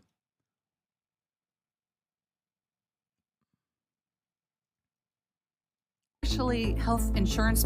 All of these Medicaid and Affordable Care Act, Medicare, and NIH. I do hate that, like, so many of like the OG long-term, somewhat progressive or like left flank politicians in this country are also all 800 years old. Ed Markey is Hamas.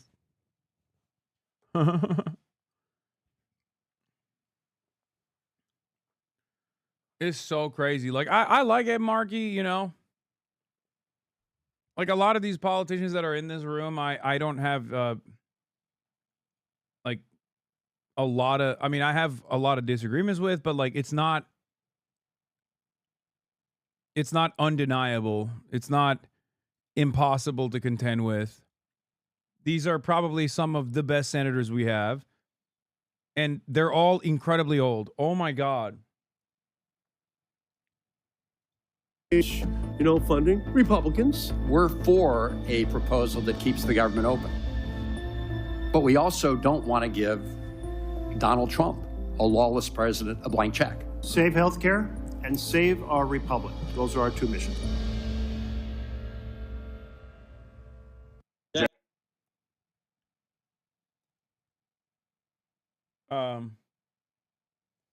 I was talking to Austin about this, but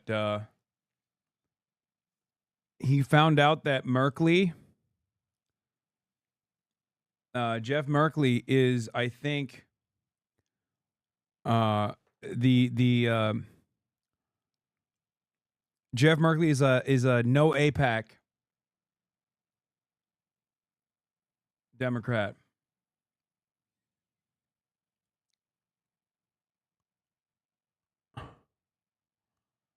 And Merkley also pushed for a bill titled "A Resolution Calling on the President to Recognize a Demilitarized State of Palestine."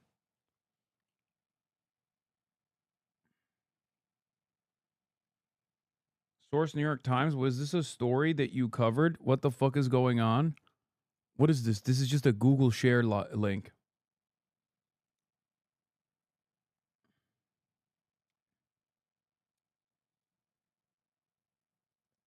Still shits on protesters though. Yes, they all do. They're not with it, okay? I know.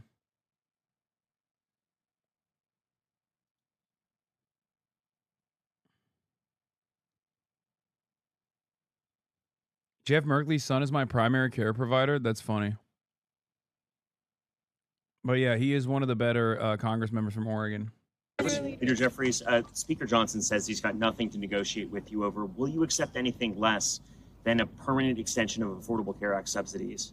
The legislation that House Democrats and Senate Democrats have introduced together relates to a permanent extension of the Affordable Care Act tax credits for working class Americans.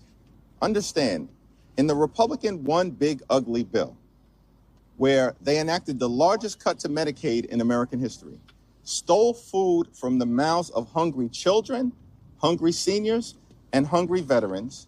And all of this was done so that they could provide massive tax breaks to their billionaire donors.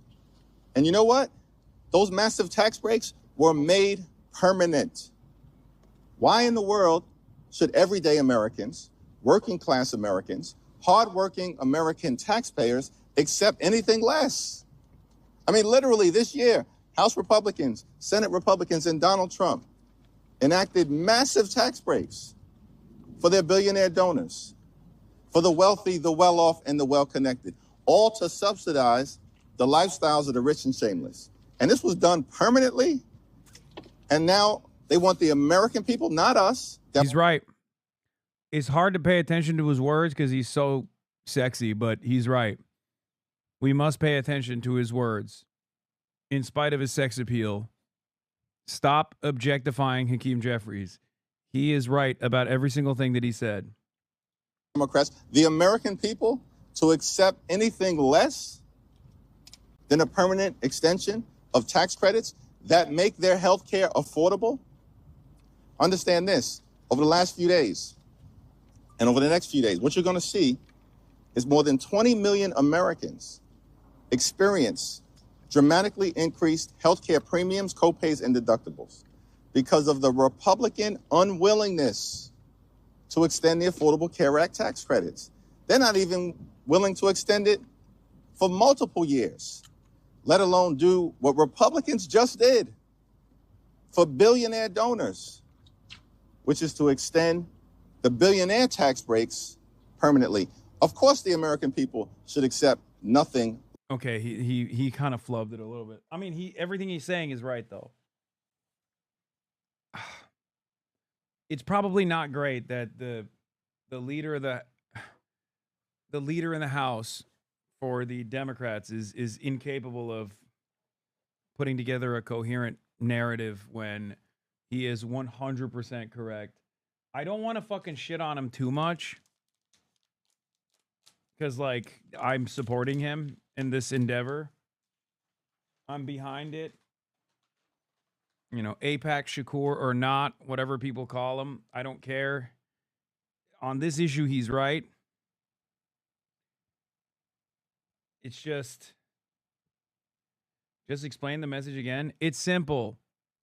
Republicans are cutting $800 billion in Medicaid because they wanted to make tax cuts for the super wealthy in this country permanent. They are taking money directly out of the pockets of the working poor in this country who struggle to make ends meet, who still have to pay a shit ton for fucking health care, and they're taking the money from the poor to give it to the wealthy. It's like reverse Robin Hood.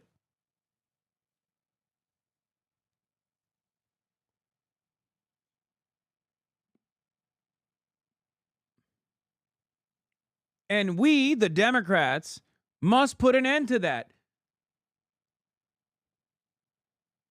The reality of the matter is, they should have been doing this way, way, way ahead of time. They should have done something of this sort to get assurances before the big booty bill. But they didn't, and now we're stuck.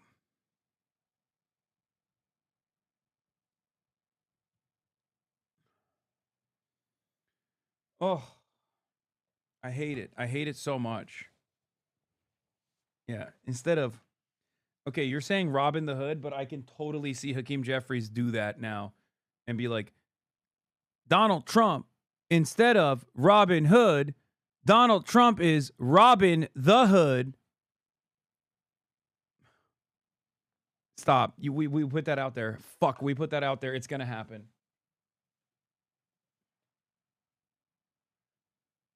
Oh, God. It's going to happen. Oh, God. I'm Brian Kilme. He's going to do that and then fucking be like, mic drop moment. Yes, sir. Mr. Speaker?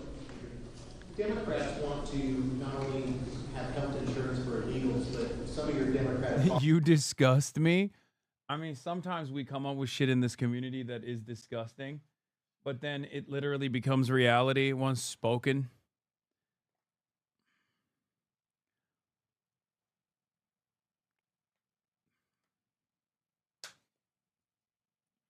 Logs, I have a genuine question. Hey, man, genuine question. Why do the Dems not go out there in front of cameras and say the president is lying? He's a liar and he lies and he does nothing but lie. And call him a couple of names or something? I feel like the people will respond to that more, no? I mean, I don't know. I guess, yeah. I don't know what the actual answer is. Because, like, it's not a bad question.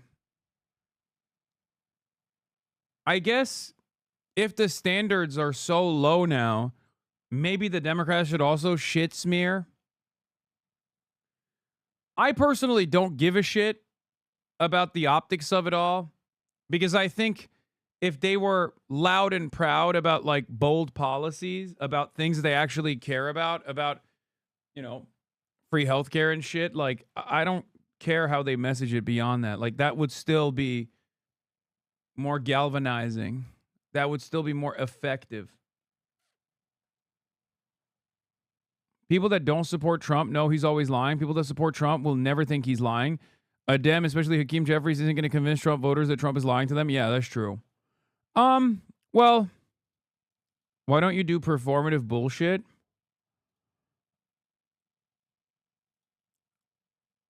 That's not entirely true. I think you can educate people on how Donald Trump is actually fucking them over. You just have to go to them. A competent Democratic Party right now would be going to Republican houses, okay, finding Republican voters who have been frustrated because they saw their new health care bill, and go to red states, go to rural areas in person, and cut videos and be like, this is Hank Piker, okay? This is Hank Piker. He's a real salt of the earth kind of guy, okay? Victim of divorce court. Wants to potentially even assassinate the judge that oversaw the family court case, okay? That's how real of a American salt of the earth kind of guy he is, okay? And Hank Piker owns an HVAC business. Hank Piker has to go and purchase health care. Hank Piker, as a industrious HVAC business owner, owned and operated by himself, of course, sees what his healthcare premiums are going to look like next month. He doesn't like that. Now he's just as mad at maybe even the powers that be as he was at the family court judge that fucked him over and made sure his alimony payments were as high as possible, because that's a woke, gay, libtard judge. Okay? Now Hank Pecker's mad. Bernie Sanders comes in, does a video being like, Hank, you mad? Not at the woke, gay, libtarded family court judge that made sure your child support was $5,000 a month.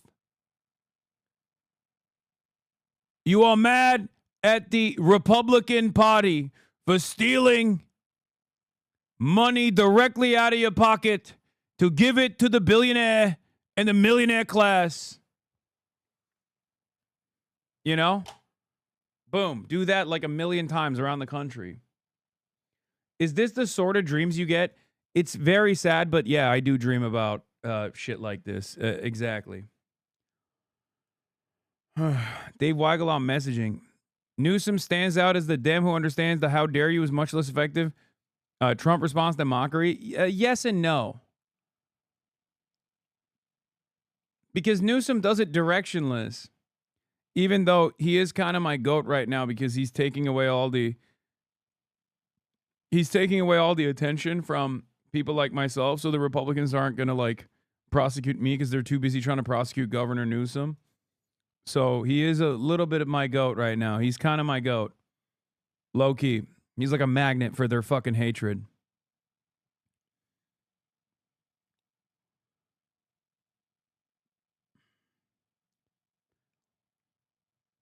Anyway, the point I'm trying to make is, dude, I see racism in the same way, and I see transphobia in the same way that I see all these other distractions, right? When the Republicans are using it. Obviously, it's a hateful way to live, and when it's reflected as policy, it's incredibly harmful to entire swaths of the population. But its utilization as a tool is distractive. It's the same reason why Republicans right now in this period of instability are focusing on Netflix for having a Coco Melon video that from a show that ended years ago that apparently has like a woke baby in it or something. And that's why Republicans are currently focused on canceling Netflix, because they're fucking stupid. They're talking about Cracker Barrel. They're talking about Netflix because They're fucking stupid, okay? I can't stress this enough. They are fucking stupid. If you are looking at an unprecedented economic crisis, the likes that Americans have never experienced, I'm talking Great Depression style shit, okay? The likes that Americans haven't experienced in 100 fucking years, and you are predisposed with woke babies on Cocoa Melon, you're a fucking moron, okay? You are too stupid to operate a vehicle. That's it. And unfortunately, there are millions of people who are that stupid. But even stupid people understand when they're getting fucked over. So it is pertinent on us and the Democratic Party to explain to them that while they are stupid, they're still getting ass fucked by the Republicans. That's the job of good governance. That's the job of good leadership. That's the job that the Democrats are fucking failing on. Okay? That's it. Like, imagine there's a government shutdown that's going on. $800 billion in healthcare funds is going to be taken away. Almost $1 trillion plus dollars taken away from healthcare that these guys desperately fucking need. Okay? And they're talking about canceling their Netflix subscription. I know when you see stuff like that, when you see how hateful little monsters these dipshits have become, I know it feels like it's impossible. It feels like it's impossible to talk to these fucking monstrous pieces of shit. Okay? Because they're so stupid that they're like, nope, I don't care. I'm going to hurt myself and fuck you. You can't say anything about it, woke libtard. I get it. Okay? I get it. I get frustrated all the time. I have to deal with these fucking animals all the goddamn time. Okay?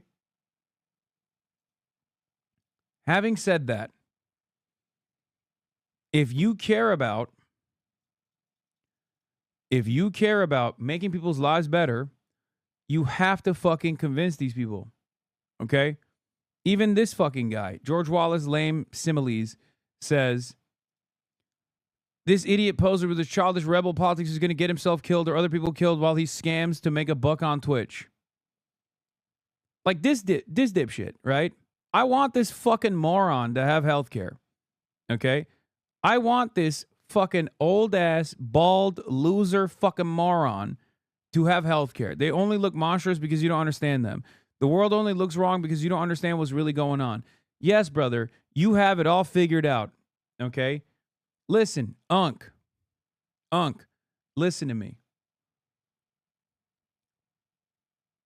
It doesn't matter what you have heard about me or what you think about me right now. I'm telling you right now, whether you like it or not, I am going to nonstop fight to make sure you have free healthcare. You understand me? Free healthcare for you. It doesn't matter if you hate me. It doesn't matter if you think I have hateful politics. That's my politics. My politics is giving everybody healthcare. My politics is giving everybody free education. My politics is giving everybody housing, okay? No matter how much you want to fucking kill me in the process, no matter how much you hate me, no matter how much you think I am the one fomenting hatred in this fucking country, that's what I want to do, okay? No matter how stupid you are, no matter how bigoted you are, no matter how hateful you might get, I want you to have more autonomy in your life. I want you to have democracy in your workplace. I want you to have a shelter over your fucking head. And I want you to have free healthcare. These are things that other governments that have far less money than we do are able to provide to all of their citizens unconditionally. Okay? And I want you to be able to have that too. Doesn't matter if you don't want it. Okay? I want to deliver it to you in an authoritarian manner. Oh, I don't want it. I'm going to vote against it. I don't care. You're going to get it. You're going to get it. If I have my way, you're going to get it. You're going to get that fucking beautiful free healthcare. You understand? You're going to say, no, I don't want to be able to go get coverage. I don't want to be able to go to a fucking general practitioner with regular frequency so that I can have the decent preventative healthcare so that I don't have like debilitating illnesses down the line. Fuck you. I'm going to fucking force it to you. Okay? I'm going to force it down your fucking throat. You understand?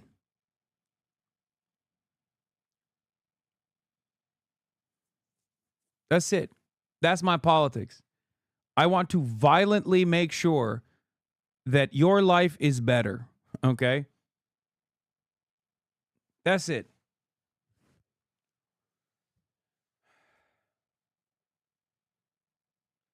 This is the upside down of class reductive style messaging of channels like Breaking Points. They might be soft on the social issue side of messaging, but they're doing work on the class war messaging, the hogs. Yeah.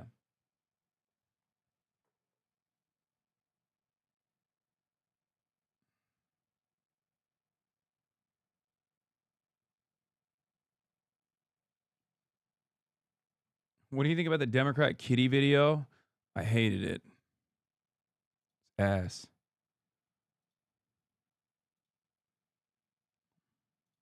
Over in the Senate are also talking about DEI programs that Democrats want to bring back. Can you elaborate on that? Yes, there's all sorts of. As a European, I'm very confused and how Americans have been so propagandized against free healthcare. Because what do you mean you love to spend 20% of your paycheck for insurance, but won't bother spending 2% on an extra tax for free healthcare? No, that's what it is. It's because anyone that fucking speaks out on shit like that, people like myself, get ritualistically humiliated every damn day of the fucking week. And they don't do it on the virtue of healthcare because they know they can't advocate on that side. Like, they can't turn around and be like, this guy wants everybody to have free healthcare. What a fucking loser this guy is. They can't say that. So they find anything and everything they can. They find clips out of context. They find it's the same with like even someone who is far less radical than myself, like AOC or even Bernie Sanders. There's tremendous amounts of enmity towards people that want to advance the material conditions of workers in this country. The media is owned by powerful corporations who have a vested interest in ensuring that the same domineering hierarchies continue. And people are kept sedated. And it's a fairly sophisticated way of doing things for conservatives. The conservative agenda for decades has been to weaken government in an abstract sense so that Americans are too fearful to do the things government is good at, like universal programs. It has worked on the boomers a lot and a lot of the Gen Xers. Yes, Ronald Reagan. Ronald Reagan and his consequences as a singular force in this country are so devastating. Ronald Reagan is the liberal FDR. He is the neoliberal FDR. What FDR and his politics did to America and his policies did to America, Ronald Reagan had the exact opposite effect. Now, I'm not like I'm not in the business of saying that people are singularly responsible for the American demise. But if there was one figure that is so pivotal that you could point to, it would be fucking Ronald Reagan. Every single graph that tracks how shitty everything is nosedives in the fucking 90s. Okay? In the end of the 80s, every single graph. Do you think that is an accident? Every fucking graph, dude. Like, you look at cost of living, you look at deregulation, you look at like home ownership rates.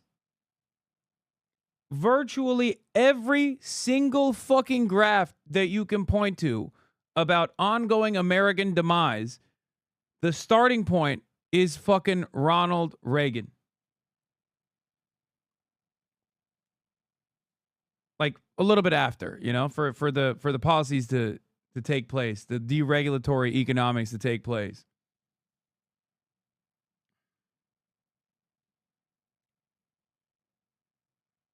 Now, of course, it didn't start with Ronald Reagan. It certainly didn't. It's capitalism. It always has been, and it always will be. But Ronald Reagan as a domestic force was so powerful that it basically restructured both parties dramatically.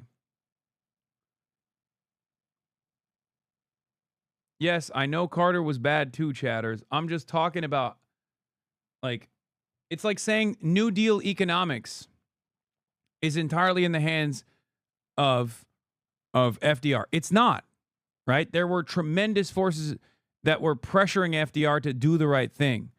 And there were still limitations. But if you were to reduce it, if you were to make a reductive argument, if you were to reduce it to like a singular force that made the opposing major party damn near concede entirely to full tilt domination, FDR's New Deal era politics dominated American politics for a very long time until Ronald Reagan flipped it. And now Reaganite neoliberalism dominates American politics in the same vein.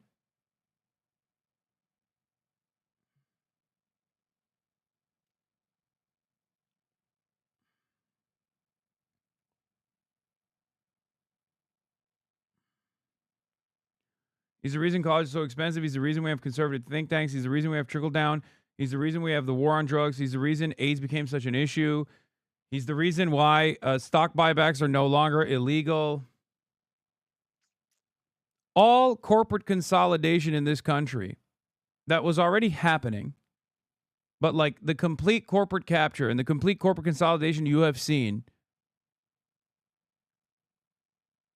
comes from the Reagan era. The last breath that the unions had was taken away under the Reagan era. They can directly ruin your life. Once upon a time, a bunch of rich people sat in a room. One of them said, damn, I hate paying taxes. Another one said, bro, me too. They said, you know what we need to do, right? We need to hire somebody to convince poor people to pay more taxes while we pay less taxes. They said, that'll never work. Someone said, wait a second, I might know a guy. But you see, at this time, Ronald Reagan was a General Electric spokesperson. He was really good at convincing poor people to do whatever the rich company General Electric wanted. Hey man, Slick Willie did a lot to help that along. Credit where credit is due. Dude, I know. But everyone that comes after Reagan, Democrat or Republican, is still absolutely following through on the attitude change. If you're thinking about like Nixon, if you're thinking about people that came before, sure, they played a role in this as well. But Ronald Reagan was the point of no return. Like Bill Clinton's neoliberal anti-welfare policies, sure, I'm sure he was like super invested in that personally. He's a piece of shit. But like, Bill Clinton was responding to what he perceived as the public pressure to Ronald Reagan, because Ronald Reagan did put up LeBron numbers. Like, you're forgetting. Ronald Reagan actually did have that popular mandate, okay? Unlike Donald Trump.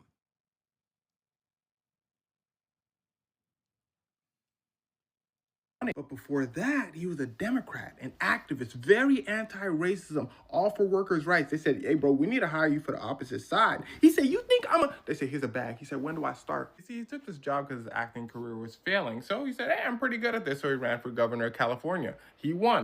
He was also the head of SAG-AFTRA, or SAG at the time. They hadn't consolidated yet, I think. And as the head of SAG, he literally fucking ratted out communists in his own union. He was a snitch. So even when he was the leader of a prominent union in the country, he used his position to fucking rat out rank and file members with what he perceived as having radical politics.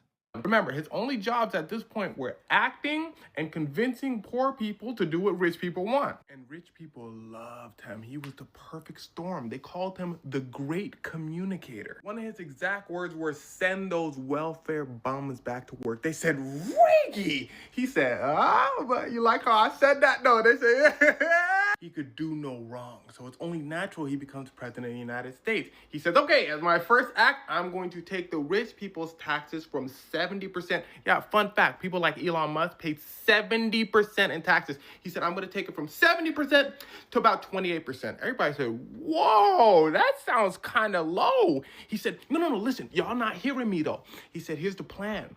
They're going to be super rich, and then they're going to want to spend more money on their companies, so then they're going to hire people like you. But people back then weren't dumb. They were like, what? He's like, but we're going to also stop those welfare black people from taking your money too, even though white people took most of the welfare money. They're like, well, I don't like black people that much. Okay, you're keep going. So he steps up the charm. He goes, y'all know me. Just see what happens when I deregulate businesses and let them do what they want. It's going to benefit you in the long run. Well, he lied, but listen closely. They were in a recession at the time. But what economists know is that after a recession, usually is a time of mini prosperity, then back to recession. It cycles. So he knew that the economy was going to go back up because that's the natural cycle. So when the economy starts going back up, he's like, see, I told you. They were like, well, he was right. But in the long run, this happens. Basically, as the economy goes up, everybody starts getting paid more. But from when he became... Dude, look at that.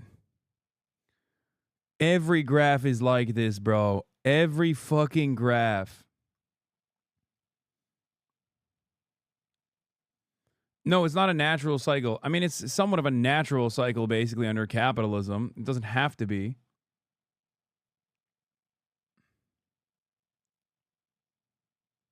President, everybody started getting paid the same while the economy went way up. What does that mean? Well, the money had to go somewhere, right? And it all went to the rich people. Yeah, right. Like, isn't that fucking nuts? Like, how do you look at this?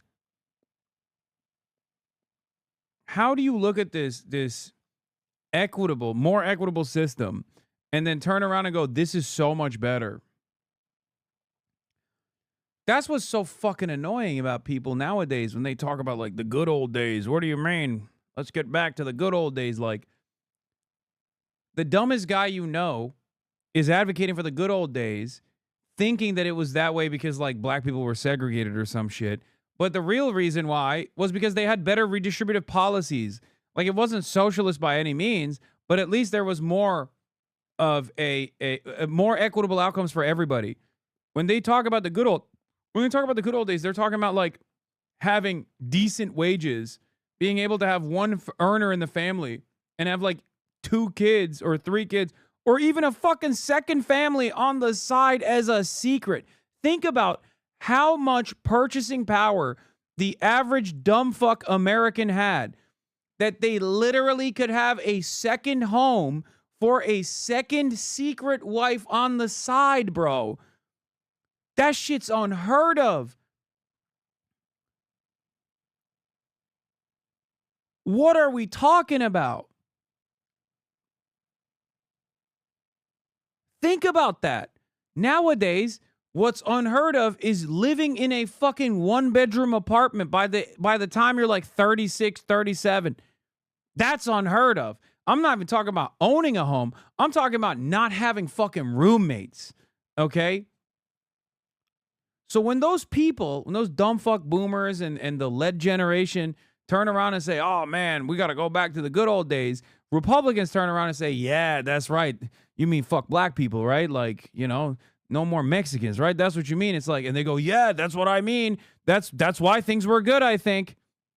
And the cycle fucking continues. Now, of course, boomers and the lead paint generation are obviously better off overall than the generations that come after them. So for them, for their position, it's like they don't have a lot of life to live. So it doesn't really matter all that much, but they have like most of the fucking wealth captured, or a more equitable distribution of wealth in their generation, as opposed to like millennials and Zoomers alike. But that is the design. That is the design that we have currently. The truth you're saying is making me sick. To the rich people. Yeah, right up until 1980, laws were protecting you a lot more than you think. After hundreds of years of Theodore Roosevelt and Franklin Roosevelt battling, making sure workers have rights, he in one swoop demolishes it and flips it 180. And he was the only person skilled enough to convince poor people that they need to pay more money while rich people pay less. They need to not have workers' rights, and rich people can control their rights. And to this day, Reagan's policies still stick. In fact, Donald Trump just copied Ronald Reagan. Yeah, make America great again. That was Ronald Reagan's campaign slogan. Yep. He just took it. It's true. Also, offloading the de facto slave economy, the global south did real fucking well for obfuscating how much working class wages were getting fucked, NAFTA, etc. Oh, that too, for sure. Yeah.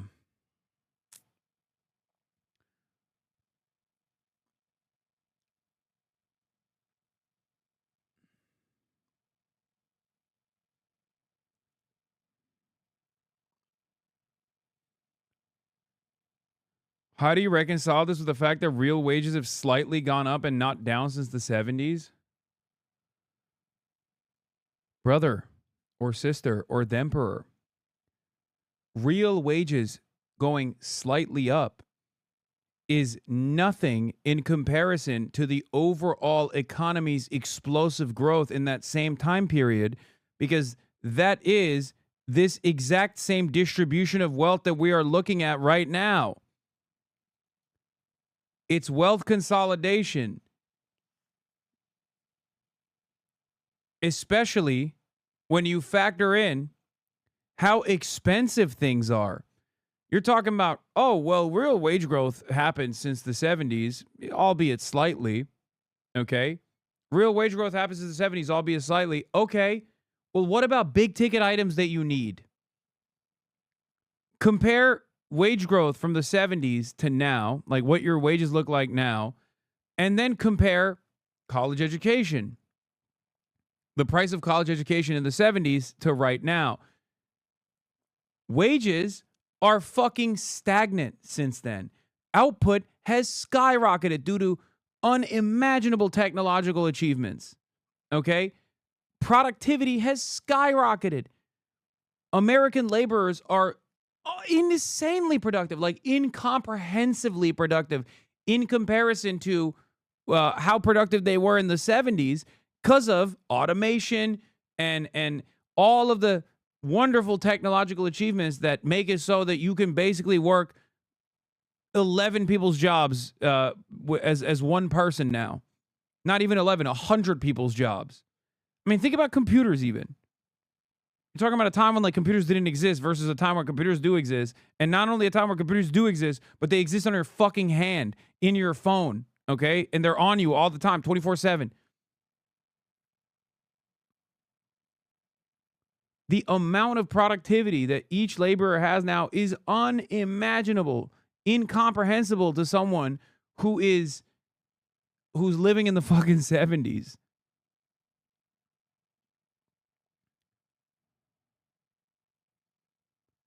Now, adjust that to the price of everything else. Adjust that to the price of everything else. You could buy a house for like 50 grand in the 70s. There is no home, no single family home you could purchase for like 50 grand, okay? That does not exist. You can't even buy a fucking lot for that price. The only thing that has gotten cheaper as we offshored slave labor to the third world is commodities, cheap consumer goods, things like a television. That's it. The only thing that has actually become incredibly affordable in the time frame is junk that you throw out every 2 years. No, and also it's designed that way too. That's another problem, which is creating tremendous amounts of fucking landfills all over the goddamn planet. But that's it. You can get a TV for cheaper. This is true. You can get a toaster for much cheaper. You can get electronics for Like, it's not even a comparison. Like, back in the day, a TV was like a big item, okay? Now you can purchase shit much cheaper than you ever could. And that makes people feel like the situation is better overall. But all of the things that you need for survival, healthcare, a house, college education for upward social mobility, have exploded in prices.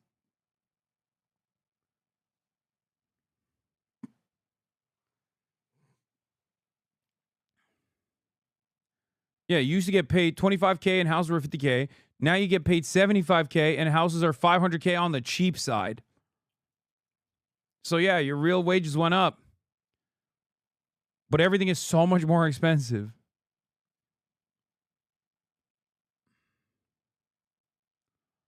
Even in the 90s, the houses were tremendously cheaper in 1998 in Denver, Colorado. The average house price was $149,000. Now it's $649,000. Bro, you can just go buy a 100-inch TV, 100-screen TV for $500 now. That's all that's gotten cheaper. That's what I'm saying. That's what I'm saying. That's the only thing that's cheaper in comparison to how affordable it was back in like the 70s and the 80s. 10 years ago, rent was $700 and TVs were $1,800. Now rent is $1,800 and TVs are $700. Well, that's not 10 years ago. It's I would say, because where is rent $1,800? You know what I mean? This boy is in Oklahoma. He's over here like, dude, what are you talking? Oklahoma City rent is so fucking costly, man. $1,800.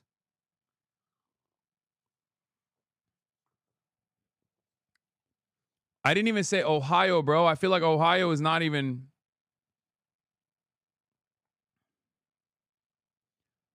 My parents' first flat screen was $1,100, and that was after a discount because it had been dropped. They were stoked and thought it was a steal law.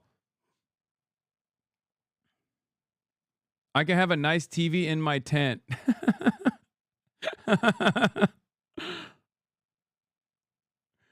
Yeah, that's what it is, though. That's where we're at. It's like, maybe I'm crazy. Maybe I'm crazy. But honestly, I think it's much better if people have houses than a new TV every 2 years. Okay?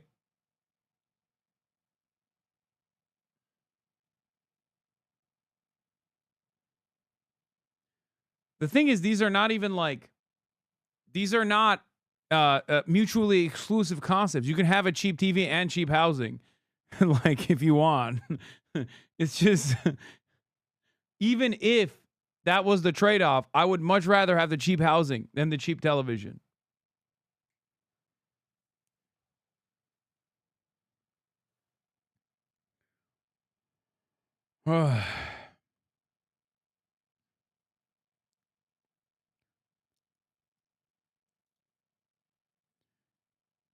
Chart of the day or century, July 23rd, 2022. Price changes, January 20th to June 2022. Select the U.S. consumer goods and services and wages. Yeah, since the 2000s, if you look at new cars that have been like relatively inexpensive in comparison year over year, household furnishings, clothing, basically everything that comes from China, okay? Everything that the Chinese hands have built. And I mean China as like a catch-all term for the entire global south. TV prices, look at that. Ooh, so cheap, so good.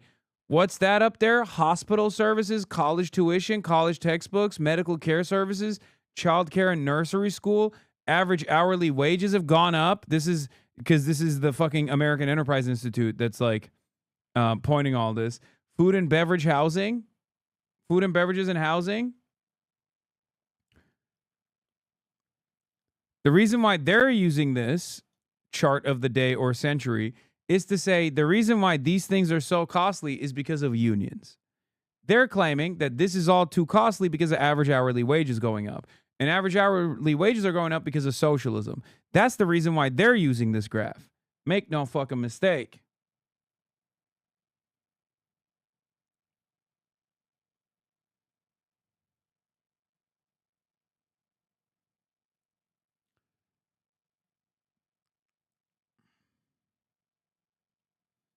Sidebar, why socialism fails. Yeah, this is socialism. That's why it's failing. My neighbor's big brother in 2007 could afford to live in a single bedroom working at a grocery store as a cashier. Now that seems insane. Things have deteriorated a lot just in the last few decades. Yes, and it's only going to get worse. It's only going to get worse. Trump is literally not addressing any of this shit, and he's making it worse. He is looking at a fucking fire, and the only thing he's got is a canister of gasoline and more matches, okay? He walked up to the fucking house that's on fire, and he said, time to dump this gasoline and light it on fire even further. That's what he's doing. He's like, I'm going to fix this. Remember, we sent over a 24-page clean CR. They sent over this thing that you'll have to see on my website to believe it yourself. But it's all chock full of all sorts of crazy things that they want to restore. And DEI is always been one. Oh, DEI, fuck me. The reason the boomers give us shit about buying luxuries is because back in the 80s, luxuries were expensive, but life was cheap. Now it's been inverted. Our life is expensive, but our luxuries are cheap. So I think this is where the disconnect's happening. For example, in 1980, you could rent a great apartment for $200, but a television would run you $1,000. So if you bought 3 TVs, that would be $3,000. A CD player was $500. A cell phone was $2,000. A personal computer was $2,500, and a microwave was $500. That's $8,500. That is 3.5 years rent on luxuries. And $8,500 was also equivalent to a 20% down payment on a $40,000 home. So it was irresponsible if you didn't budget correctly to buy all these luxuries because it could be holding you back. But today it's flipped. Our biggest luxury is our rent for $2,000. We can now buy 3 televisions for $600. We have a Spotify account, cell phone for $1,000. You can get a computer for $500, a microwave for $200. That's about $2,400 a month. So our luxuries is about 1 month's rent, where theirs was 3.5 years rent. And if you want to put this onto a down payment, even if you took the average home of $420,000, let's bring it down to just $320,000. A 20% down payment on that is $64,000. So if you gave up all those luxuries, you would still owe like $61,000. This $2,400 of luxuries wouldn't even cover your closing cost of $10,000 on that home. So the whole thing's been flipped. So I think when they see us with the TVs, the avocado toast, and the cell phone, they think that's the reason we can't move forward. But why we can't move forward is because housing, daycare, college, and healthcare is so expensive, but those are our necessities. These luxuries are just fun little things that we have. The reason the boomers give us shit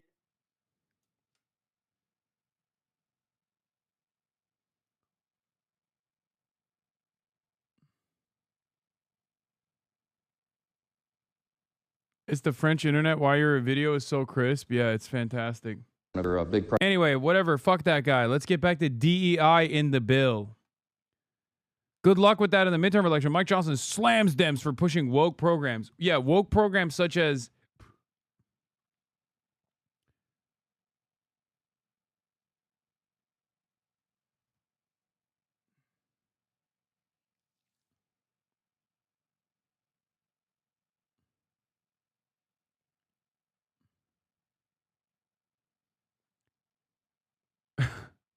Sorry, I just saw something on Twitter. Woke programs such as giving... such as giving the working poor just like little bit of fucking financial freedom in their incredibly costly healthcare. Okay? That's what's woke in DEI. You understand? Peak woke is when you say the working poor should only pay, 10 grand out of pocket for their yearly healthcare coverage as opposed to 30 grand out of pocket. And it's extra woke when they're only making 65 grand a year. That's peak woke.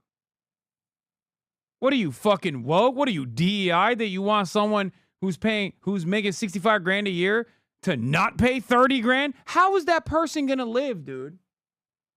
Like, this is what I don't understand. How is that person supposed to fucking live? The example I'm using is a bit exaggerated. The actual numbers is like, what, 85 grand a year? 85 grand a year salary. Guy was paying like fucking, what was it? It's like $100 with all of the, $100 a month with all of the additional, subsidies that come along with his healthcare. And now it's going to triple.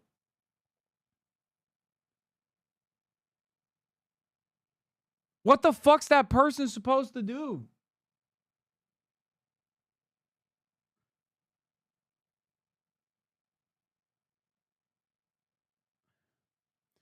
Yeah, Warnock posted an example of someone making $65K who used to pay $300 a month, and it would be $900 a month next year. $900 a month.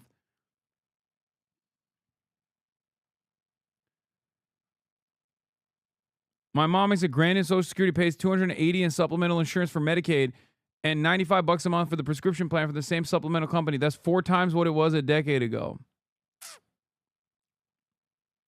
The Georgia one was a household with an income of $85,000.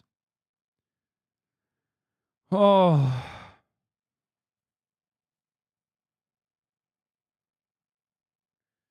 They make more money off us if we get sick and die than preventive care. That's not even totally true either.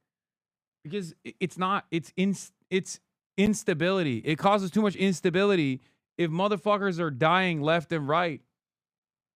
If you just have cancer and your ass is like, I can't pay for this treatment, and you just go to work before you perish every damn day, if that keeps happening over and over again, like, that's not a sustainable economy. Why don't you like winning this much? Oh my God, I know. So much winning. Priorities. They want to spend remember, 1.5 trillion new dollars of spending is what they're demanding to keep the lights on around here. It's absurd, and they should know it. They're all wrapped around the axle about these woke progressive programs being ended, but that's what the election was about. That woke progressive stuff is what the American people rejected. Some of our Democrat colleagues here are doubling, tripling down on it. Good luck with that. Good luck with that. Oh my God. We're in day 2 of a government shutdown, and President Trump is threatening mass layoffs of federal workers. For more on all Yeah, this was the one I was looking at. This dude is a household making 65 grand, okay? Already paying an insane amount. Already paying a fuck ton, $307 a month. Now it's triple.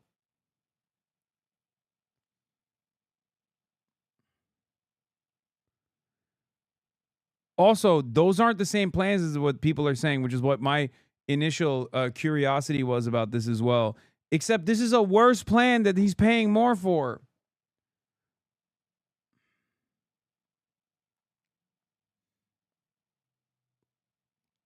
It's worse coverage, and he's paying more.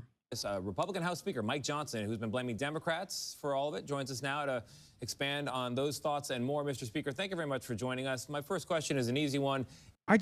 Dude, this is such a universal thing. Ironically enough, like, healthcare is such a significant factor in the affordability crisis that even someone as bad as Chuck Schumer has identified it. Because people were literally talking about, like, people were yelling at Chuck Schumer like, oh, well, Mr. Schumer, affordability is the #1 problem for Americans. Healthcare doesn't even, healthcare is not even like the top 10 priorities. And Chuck Schumer correctly pointed out and said on the New York Times interview with Mike Barbaro, he straight up said, healthcare is a major part of the affordability crisis for every American. And he's fucking right. He's right. That's a big part of the affordability crisis is fucking healthcare. What the fuck? And what's frustrating to me is, like, people in the media act like they got premium health insurance, man. This is what I don't understand. Like with cops, I get, right? I guess cops have, like, decent benefits packages. But, like, if you're in the media, are you that protected? Because you're talking like an alien. Like, you are talking as though you are completely removed from a human being that is suffering because of this. Like, you don't have any immediate family members that you talk to at Thanksgiving or some shit where they're like, hey, I saw you talking to Mike Johnson about healthcare and about how he wants to cut healthcare, and you just let him fucking chirp. What's that about? He's fucking me. He's ass fucking me. Why do you let him get away with this shit? Like, do they not have any fucking immediate family members that are like, dude, hello? Like, maybe you're doing all right with whatever your fucking salary is, but we're not. Because, like, this is what's so frustrating about it. Like, look, it's not a secret. You know, I make good money, okay? So when I'm fucking chirping about this shit, I'm chirping for everybody else because I can still recall a time when I certainly wasn't making good money, okay? I know what it's like when you leave your fucking job and you have to do a COBRA payment, okay, where your healthcare costs skyrockets, and that's the only Band-Aid solution that this government has ever offered to people. Oh, you can still stay on your corporate healthcare. You just have to pay for it now. It's like, okay, but what do I do if I don't have additional income? Like, luckily I did. It's so crazy to me that that is the solution in this fucking country, okay?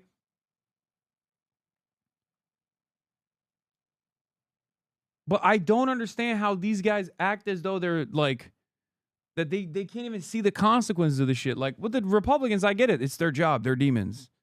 But if you're in the fucking media, do you not have a single person in your immediate family that is going to get fucked over by this? No?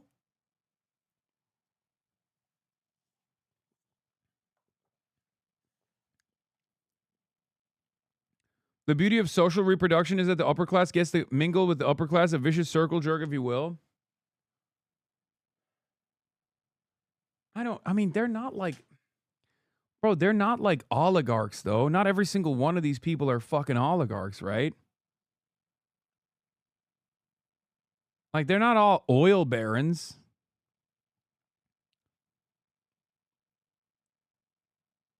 Hey, Hasan, were you in France yesterday? Yes. And I'm in France today as well.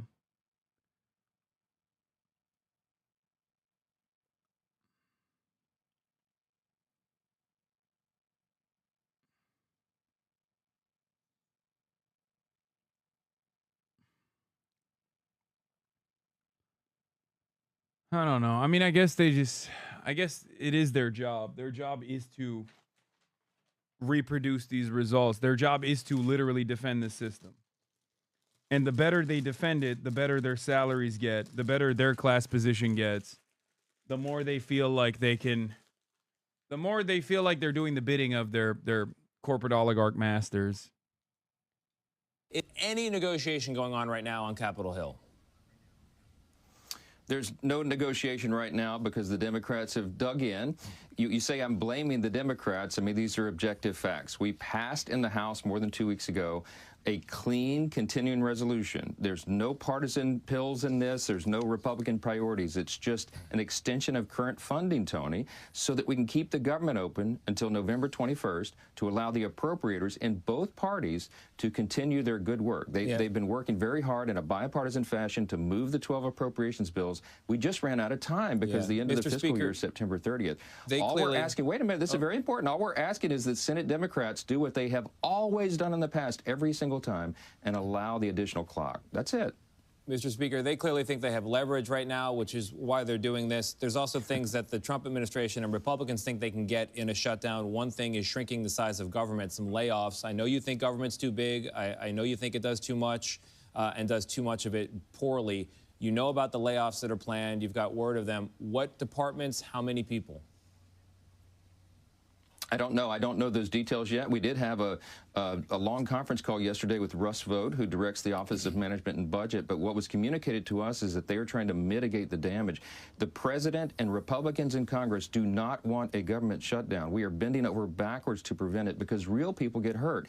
The Senate Democrats, 44 of them, have now voted 3 times to shut the government down. And here's what's going to happen, Tony. Real Americans are going to suffer from this. You have veterans benefits, food nutrition programs for women, infants, and children that are being stalled. You have health services that will not be provided. We have troops, TSA agents, and Border Patrol agents now going to work without pay. There's real damage. FEMA services are being... You know what's really funny about a Republican saying this?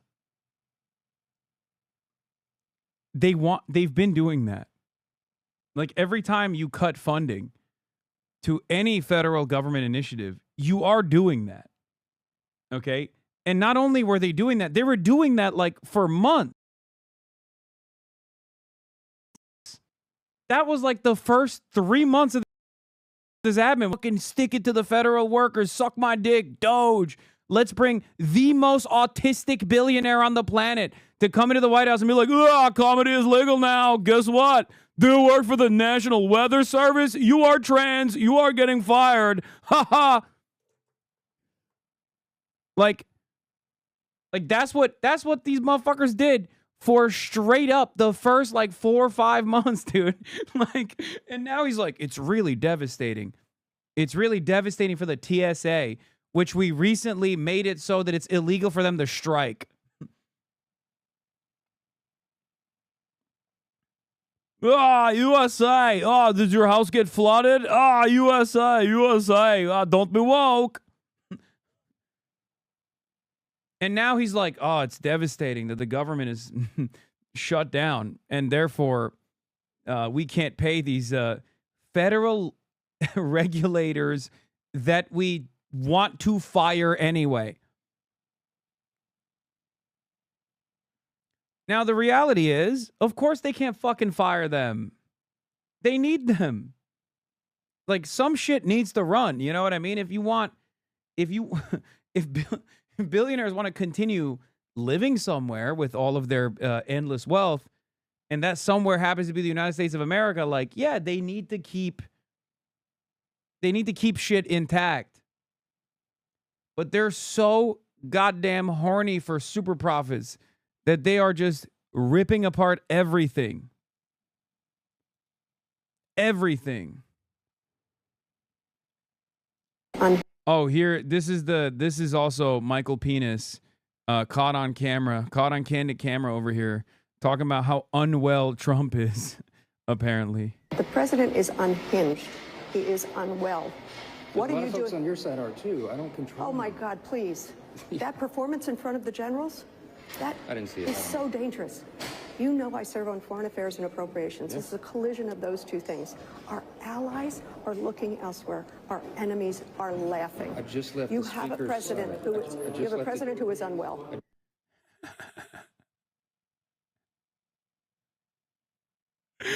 Dude, what are we doing? What are we doing? He's bad on every part of the job. Like, there is not a single redeeming quality of Donald Trump. Like, he's funny, that's it. But I'm talking like as a part of the administrative apparatus, there is not a single redeeming factor for Donald Trump.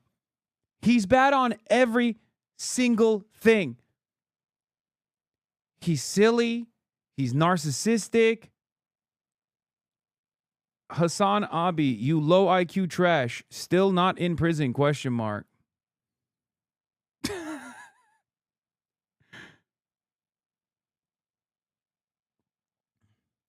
You got to respect how great of a businessman he is. I mean, yeah, he's just fucking the American public.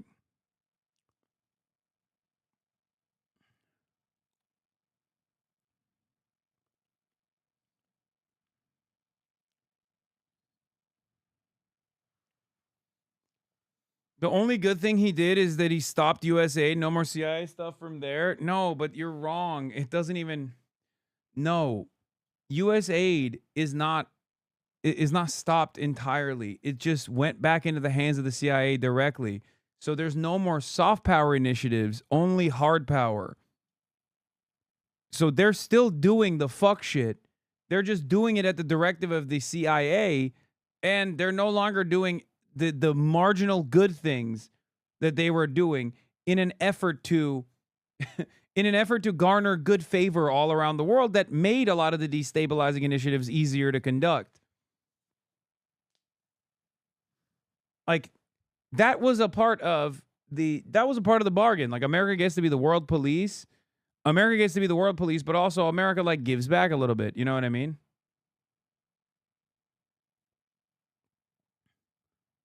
So it's not like they took away it's not like they stopped America's interest in destabilizing other countries. They're still doing that. They're just doing that directly under the CIA instead of under the State Department by way of USAID. And there's no more subtext. It's all text. There's no more soft power. It's all hard power. Also, a component of USAID that was very destabilizing for the countries that they actually sent this aid to, because a country that gets aid, or a country that relies on aid, doesn't invest in its own agricultural development and is incapable of developing sovereignty, incapable of being independent. And now it's double fucked because those countries did not actually develop their agricultural output evenly because they were relying on grain and other sorts of things coming from the United States of America by way of U.S. aid. And that was a massive subsidy to the fucking farmers. That's a big part of the output for American farmers, too. They were just selling to U.S. aid. So now American farmers are fucked. People in Somalia are fucked because they don't get the free grain that they were used to getting, and they never actually developed their own agricultural output in the process. So everybody's fucked.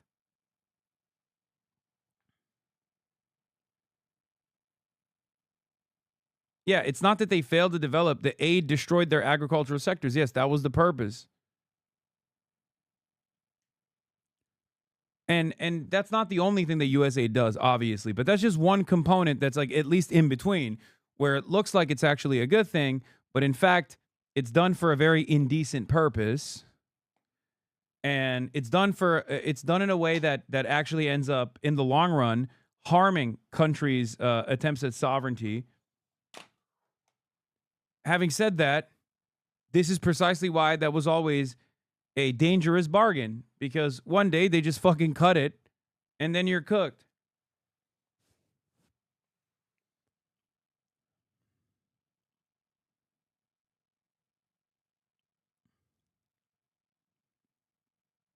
The aid is above all a means of subsidizing the purchase of American grain to make these states client states thanks to the game of unfair competition and corrupt powers which crush local production. Yeah.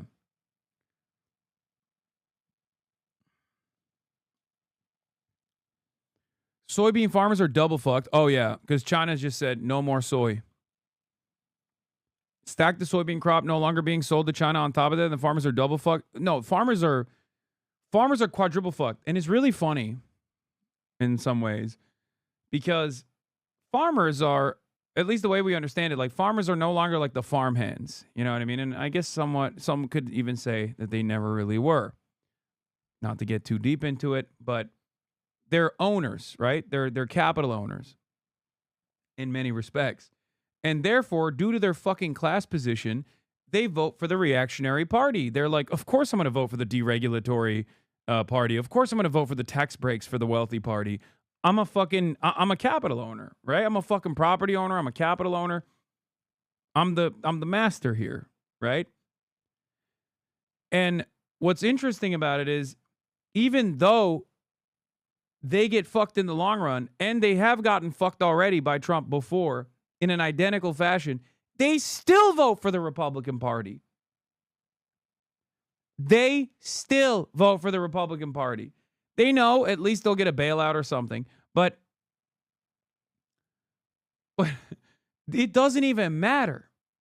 It's not even a leopards eat my face party at that point. It's like leopards ate my face last time and I liked it party, okay? I'm waiting for the leopard to eat my face again, and this time maybe my ass too party. It's crazy.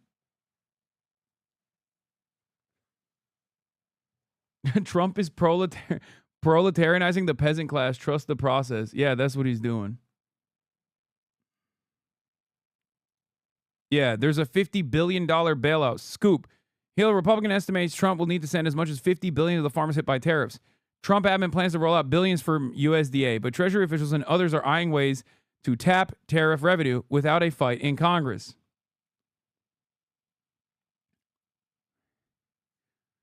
It's just crazy because, like, who is this for? Who is this for? Like, why are we doing any of this shit?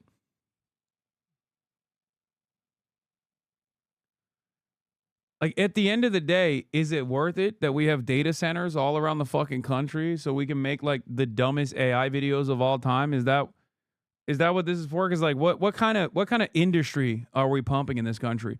What kind of industrial base have we developed leading up to Donald Trump and certainly after Donald Trump? Like, what will we have? What kind of trade are we protecting? Do we have good paying jobs now? Is that what happened? Because we don't. It's all bullshit. Everything sucks. We make nothing. Not to get all Stephen Miller here, but we make nothing. We build nothing. We are nothing. It's just slop and a bunch of fucking con men. I saw Ryan Grimm and Sauger talking about AI data centers jacking up prices today. Virginia being a prime example of a state that Amazon has captured. Yeah, electricity prices are surging.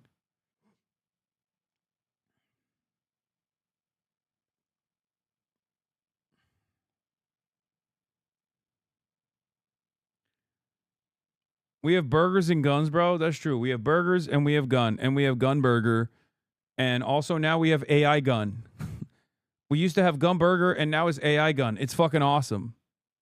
Wait till we make AI burger and then it's just and then it's over. It's complete. The American project is complete. This is mental torture for Americans. Cheap medical.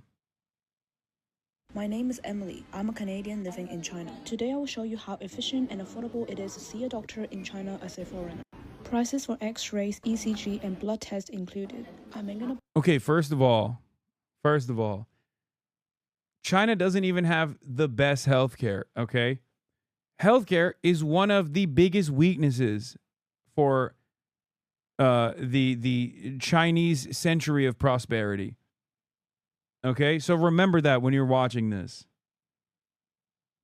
Appointment on my phone last night using just my passport and was able to schedule an appointment at 9:30 a.m. this morning. I arrived on time and waited for only 10 minutes until my name was called. I told the cardiologist that I'm here for a regular heart checkup and Okay, so that was what, like $10,000, $20,000? I hope, I assume, right? Everything that she just described is basically like this is a walk-in. That's going to be like what?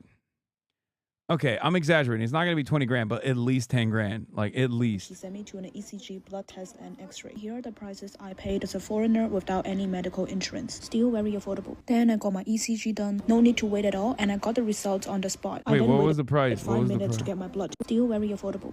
What was the price? Very affordable. Then I got Fuck. my ECG prices I paid. $75,000, right? Like that's what you X-ray $19?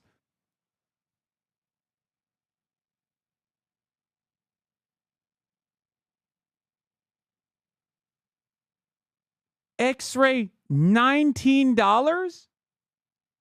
It's not 1,900? Did she cook the decimals? What's going on? Be honest.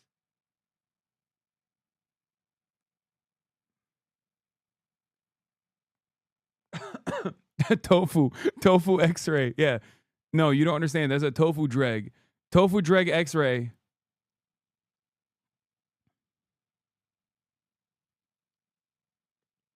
I don't understand. We got to cook the Chinese GDP, folks. There needs to be an incredibly expensive middleman that is not actually invested in lowering the cost whatsoever because it actually benefits them in the long run to keep costs high. We need someone like that. We need an expensive middleman to extract as much value from the consumers. Where is the middleman? Where is the... I don't understand it. Actually, I don't know the Chinese healthcare, private healthcare system at all. I'm sure they might even have that.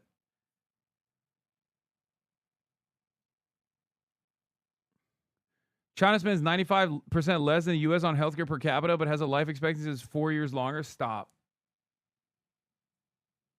China is much more efficient at converting production into human welfare than the U.S. China is currently increasing its investments in public healthcare provisioning, which is correct to do, and I predict the social dividends will be impressive.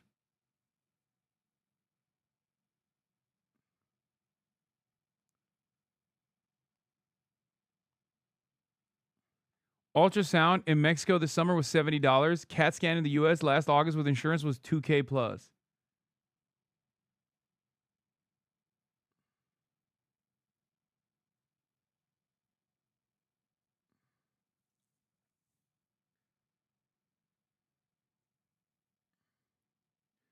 Adjust for PPP, they pay like 80% less, not 95. Oh, my bad.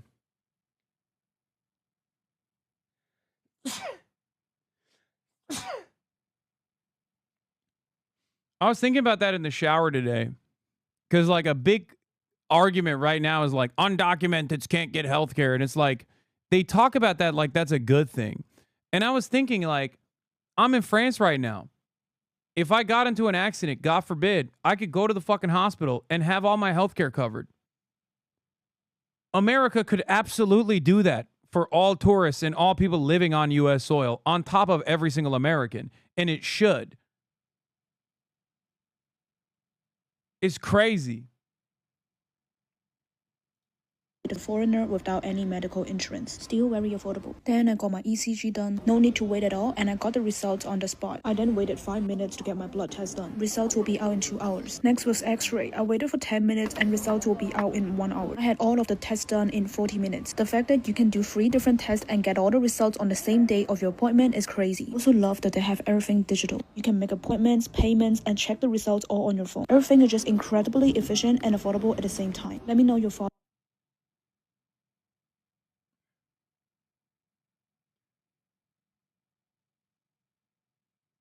My mom is a doctor in China, and she was brainwashed by American conservatives. She complained to me that the pharmacies are too cheap, costing only a few bucks per month for patients. Did you pay for anything when you got hurt at the tuition thing? No, I did not.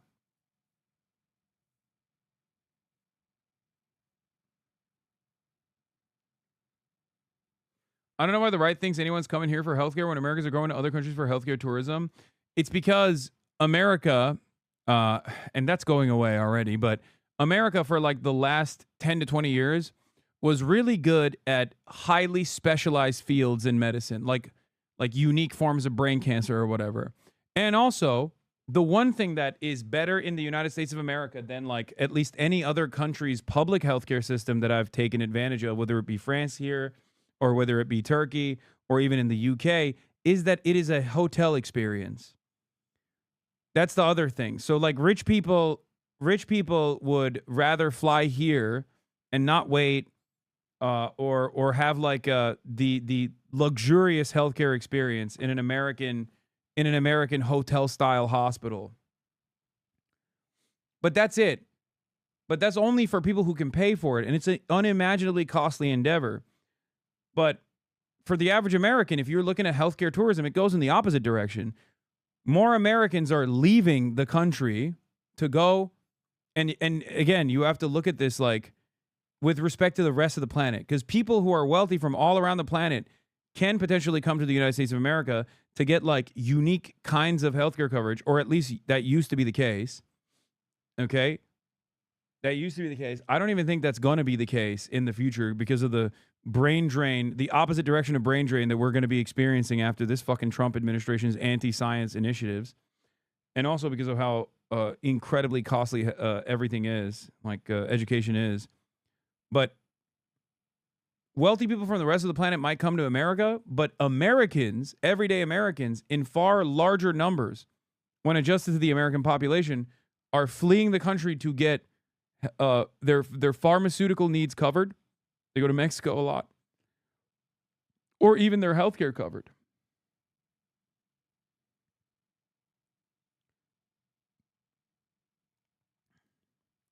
Other places focus on preventative care that benefits the entire population and increases life expectancy. The U.S. focuses on advances in expensive tertiary care. Yeah.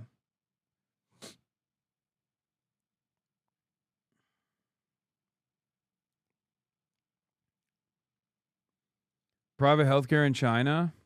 Here's what a private healthcare clinic looks like in China. We're in Guangzhou, which is about an hour and a half from where we live.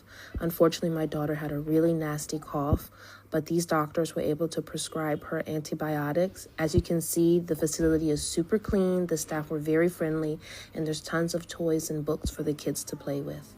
It was really nice to be able to talk with the doctor for about 20 minutes and not feel rushed.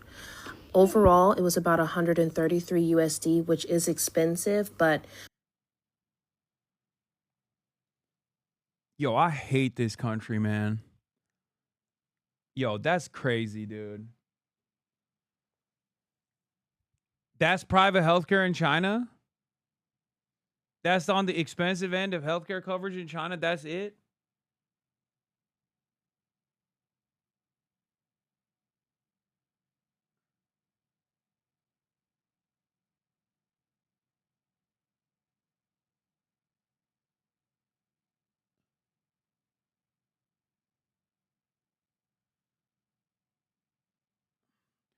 Bro, that's less than copay, dude.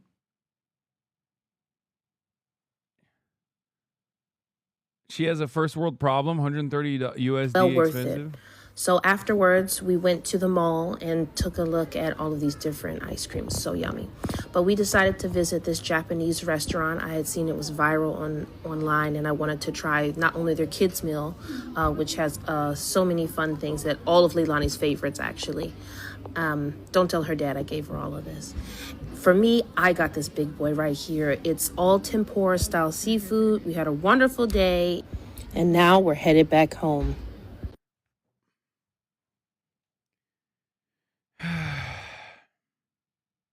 She might be paying for cheap healthcare, but at what cost? That's right, dude. You're right. You're fucking right. But at what cost? The cost is liberal democracy. Yeah. Yeah. Try saying Xi Jinping looks like Winnie the Pooh in China. It's like, okay, try saying the government is fascist in America. Okay? As it's doing fascist policies. That's the worst part about this. We don't even get the high-speed rail or the fucking healthcare or any number of different things that at least come along with like this kind of supposed creeping authoritarianism that we're supposed to be terrified of that's happening in China over there. But at least they got shit that works. We don't got nothing that works, bro.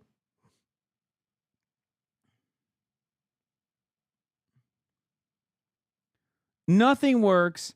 Everything is expensive. Everybody transgender. That's what the fucking president keeps saying. Like, I want, dude.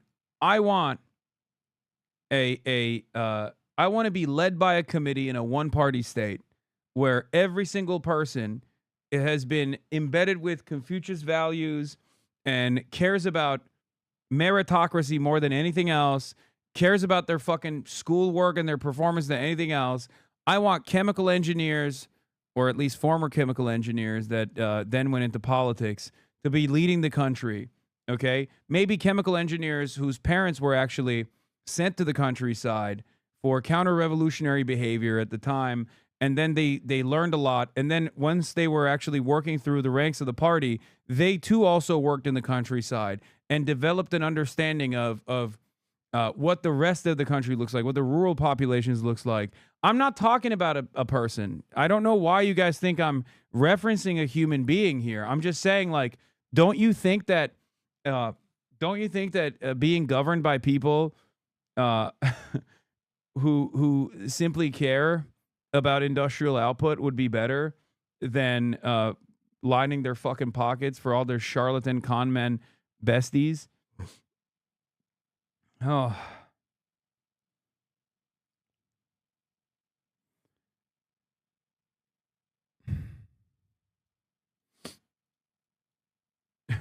Chinese urbanite Xiao Hongshu.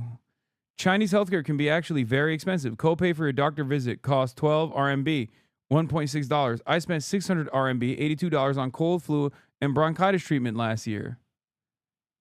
You just described the fastest and cheapest medical care imaginable.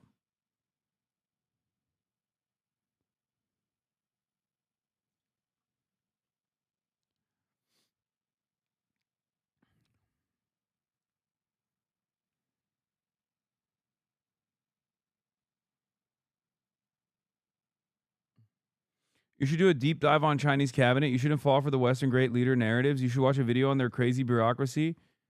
Wait, what? I don't think it's a great leader. I was just fucking joking about that. No, that's why I said like endless desire to ensure that those who rise to the top are coming from at least like some semblance of meritocratic background. Like they are working through the ranks.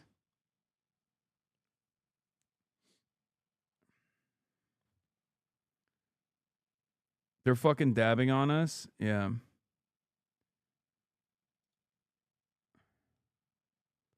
No, that person wasn't saying China is bad. That person was saying that the Chinese system is actually infinitely more complex in the way that reductive Western narratives actually presented, even positive ones that say, oh, great leader Xi Jinping is the one who's like singularly responsible for Chinese prosperity, when that's not the case. New WAPO poll, 47% of respondents blame Trump and Republicans in Congress for the government shutdown. Just 30% blame the Democrats. Oh my God.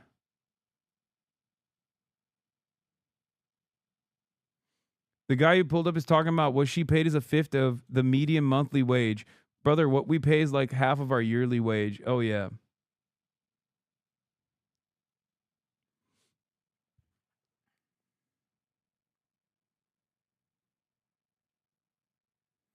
Can you elaborate on that? Xi is still massively influential? No. Yes, he is.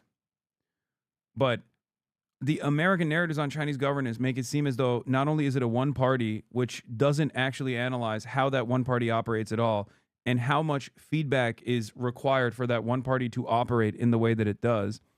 And there are some other parties as well, but it's irrelevant. Let's be real. It's a de facto one party governance, but it makes it seem as though it's like a top-down single-handed dictatorship where Xi Jinping just decides, like, I wrote an entire book on what the next 5 years are going to look like, or in the past was 15, I believe.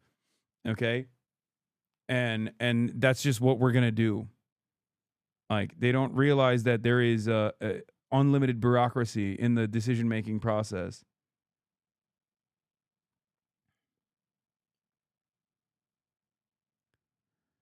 Oh. Anyway, there's issues with China as well, mostly on their foreign policy. Do you know China has 9 official political parties? One of them is the ruling party, the Communist Party of China, or CPC. The other 8 are called Democratic. I mean, yeah, they're not. They're powerless. Parties. They act as advisors in a system called a multi-party corporation. Let me break down for you all 9. Because they got a gun on their head? No, it's not even the case. It's just that, brother, even the fucking Communist Party,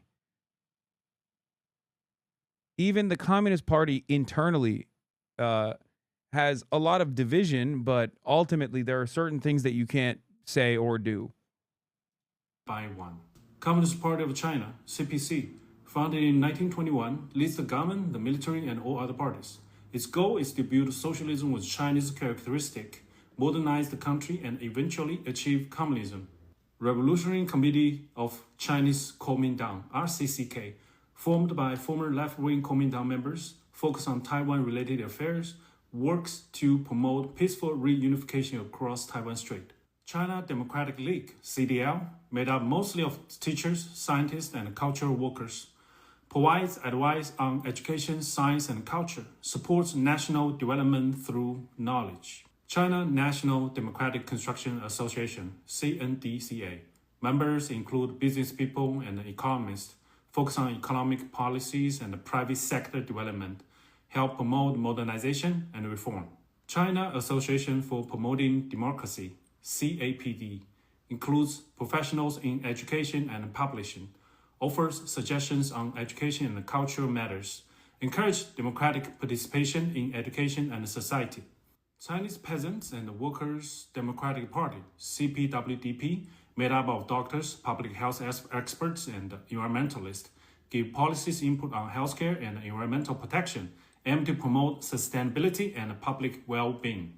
China Zhigong Party represents overseas Chinese and their families, focus on building relationships with global Chinese communities, supports national unity and international ties. Jiusan Society. Members are scientists, engineers, and teach experts. Advises on science and technology development, works to promote innovation and research. Taiwan Democratic Self-Government League, TDSGL, formed by Taiwanese living on the mainland, represents Taiwan compatriots, support... I don't see a legalized child brides party, so this sounds like authoritarian bullshit. True. Where's the cryptocurrency pedophile party?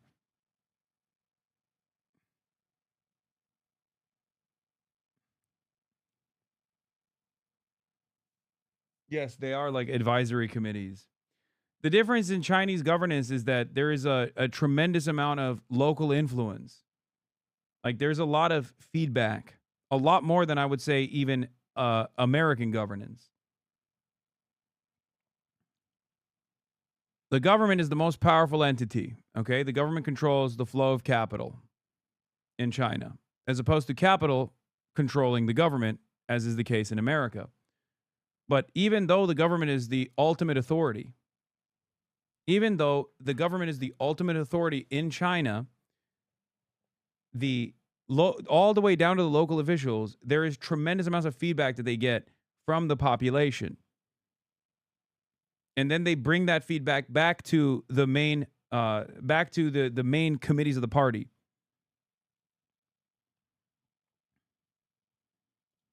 Peaceful reunification with Taiwan.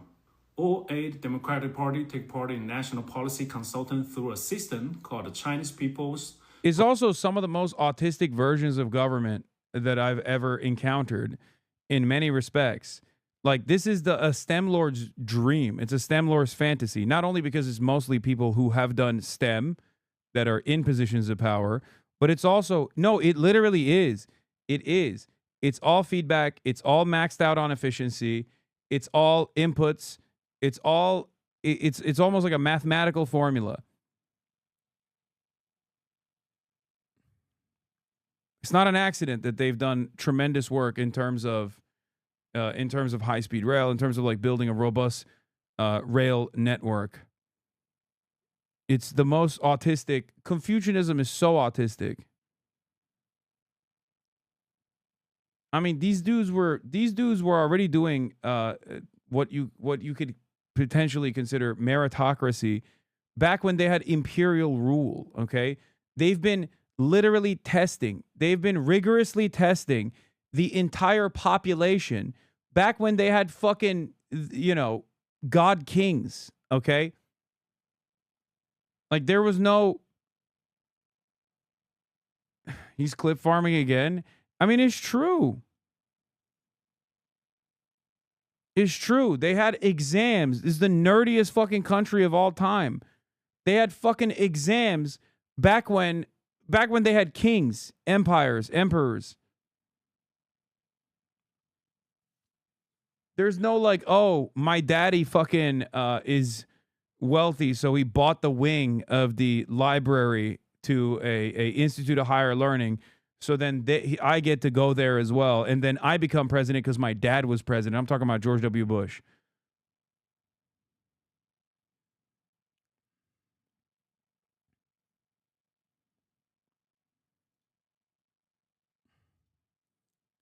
Even back in the days of empire, the best job, not dissimilar to how it looks like now, was being in the government. and the way you got to be in the government was if you tested well. Shut off in the middle of a hurricane season. Chuck Schumer is leading the Democrats off a cliff, and it's very simple. Everyone now knows why. He's trying to fend off a challenge from his far left in his party for his next Senate race. That's why he's done it. Chuck Schumer voted for this exact product in March of this year. Mr. Speaker. And every year that he's been in Congress, which is more than half my life. Mr. Speaker, I'm curious about the implications of there not being a deal. The subsidies that support the Affordable Care Act, also known as Obamacare, used by more than 20 million people. They've come to depend on them. If those subsidies go away, healthcare premiums will spike. Some people will choose not to go on insurance. Bernie Sanders is arguing some people are going to die as a result. Are Republicans trying to topple or effectively topple Obamacare without outright saying so? No, this is an absolute... Oh, really? No, you say. No, not at all. We just want to make sure that it is so fucking costly because we cut the funding mechanism that it's basically impossible to stay on your healthcare coverage. 100% red herring. Everyone in Congress knows, and the Democrats know as well, even the ones making this crazy argument, that is a provision that does not expire until the end of December, December 31. We are in the beginning of October. They're trying to make a December policy issue. Wait a minute. Part of the argument for a stopgap funding measure in Congress. That is not the issue. But Speaker, people at home have to make decisions now about what they're going to be doing next year. They're looking at how much money they have, how much something might cost, and they're deciding now. Tony, we have 3 months for Congress to do its deliberate work. All we're saying is while that work is done on these and other issues, keep the lights on for the American people. The Democrats have made a wild series of counter demands. What they're demanding is to spend $1.5 trillion additional dollars for a 7-week stopgap funding measure. We can't do that. They want to give health care paid for by taxpayers, hardworking Americans, to illegal aliens. We are not going to do that. They want to give $500 million back for left-leaning media organizations paid for by taxpayers. What he's talking about is funding public broadcasting, dude. Like, so the kids can watch Sesame Street, by the way. That's what he's talking about. He's talking about PBS and NPR, dude. Yo, this country sucks so much dick. Oh, God. We are so mean and so ruthless to so many people. It's just evil maxing. That's all. I feel like that's all Republicans do. And I guess to a certain degree, Democrats do it too. But it's just like, it's so transparent when Republicans are in charge, where they're just like, we're going to fuck the poor. We're going to kill them. We're going to kill them dead. That's our job. That's our goal. That's why I was voted into office. Why do you think I'm the Speaker of the House? I looked at the situation and I said to myself, we can get more evil. Okay, we've done a lot of evil over there to the rest of the world, and it's brought in tremendous bounty for some of the wealthiest benefactors that keep donating to my campaign. But I thought to myself, how can we fucking kill the poor here in America? It's not enough that we kept them down all the way in the global South, as the lefties like to say. But I decided, you know what else is the global South? West Virginia. You know what else is the global South? Georgia, Arkansas, North Carolina. We are going to treat those states like they're also the global South. Okay? After all, I believe in the prosperity gospel, which means that if you're wealthy, that means you're heavenly. You've done the right things, and you're a moral person. And the more wealthy you are, the more moral you are. And of course, I think you know, Tony, the less wealthy you are means the more immoral you are. So you probably deserve not being able to pay for your health care coverage.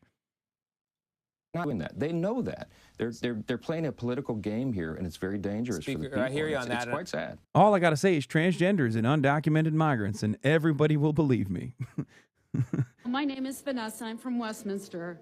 I dragged my husband up here against his will, but I have to talk about being blind in this terrible Gabe Evans and Donald Trump regime. I feel like the day that he blamed handicapped people for the crash with the helicopter and the plane, and he called out people, including people with no vision, dwarfism, deaf people, etc. I cried. I felt less than a human being in this country for the first time. I went to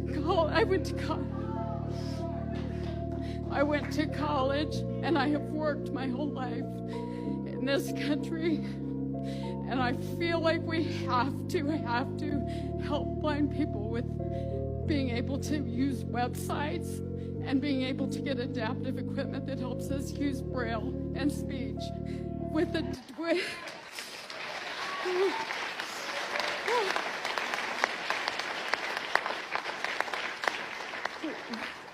DEI eliminated. That is what's being taken out of schools. That's what's being taken out of businesses. Businesses can discriminate, and they do not have to provide accommodations. And if we want people not to sit around and be worthless, and we want us to use our mind, please, Gabe Evans, stop this DEI crackdown. Yeah, A is a part of the DEI, accessibility. Obviously, they're not there yet. There's an A in DEI. DEI also has an A, accessibility. They're obviously clamping on that part too, but we haven't evil maxed to a point where like you can openly say that, like fuck the disabled. Like you can kind of say it as, Gabe Evans has, but like, when they say fuck DEI, like that's low-key what they're saying as well. But the reason why they can't just like openly say it yet, and I say yet because like I think even the most conservative person still feels a little rude when they hear someone straight up be like, oh, you got fucking Down syndrome, fuck you, you know? Or, oh, you got a disability, fuck you. We're not there yet, but we might be, maybe next year. You know? Maybe next year. The more these guys evil max, the more we have an endless opportunity for new kinds of evil.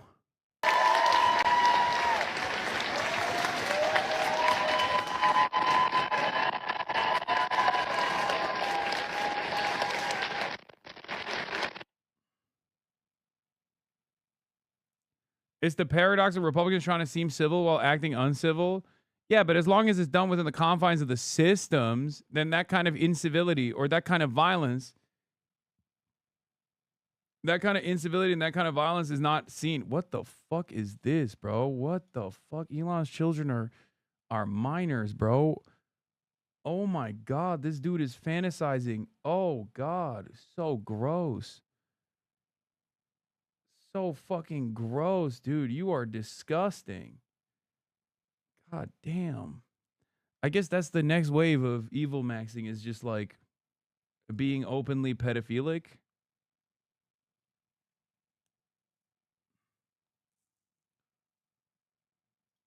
I hear you on that, and I did ask Senator Warren about some of those subjects in the last hour. I want to get you on the record on this AI sombrero video thing with Leader Jeffries. Everyone's talking about it. He says that the video and the images are racist and bigoted. You've got to work with this individual. Do you see his point of view here? Can you see how he might feel that way? Hakeem is my friend.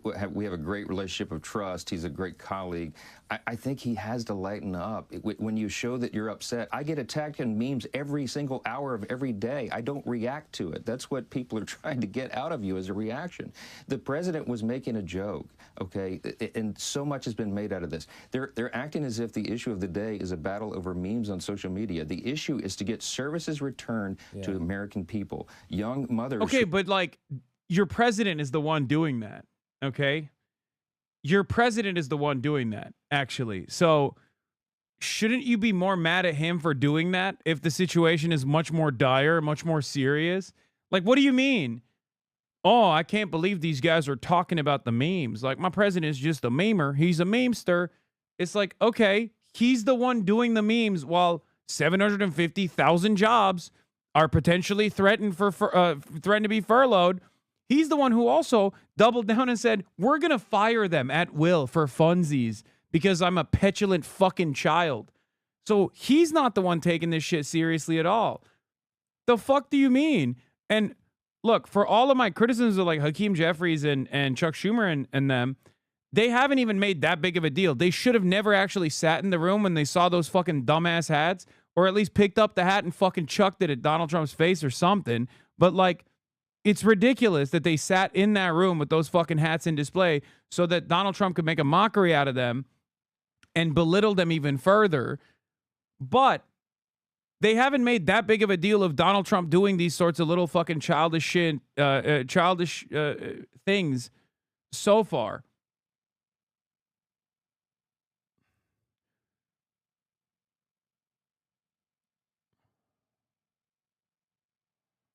I can't begin to describe the raw contempt and rage this fucking snake oil preacher salesman fills me with. This kind of soft-spoken, polite, prim, and proper asshole is so common down here. You can never catch him in a weak public moment. But they're at clammy meetings on the weekends. I fucking hate Mike Johnson and Scott Jennings more than anyone else in American politics. Yeah. I mean, yeah, they are like that. They're very buttoned up. But they're ginormous pieces of shit. And they're huge fucking liars. And on top of that, they know that Donald Trump is like bad optics. That's the other thing. Like, these guys would love to have a Jeb Bush in charge. They just love all of the cuts that Donald Trump represents. They love all of the deregulation that Donald Trump is able to push for. They don't like the fucking optics, and plenty of Republicans who are now never Trump Republicans were so pissed off and so frustrated with Donald Trump and the way he carried himself and the way that he like spat on this massively important position in around the world, really, not even just like in America. You're the leader of the free world, right? Like, this is how you behave. This is how you fucking carry yourself. All that shit is obviously, I mean, they hate that too. They hate it too. They just can't say anything about it.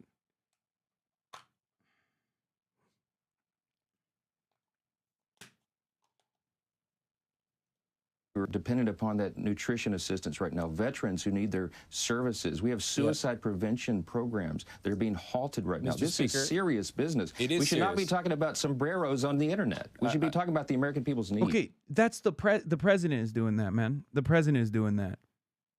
I think that's something you got to take up with the big guy, okay? You're too pussy to say anything, but like, you're not wrong. That's not that consequential. I mean, it is what it is, I guess. I've given up. I've given up on looking at that and being like, what the fuck is this? Like, what are we doing? I care more about the cuts to fucking Medicaid that these guys push through.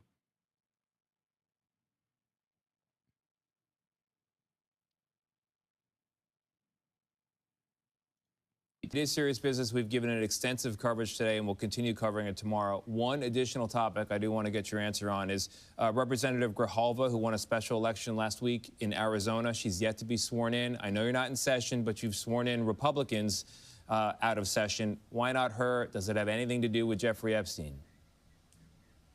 Well, the House is not on the floor doing business this week, but we will do it immediately, early next week, as soon as everyone returns to town. We have to have everybody here, and we'll swear her in. I congratulate her on her win. She's replacing her father, who had a long history here, and she'll be a productive member of Congress. We look forward to that. All right. Speaker.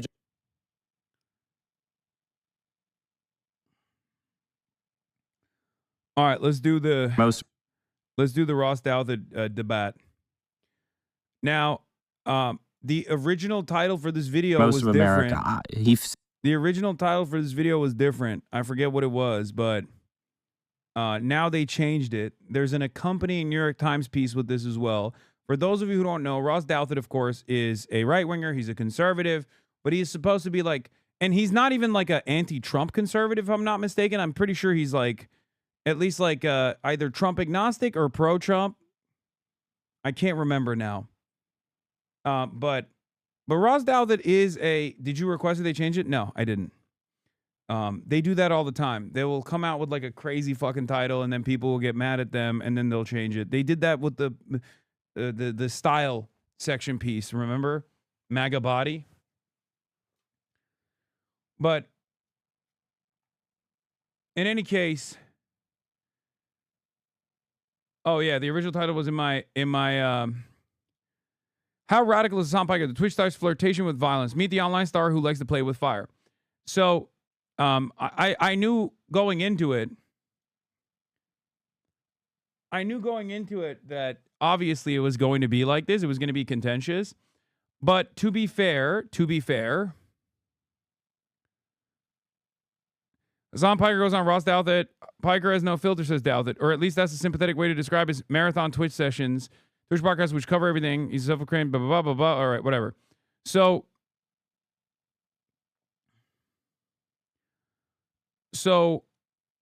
like I said, I knew that it was going to be a contentious conversation, but it was going to be a polite one overall. And I hope that I was able to get some of the positions that I have across in a somewhat hostile, somewhat contentious, but very large platform. Because the New York Times, this YouTube video won't do like crazy numbers or whatever, and that doesn't matter. But the New York Times and interviews like this do reach a lot of power brokers, a lot of people who are in positions of power, right? So let's take a look. I think conservatives have a really great way of designing a narrative that makes sense to as broad of an audience as possible. Everyone is in the business of crafting media narratives, Yes. right? And I wish Democrats were a little bit better at it, to be fair.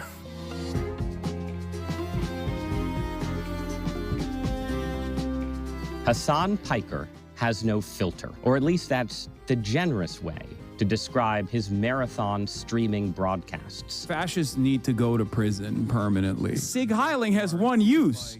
you're a Nazi. If Donald Trump is going somewhere, it is certainly not heaven. Israel is an illegal entity, okay? Which cover everything from the war in Gaza. It's crazy to me that we treat Israel like this unstoppable force, like they are not human beings that are making these decisions to bomb schools, mosques, hospitals. To his fitness regimen. Are you on creatine? Yes, I love creatine. I love creatine. He's a self-proclaimed Marxist and anti-imperialist. We here in the United States of America live under the comfort of being a part of the labor aristocracy. Who's been hopefully called the left's answer to Joe Rogan, and who's compared himself to Rush Limbaugh. And he keeps getting suspended from his platform, Twitch, for language that he calls hyperbolic and other people call incitement. Is this person calling for the death of a U.S. senator? Of course not. Hello. If you're watching this, that means I just got banned. Is he the future of the left? Or is he just another example of how living on the internet drives everyone insane? Hasan Piker, welcome to Interesting Times. We are living in some interesting times, considering that it is you, Ross Douthat, who is interviewing me for the New York Times. I feel like that's very interesting. Who else would it be, man? This is a show. This is a place for the interesting perspectives of our moment. Did you hear this intro? Yeah. No, I didn't hear this intro. It's new. Oh. I think that's what you represent, and we're gonna get into that. We're gonna talk about the Hasan Piker worldview. We're gonna talk about debates about political violence. But I thought we should start because I know what you do. I'm very tech savvy. Obviously, I'm very online. I understand the internet, but there may be some listeners and viewers who don't know what a Twitch streamer is. So I want you to tell me what a Twitch streamer is. Yeah, Twitch streamers broadly, for the most part, play video games. I'm a little bit unique to the space because I cover politics. I do news and political commentary for the most part. I do lifestyle stuff as well, and I do the regular things that Twitch streamers do on the side, but that's secondary. But Twitch is basically a live streaming platform. So for the boomers that read the New York Times, I would say it's like YouTube, but it's always live. It's like just live stream YouTube. That's it. Right. So when I make a podcast, I come into this beautiful, wonderful studio and I sit down and it's like a self-contained thing, but then it's edited and cut up and, turned into the product. Right.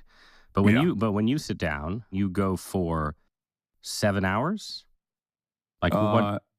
If you ask my audience now, they'll say half day Hasi, and they'll say 7 hours, which is a joke. But yeah, I used to do it for 8 to 10 hours every day, but you've cut back. I'm 34 now. Yeah. So I lowered it to 7. Okay. And you're doing it after we record this, right? Yeah.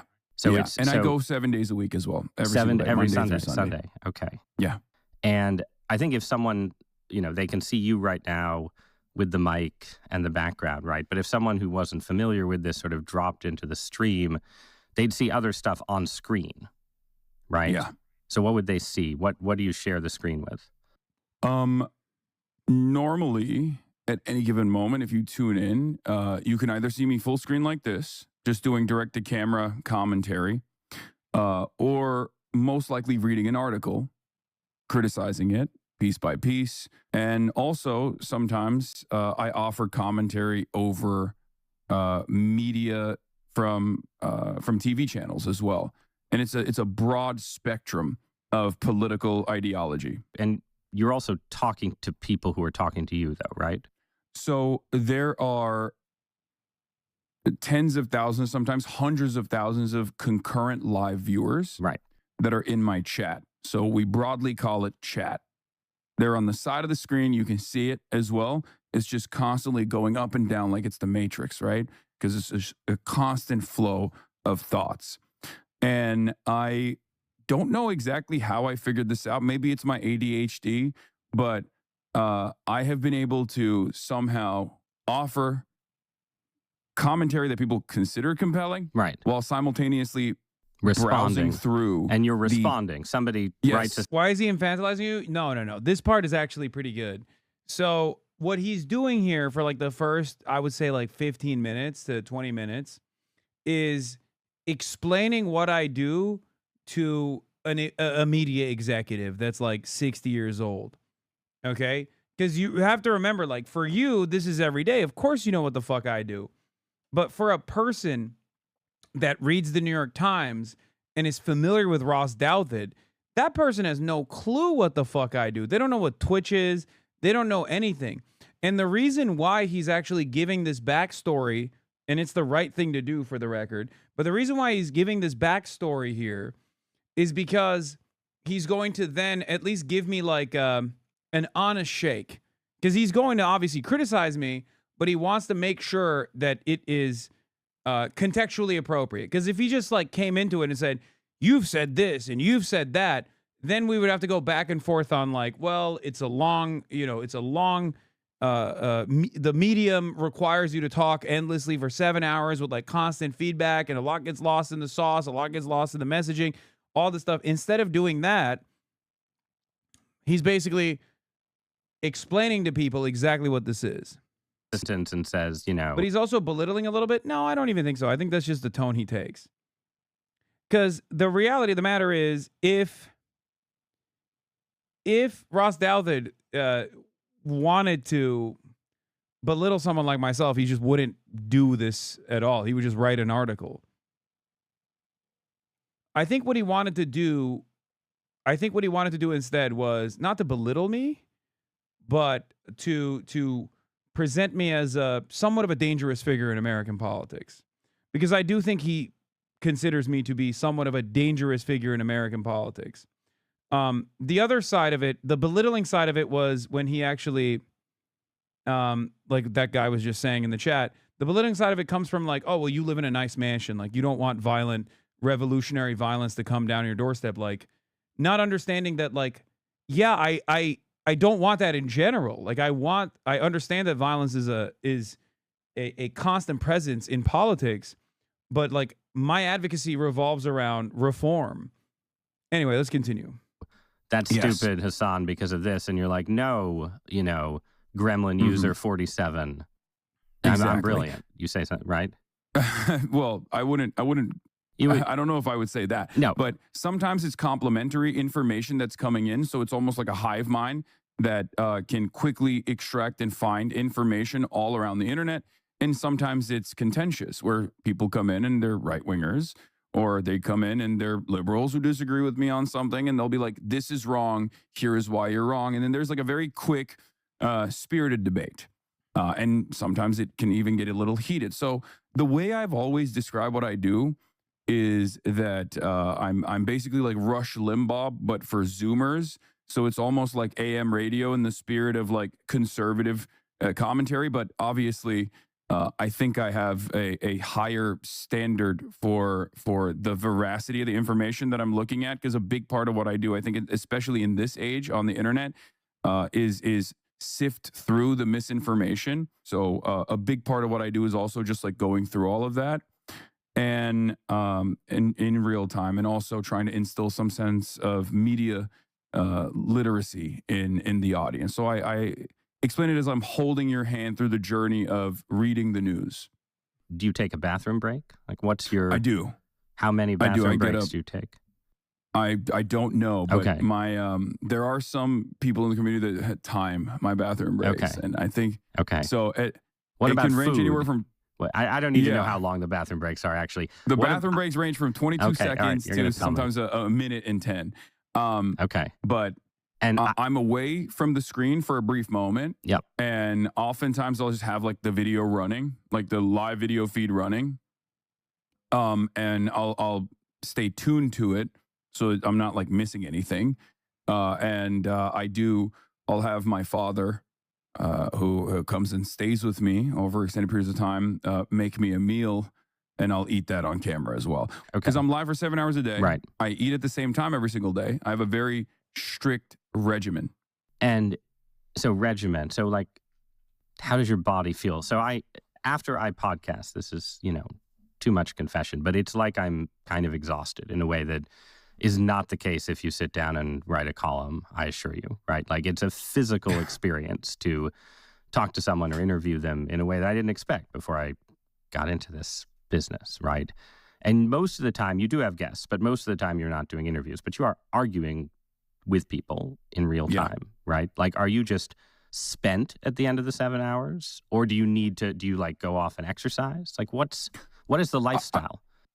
Well, the lifestyle that your paper's style section actually documented was I read that piece. Yeah, so it was quite the controversial title for that piece that everybody seemingly got mad at, but you're absolutely correct. Wait, what was the title? What was the title? I think it was a progressive mind and a MAGA body or something. Yeah, that's right. Yeah. So it depletes my social battery unlike anything else that I've ever done. After the end of like a 7, 8, 10-hour broadcast, I do oftentimes feel the need to just like kind of unwind, and I have a hard time just like talking to people I can in the imagine. immediate aftermath of that, because the way I see it, like, you're constantly on. You have to be entertaining every single second of the 8-hour broadcast. Like, you can't have dead air. You have to be constantly entertaining people, or constantly trying to educate people. So there are some difficulties in that. You're also constantly online, and in order not to feel super isolated and super sheltered from how regular people operate and how they feel, I always find that I ground myself basically by being around what I like to call normies or civilians. And I spend most of my time offline, directly outside, going to public parks, hanging out with my friends, and also working out is a big part of this as well, obviously. Well, you can't have the MAGA body if you aren't working out, right? Yeah, that's what they tell me. I haven't put it to the test yet, but what? So you mentioned you're 34, right? So you're too old. You're too old to go for 9 or 10 hours. You have to go for 7 hours. You don't have a family, right? You're not married. No. Are you going to be doing this at 50? At my age of 45, the ancient years? I think so. Okay. Yeah. The reason why I say that is because I've designed everything in my life so that I can continue doing this. This is what I'm good at. This is the only thing I'm good at. Well, you've designed it, but not to play the social conservative advice giver, right? But do you want to have kids? I do, yeah. Okay. But you might have to redesign your life someday. Yeah. Yeah. Yeah. Fit the kid in. I mean, fit the kids in. Well, there might be an issue, but yeah. All right. Let's. No. I meant there is no issue with scaling back on certain aspects of my life, is what I mean. Right. So the weekends could free up someday. Yeah. Okay. Good. For sure. All right. Let's talk about the cause then. What you're fighting for. Give me the Hasan Piker worldview. What do you believe? I believe that the United States of America is a profoundly wealthy nation. It's the wealthiest nation on earth right now. And therefore, it could be doing right by all of the people that are in the United States of America, and yet it refuses to do so. And I want to, through a system of at first modest social democratic reforms, basically claw back autonomy for the everyday person, and hopefully give them more of a voice in their workplace and also in the political process as well, and slowly but surely yield more egalitarian outcomes. On the global dominance side, I think that we should significantly scale back imperialism and the endless wars that we engage in, and focus on helping people in this country, and even focus on helping people in other countries, but in a meaningful way, not in a way where we change their own internal governance structures aggressively and sometimes directly through intervention and by force. Okay. So situate that narrative relative to actual democratic politicians and activists and so on, right? Are you where Bernie Sanders is and Alexandria Ocasio-Cortez are? Or are you someone who's saying that's a good start, but fundamentally, we want to be democratic socialists, but with an emphasis on the socialism. Like, how far do you want to take the transformation of America? Okay. So it's not just the transformation of America. I think it's the transformation of global politics in its entirety. I think that capitalism was an evolution away from feudalism and monarchies, and I think it was a fantastic evolution away from that structure. And liberal capitalist democracies, I think, for a very long time presented this wonderful new evolution. But I think it's time for an alternative vision to take place, considering that the tremendous amount of bloodshed that keeps propping up this system continues. And I feel like we have an opportunity to move away from this, especially at a time when liberalism is demonstrably failing.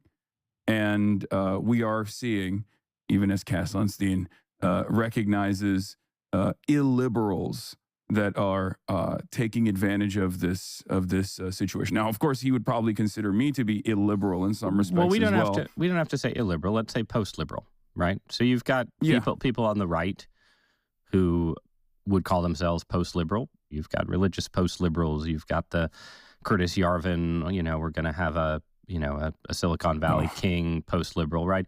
So you're a left post-liberal. I think that's fair. But yes, I wouldn't say I'm a liberal, yeah. Right, you're post, right? So you want something I agree with everything you said about your mission, but holy wordy answer, man. For newbies to the channel sound like Hakeem Jeffries speak.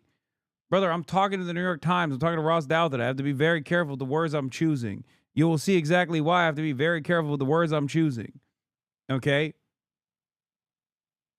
The fuck?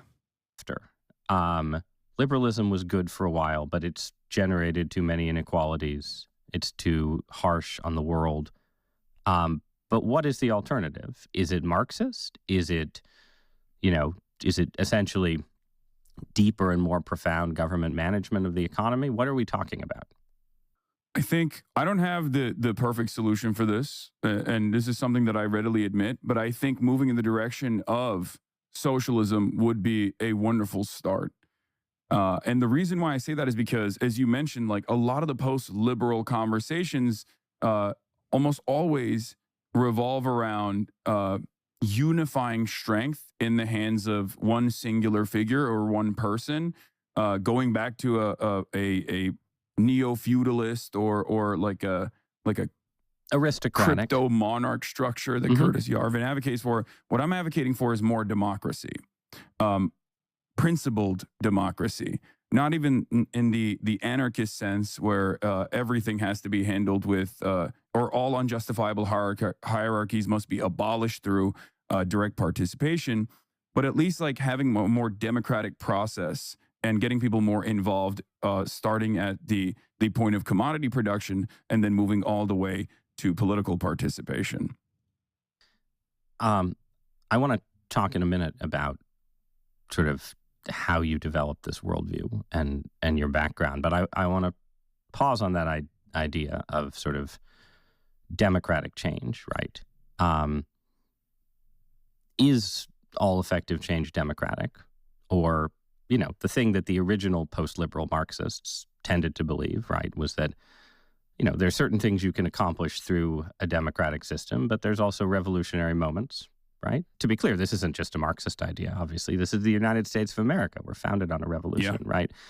But, like, what is your view of revolution as a potential transformative force in the world? All politics, in my worldview, revolves around the distribution of resources and the distribution of power. And a big part of that component is, of course, violence as well. Revolutionary violence, for example. And it just simply means like who gets to do the violence and who gets to be on the receiving end of that violence that we have normalized. Because the systems that we exist under are inherently violent. All political systems are. It's just more so about redirecting that. And I know violence is such a scary concept in this when we're discussing in this way, but we're talking about it in an academic context. But basically, the idea is that why did you only stream outside for like 2 hours, Lamau? You could have watched your own interview any other day. What do you want me to do, man? I had other news to cover. Let me do what I'm doing, okay? You do what you're doing. Instead of having a system that currently benefits the very few, I want a system that benefits as many people as possible, that has more, like I said, egalitarian outcomes. Did it not seem like he just wanted you arrested? A little bit. I jokingly said that this is Ross Douthat very gently nudging the administration to arrest me in the aftermath of this interview. And the current system, as you said, uses violence. And yeah, all political systems are about the monopoly of force in the end, right? But you use the phrase redirect violence. What does it mean to say we need to redirect violence? I mean, first of all, I abhor violence. Let's just start there, right? But violence in this abstract concept would be equivalent to the structural violence of poverty, for example. So when I'm talking about violence, I want to make it very clear. I'm not talking like go out, take up arms, and like start shooting people, right? I'm talking about the structural violence of poverty. Redirecting that in the same way would be the structural violence of equity. Right. Because well, the structural eradication of unjust wealth. Would that be fair? That would be a better way to. So the socialist society does not go out and shoot people. No, yeah. Though this has happened in some socialist societies in the past. Of course. I should just note. But it goes into you live in LA, right? So it goes into Beverly Hills or something, and it says today the city council has voted to expropriate your. Dude, I'm convinced of it. He used the Reddit talking points. No, he didn't. He didn't use Reddit talking points. This is fucking Ross Douthat. Hasan is not a revolutionary. He just appreciates violence, and he used a clip from Asman when he half-sourced it from you. No, calm down, okay? This is the fucking New York Times. They did not source their target. This is not the free press, okay? All of the snark that you are experiencing from Ross Douthat is coming from him and maybe one of his like producers, okay? That's homegrown. You guys are crazy. You don't understand. You literally don't understand it. I'm sure he used the Asman clip because like someone in his payroll brought it up. But like, I will say Ross is very good at what he does here. He knows what he's doing, even though I hate it. Yeah, he is setting this up, and you will see in a second. He's setting this up to say your worldview is violent. And I know he's setting it up to say that. And that's precisely why I'm starting the conversation by describing what I mean when we're talking about violence, like the structural forms of violence. Because basically, poverty is structural violence. Not being able to make rent and then being evicted is structural violence, right? Eviction is a violent process. And the reversal of that process would be seemingly violent for those with the power, those with capital. It would be violent to force the landlords to no longer be able to evict people, for example, or be violently taking away their profit margins, eradicating or shredding their profit margins in its entirety. That would be a different way to examine structural violence in a hypothetical socialist utopia. The IRS collecting taxes, which I think brought up in this conversation eventually, is what libertarians would consider to be the state exercising or enforcing its monopoly of violence by telling you you're going to go to prison if you don't fucking pay the taxes. So when I talk about structural violence of that sort, even the reformist positions that I have that are fairly modest, reformist positions that I have, like increasing taxes, for example, yeah, that will be seen as something that is unimaginably violent for those who are at the highest percentage, in the highest tax bracket.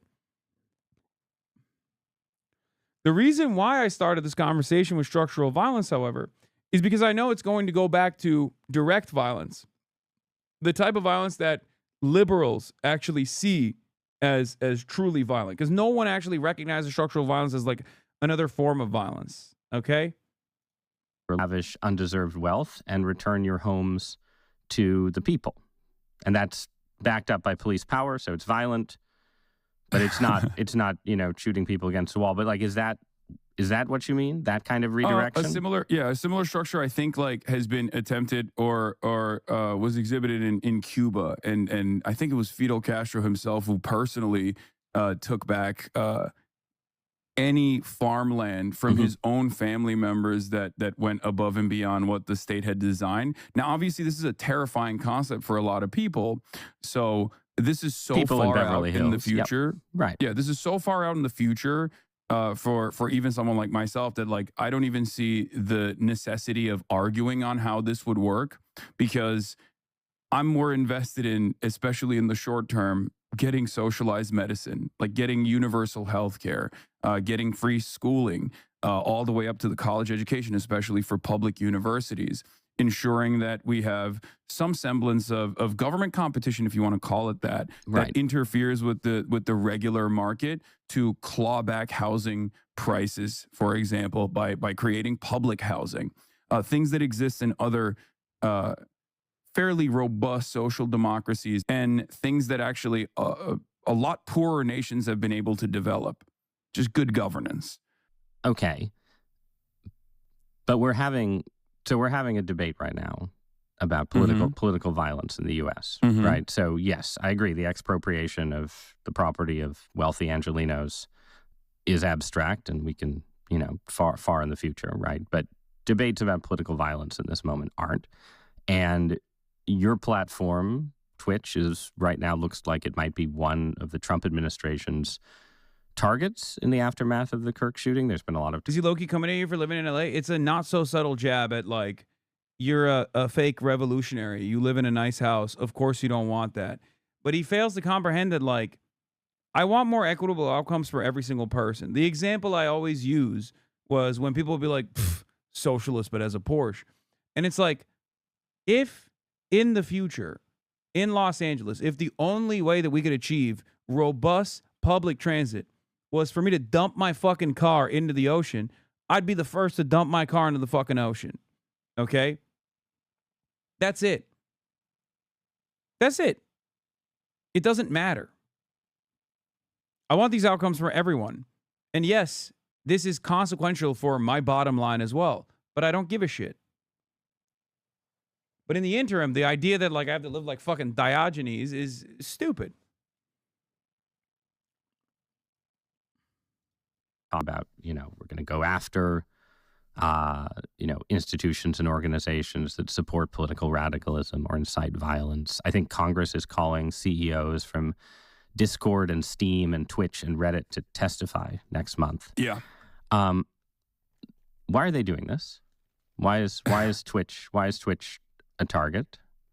I suspect a big part of the reason why Twitch is a target here, even though it was not mentioned in the investigation at all, like there's no evidence that Tyler Robinson, right, the alleged shooter of Charlie Kirk, was ever on Twitch. He might have been, right? But there's no evidence for it whatsoever. But the reason why they're being called in, I think, is specifically because the administration currently is, in my opinion, perhaps in a very cynical manner, utilizing Charlie Kirk's death as a way to bring about significant clawbacks of the First Amendment, free expression and free organization, free organizing of the political left. And they haven't necessarily made this a secret either. They've gone after Jimmy Kimmel and numerous other cultural figures that conservatives have of petty grievances around, right? And they've done so in a way where even the most vanilla, the most timid assessment of events is enough for the administration to pull the FCC in to demand taking Jimmy Kimmel off the air. And this has created tremendous backlash from even Republicans, as a matter of fact, because a lot of people do love free speech. I love free speech. I come from a country that does not have free speech. I came to the United States of America from Turkey originally, a country that actually does jail political dissidents and journalists quite frequently. And I don't want that to happen here in the United States of America. Right. But but that is right, what they're going towards. Right. So you have the Jimmy Kimmel controversy as of Yeah. Look, he's like his position basically is he doesn't ever fully say it. But his position basically is, yeah, it's really stupid that they went after Jimmy Kimmel. They should have went after you instead.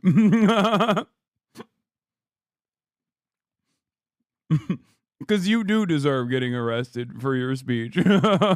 As of this conversation, he's back on the air. But what they're doing with calling in Twitch and so on, like that's kind of about you, right? Like you are a target. For sure. Right? And are you a target? Sounds... Are you a target just because you say, you're some kind of Marxist who wants to be post-liberal, or is it something else?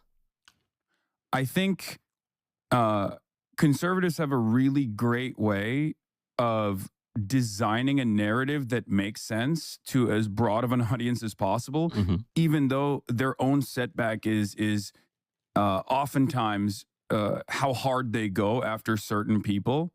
But in the grand design of things, if you look at like the Antifa designation as a domestic terror group, for example, if you read the executive order, it makes sense. They're presenting this as this violent leftist organized unit that is like responsible for so much political violence that's taking place. It's of course built up around this hysteria that they expertly craft as a media narrative first and foremost. Okay, but then they want to tackle it. Notice how anytime I start cooking, he goes, okay. And he has to interject. Like, I want to talk about some serious shit. And he's like, okay, but what about you? He's teasing the idea of you being violent might have more validity than you're leading on as snarky and gross. No, I know that. I knew that going in.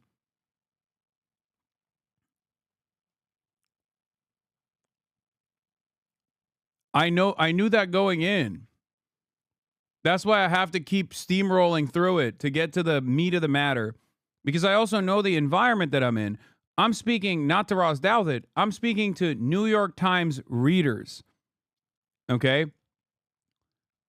Which also include, right-wing Republicans and conservatives that are going to see this and be like, wow, this is a dangerous guy. So, on the one hand, that's what I'm cognizant of. But also on the other hand, I know that the real thing that Ross Douthat is not interested in talking about because he is a Republican is the fact that the administration is doing that, right? But he wants to legitimize the administration's actions in that direction by simply saying, well, you kind of deserve it, though. So if they do come after you, don't you think you deserve it?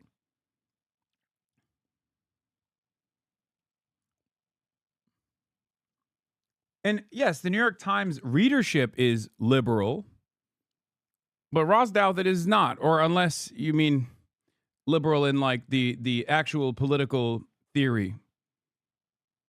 What were your objectives? Inform and convince them? No, my objectives were to talk to a right-wing figure at the New York Times who was a pretty decent interviewer and get across some of my fears. Get across some of my fears about the Trump administration so that as broad an audience of New York Times readership as possible is also aware. It's the same shit that I do here every day.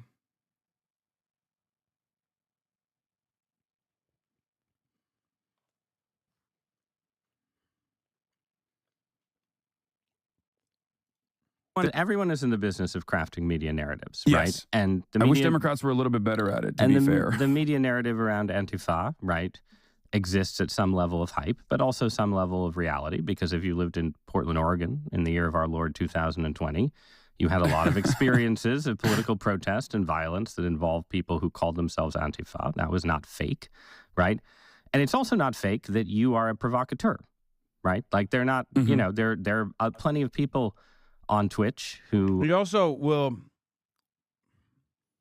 add a second thing onto the back end that I agree with, because like I do agree with being a political provocateur. I don't agree with the Antifa designation, but I agree with being called a political provocateur. So in that vein, like, it looks like I'm agreeing with everything he's saying, but I'm actually agreeing with the second half of the statement. Are, you know, who are not highlighted by conservatives, right? I just want to give you one more chance to describe the things about you in your own words that people are going after before I describe them for you. Yeah, no, I'm sure that we'll get to that point as well. But like I said, in just a second, we will. The things that I advocate for are pretty clear. But of course, this is something that conservatives have experienced and have considered cancel culture or like wokeness in particular for quite a bit, where you can just like reframe someone and smear them, especially in the format that I exist in. It's quite simple to take people completely out of context or make it seem as though they are incapable of using metaphor or incapable of being insincere or hyperbolic in moments, right? And so it kind of goes back to the same thing as like Antifa is a serious threat to American stability and order, and it's an organized unit that must be tackled because they're justifying violence against, and what do they think you police are? What officers do they think, and things of that nature? The equivalent of that would be conservatives saying that you're inciting violence, right? Yes, I think that is precisely what they're going to try to do. And not just like inciting violence necessarily, but inciting terror, right? Revolutionary terror, you might say. Yes, exactly. And I think that is the grand design and the ways in which the conservative apparatus is going to try and stamp out any sort of political discontent, like any sort of political dissent, really. Because that much has been clear to me, where it's not just about people like myself who they can single out and target and say are like, very scary individuals, but it's also Gavin Newsom, right? Like Gavin Newsom will come out and make this symbolic gesture where he has no power over federal agents, but he'll say that in the next year, ICE agents that are conducting ICE operations in California state have to be unmasked when they're doing this, right? And this is, I think, it's a fairly reasonable provision, even though it's ultimately symbolic. Having said that, however, the conservative apparatus will point to that as like Gavin Newsom wants to kill ICE agents and dox them. Like that's not the case, right? I mean, that's ridiculous. All right, so let's make this a little more. Yeah, he hated every single time I compared myself. Every single time I packaged like what the administration is actually doing, he would just get a little annoyed and try to get it back to just me. Because his entire framework is like, the administration might come after you, and when that happens, it's actually totally just because you're a rabble rouser. Now, of course, obviously he doesn't fully subscribe to that notion, because if he thought I was like a dangerous terrorist, he wouldn't be having a non-contentious conversation with, or somewhat contentious conversation with me. Okay? But he is actively in this conversation trying to separate me from the likes of Jimmy Kimmel and separate me from the likes of Gavin Newsom. But from the administration's perspective, there is no stopping. And that's my point. There is no stopping at Hasanabi Piker, the dangerous radical, because I'm not a dangerous radical to begin with, I think. He might consider me that, but he's also, a pro-life Republican and someone who's very right-wing. Like, I consider him to be a dangerous radical, right? So, basically, the goal here is to separate me from the rest of the crop of, like, high-profile liberals that the administration is going after. But unfortunately for him, the administration is going after them even harder than they're going after me. Okay? So that's why he keeps getting annoyed. And it's not even that he's annoyed with me. It's more so that he's annoyed with the administration. Did you think you were a moron going into this? He really undermined his own approach by letting you humanize and contextualize these topics before his analysis?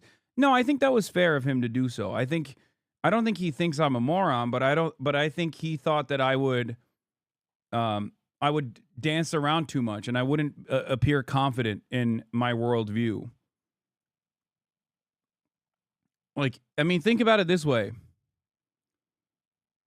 he had a similar conversation with like Peter Thiel, for example. He talks to a lot of very powerful people.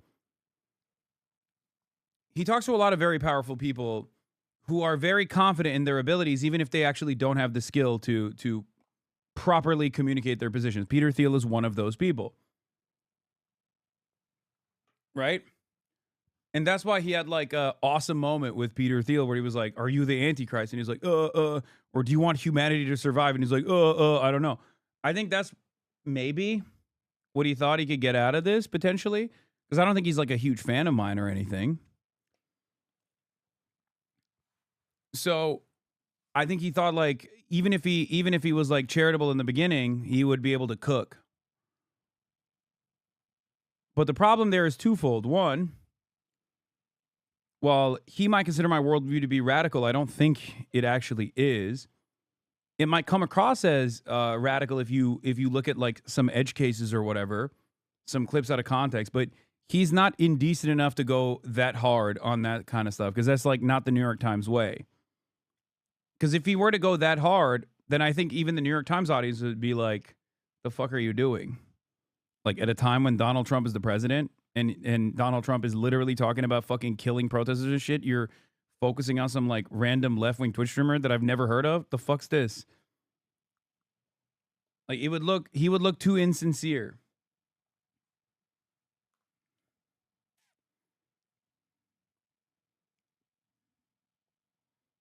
He thought you would spend all your time defending yourself instead of criticizing the admin's fascistic actions. That's also true. But I'm not there to talk about myself. Zohar Mamdani does a very good job with this as well. I haven't followed you for a really long time. Am I missing something? How do they think you're violent? I assume you share the same confusion. Shit don't make sense. No, I know exactly where that animosity is coming from. There are clips out there, of course, over the course of tens of thousands of hours that people could point to from many, many years ago, or even recently, like when I talked about how Democrats need to be cutthroat in debates. They need to shank their opponents. Like, I'm being hyperbolic, but Republicans would clip that to be like, he wants people to kill people. Like, he wants Nancy Pelosi to take a knife out and, like, unironically stab, Mike Johnson or some shit. So, like, there are plenty of instances where you can do that to someone like myself, especially. The way I've come to terms with this is that it is virtually impossible. It is virtually impossible for any human being on the planet who speaks to as large an audience as I do, for as long as I have, in a medium where there is constant back and forth communication with haters and whatnot, it is virtually impossible for them to remain infallible, to look like they have never had a moment that can be clipped out of context. It's impossible.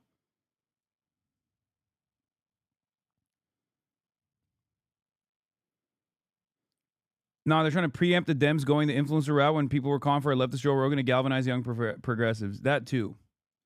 Concrete. Mm-hmm. You are telling a story where it's you and Jimmy Kimmel and Gavin Newsom, right? And you're all targets of the conservative app. I don't want to ask him if he thinks Alex Jones should be in prison because I think he would say yes. Apparatus. Okay, but you're pretty different from Jimmy Kimmel and Gavin Newsom. In part, a lot for reasons we were just discussing, right? They're liberals. They're good milquetoast liberals, whatever they may say. And you are more radical. You're post-liberal in some way. You want a different horizon, a different future. But beyond that, you are also willing to push your rhetoric further than they do. Certainly further than Jimmy Kimmel does, right? And I say this, I want to be clear. I have a pretty high tolerance for, let's say, vivid political rhetoric. I came of age as a newspaper columnist in the 2010s when my liberal friends were all saying, like, oh, every time the Tea Party, talks about revolution and taking our country back, they're inciting violence. And now I live in a world where my conservative friends say, Gavin Newsom's inciting violence. Anyone who calls Trump a fascist is fighting violence. I think this is I think this is not even a Hasan Piker fan, and I do not understand how people blame him for barely existing leftist bias. You should have gone harder on the cancer of liberalism to the New York Times audience, in my opinion. No, I need the liberals who are reading the fucking newspaper to be my allies when the administration comes after me. You're wrong.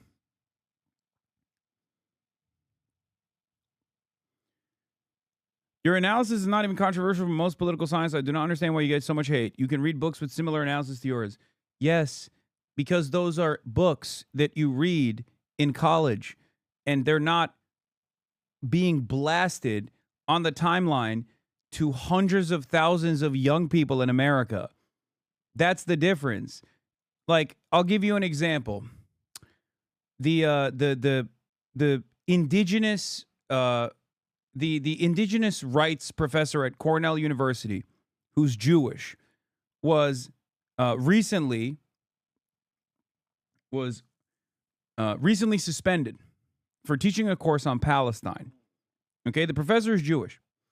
And that professor was suspended after, like, you know, there was like a Unit 8200 IDF guy in the class. He was like filming people. He was being disruptive, whatever, right? But that professor initially was targeted by Canary Mission and Richie fucking Torres. Okay? Why am I talking about this professor? Because it proves the argument that I'm presenting to you. When Canary Mission actually targeted this professor, I'm going to pull the quote for you real quick. Okay? They actually pointed to something that he talked about in his lecture. Okay? The thing he said only comes across as offensive to those who are completely not knowledgeable about the issue, about Hamas. This was it. Are you ready? Richie Torres, posting a Canary Mission tweet, says, Eric Chaffetz, who's a Cornell professor, demonizes Israel and lionizes Hamas, treating good and evil as evil, good as evil and evil as good. He insists Hamas is morally different from Al-Qaeda and ISIS because it does not advocate for universal jihad. It simply seeks to wipe Israel off the map. Chaffetz is untroubled by genocide when the target is the homeland of the Jewish people. Poisonous professors like Chaffetz are poisoning young minds at taxpayer expense. This is the quote. Unlike Al-Qaeda or ISIS, Hamas does not advocate for universal jihad. It is focused solely on the liberation of Palestine from Zionist fundamentalism, in parentheses apartheid, and the end of the state of Israel. November 4th, 2023. Now, nothing that Eric Chaffetz, who is Jewish himself, by the way, said there is actually even remotely offensive. As a matter of fact, it's the exact opposite. It is what you need from college professors. You need honesty and truth from educators in these esteemed institutes of higher learning like Cornell. What he is saying is factually accurate. Okay? This is not an opinion.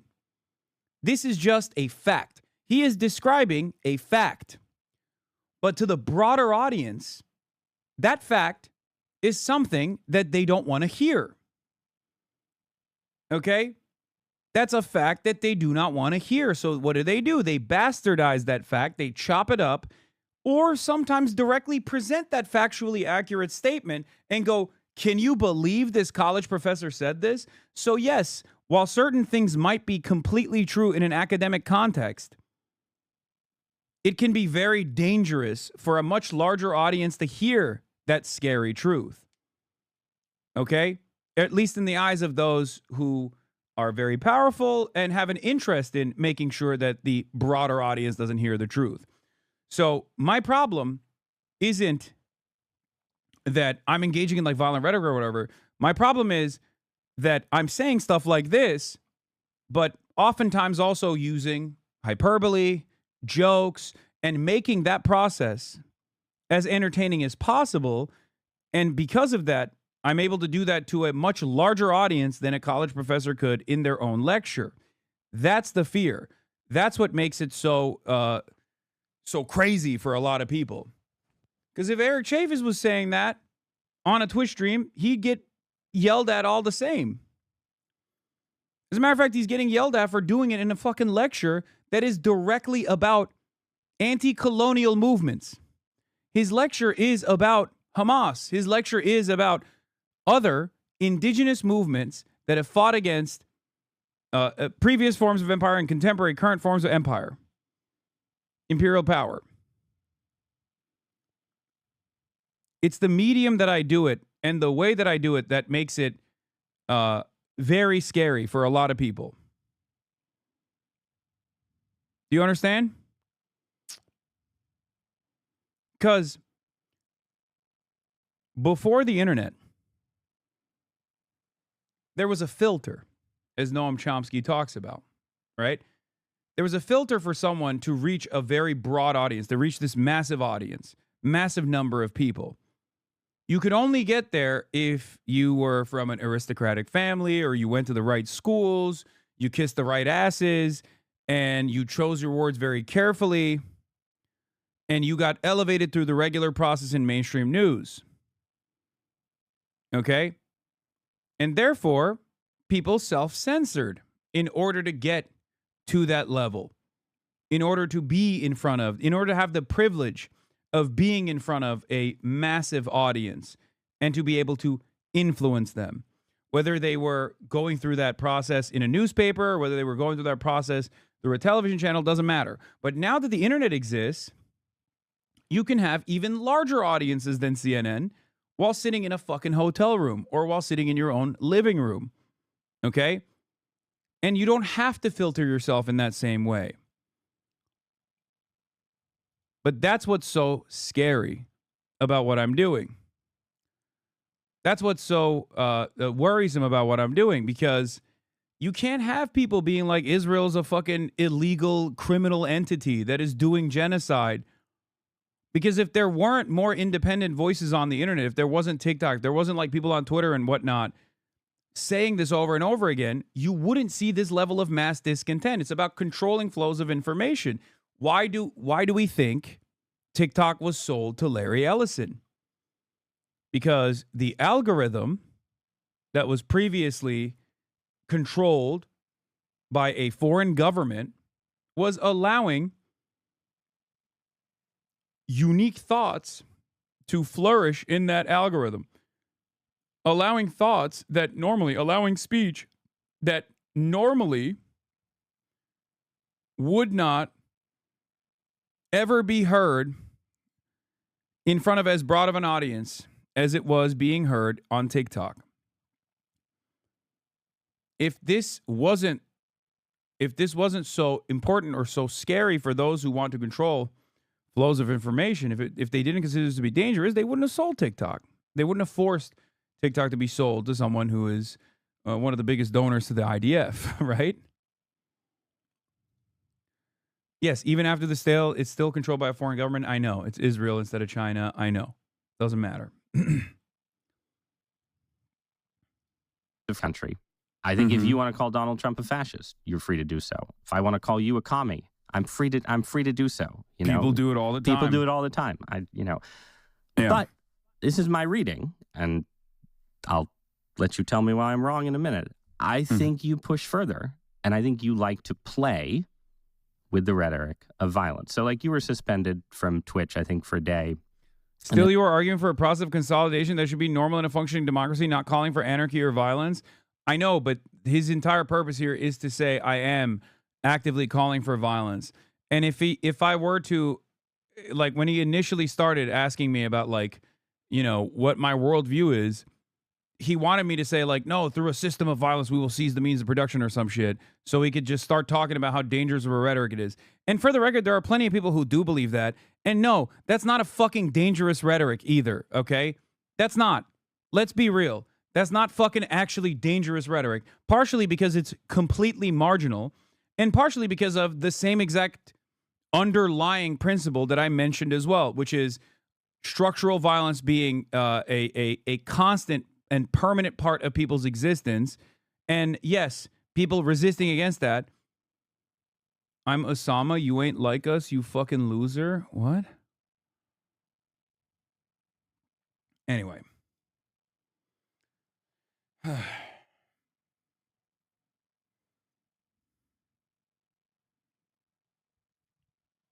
don't know what the fuck that guy was on, but my point is, there are There are people who do believe that, and they are either marginal figures or overall, at most, they're talking about like historic examples that have existed. And the only reason why we see that as like a form of violence, as opposed to like World War II being a form of violence that is like permissible, is because they're on the other side. They're on the opposing side. We're capitalists. It's that simple. If the entire world was socialist and you had a bunch of capitalists living in a fucking socialist government and they were fantasizing about capitalist forms of violence, the socialist government would look at that and go, this is dangerous. This is violent rhetoric. It's that simple. We live in a capitalist country. Of course, any sort of redistributive policies are looked at with tremendous scrutiny. Obviously, that's the reason why people even fucking yell at me when I say we want to give socialized medicine to Americans. Like, that is seen as a dangerous prospect, a dangerous proposition for many people.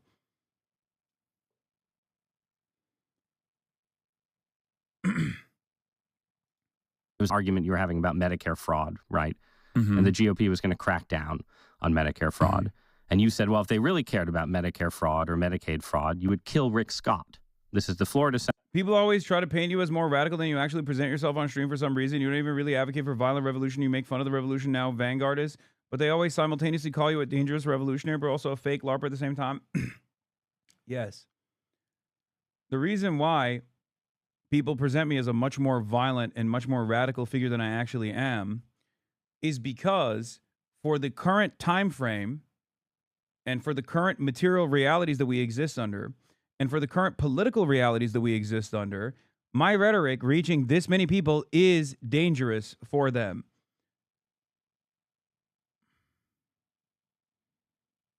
Okay?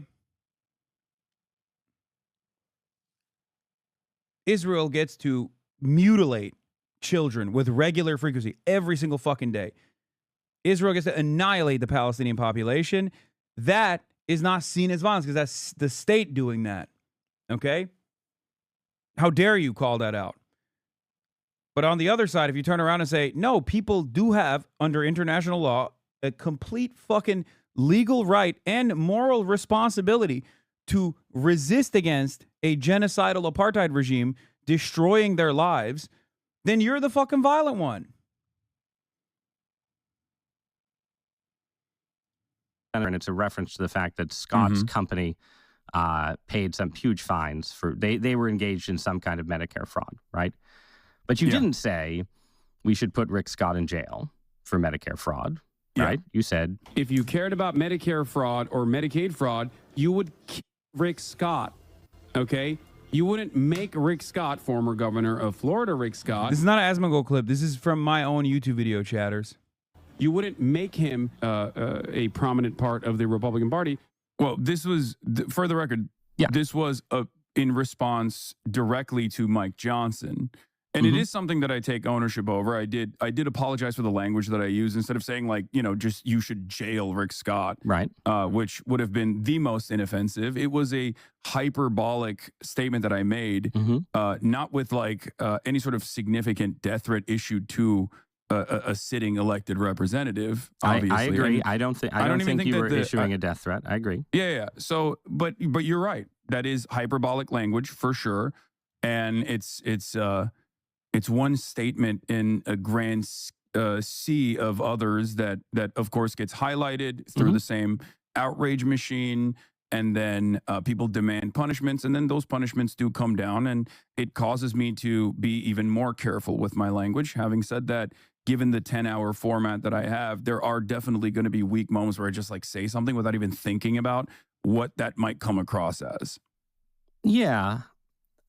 I mean, you do. Again, I read through. You have a lot of content, right? So I'm not going to tell you that I have read through every hour, every transcript. But I feel like I read enough to get a sense of sort of what you mean by hyperbole, right? And it means different things, right? It means like you're talking about landlords and why they're bad. I think you were talking to a landlord friend at the time, right? But you said, let the streets soak in their bleeping red capitalist blood, dude, right? So yeah, I also said in a video game, but to showcase the silliness of the statement in and of itself. Right, okay. So it's like ironic, or is it Marxist revolutionary rhetoric? I just want to bring this to a fine point. There's the great case of Luigi Mangione, right? Who is charged with murdering the CEO. Unsurprising that this is presented as some kind of advanced level tone policing critique. Yeah, I mean, that is what it is. Why is he talking to you like the school principal? Because that's what's going on.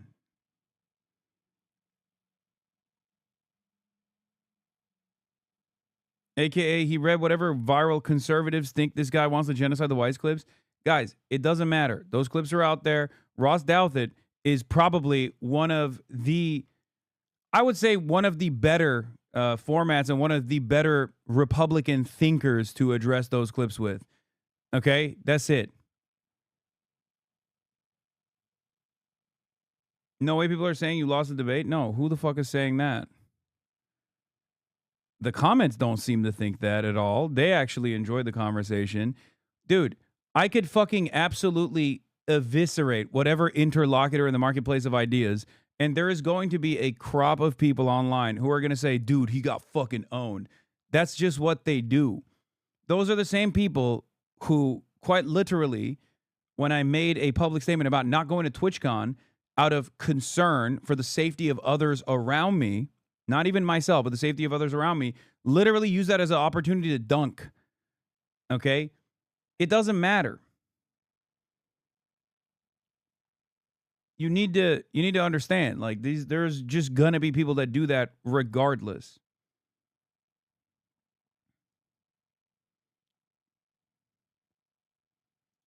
Of United Healthcare in broad daylight in New York City. And you're going to tell me that you've always said that murder is wrong and that Luigi Mangione should not have committed murder. But you've talked a lot about Luigi. And of course. I think it's one of the most consequential. It's one of the most consequential instances of adventurism, which I always will say is wrong because I think it invokes social instability, which I think is bad in general to exist under. But what I try to always do, especially with the Luigi Mangione case, is to talk about the concept, for example, of social murder. The notion of our systems that already exist, like the privatization of healthcare and the denial of care that make people infinitely less tolerant than we normally would in a civilized society to an adventurous act of violence, such as the case is with Luigi Mangione. Who is we? I'm much more interested in talking about. Just pause there. That make you're talking, because this is something you've done a bunch, right? You sort of you don't say I love Luigi. You're like, we people are, he's seen as a positive figure. He's for most of America. He says, I'm going to dish out what many Americans have experienced to the figurehead of that pain, right? Mm-hmm. Do you think, like, most Americans sympathize with, like, who is the we who looks at shooting United Healthcare CEO and says, that's understandable? I think it's the people online that are not necessarily like card-carrying DSA members or whatnot, but just like that's Democratic Socialists of America, aunts, just for Yeah. Not the like the DSA guys or the Democratic Socialists of America or Party for Socialism and Liberation, but it's like the Barbaras and the Debras, as I like to call it, that live in the Midwest and are truly repulsed by the way that private healthcare operates in this country. And for them, I think the Luigi Mangione case is really unique because Americans do not like political violence, right? Nobody likes it. I mean, this is poll after poll that has shown everyone thinks that obviously murder is wrong. I think murder is wrong. Everyone thinks political violence is wrong. And yet, in the case of Luigi Mangione, a lot of people, I think, had such a deep personal experience with the way that the healthcare system has harmed them in some way that the reaction ultimately was very different than one I had expected. From the moment that, before they even found out who the alleged shooter was, from the moment that people recognized that the victim was the faceless CEO of a healthcare company, everyone immediately understood I mean, what the motive not was. faceless, right? No, I'm saying like For most people, the healthcare Yes. company had previously been faceless, and now there was a Yes, dead man yes. who had a face. Right. Exactly. And But I you're think part- that but- that but was wait, but you're that part was a of- unique case that needed to be examined, and that's precisely the reason why the media was covering it in the same way as well. The only difference is that, tonally speaking, they were just more so outraged by the reaction in of itself, rather than trying to examine why people felt this way. And I think what I try to do in this situation. I mean, look at this, bro. Look at this. YouGov, December 17th, 2024. Net favorability of Luigi Mangione, 18 to 29-year-olds, plus 9%, 30 to 44-year-olds, minus 1%. I mean, that's crazy. 18 to 44, either as a positive opinion or like 50-50 split on them. Yeah, if people have more financial security, then they have they have less interest in this kind of like dangerously unstable moment. That's it. If people are hopeless about their future, they end up leaning on adventurism. That is my argument. That is the point I'm making.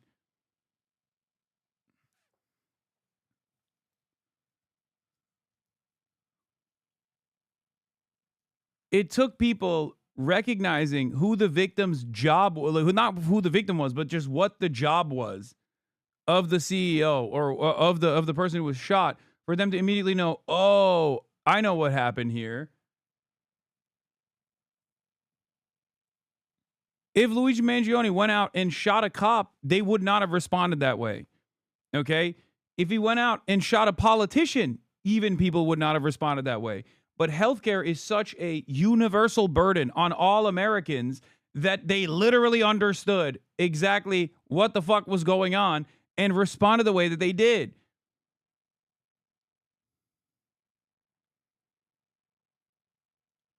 And many others is to explain why people feel this way. Because for them, when their grandparent has cancer and then that treatment is denied or the coverage is denied, even though they're paying these incredibly costly premiums to this healthcare company, they view that as murder. They view that as a tremendous wrong that was done to them. And I seek to address these problems so that there isn't decentralized forms of violence where people make up their own minds and assume that they have the righteous vindication and they're going to go out and do things like this. I don't know, man. I think you're kind of a hype man. Yeah, but that is not a good counter to what I just said. Okay? If we're just going ban for ban on just debate, okay? We're talking about this from just the perspective of a debate, okay? I laid it out exactly. I said decentralized forms of violence is a risk. It's a risk for societal collapse because for many people, society is already unwinding. They understand they have universalized this burden of private healthcare, okay? For them, they're like Brian Thompson, for the perspective of the average person, people like Brian Thompson are responsible for a death of a loved one, okay? By denying them coverage. I know he's a cog in the machine and I know he's not directly responsible for it, but that's precisely how people reflected on it. And of course, I think it's worthy of analysis. And he goes, yeah, I don't know, man. How is that how is that? That's not a counter. I don't know. I think you like it. Okay, well, why did I describe everything then?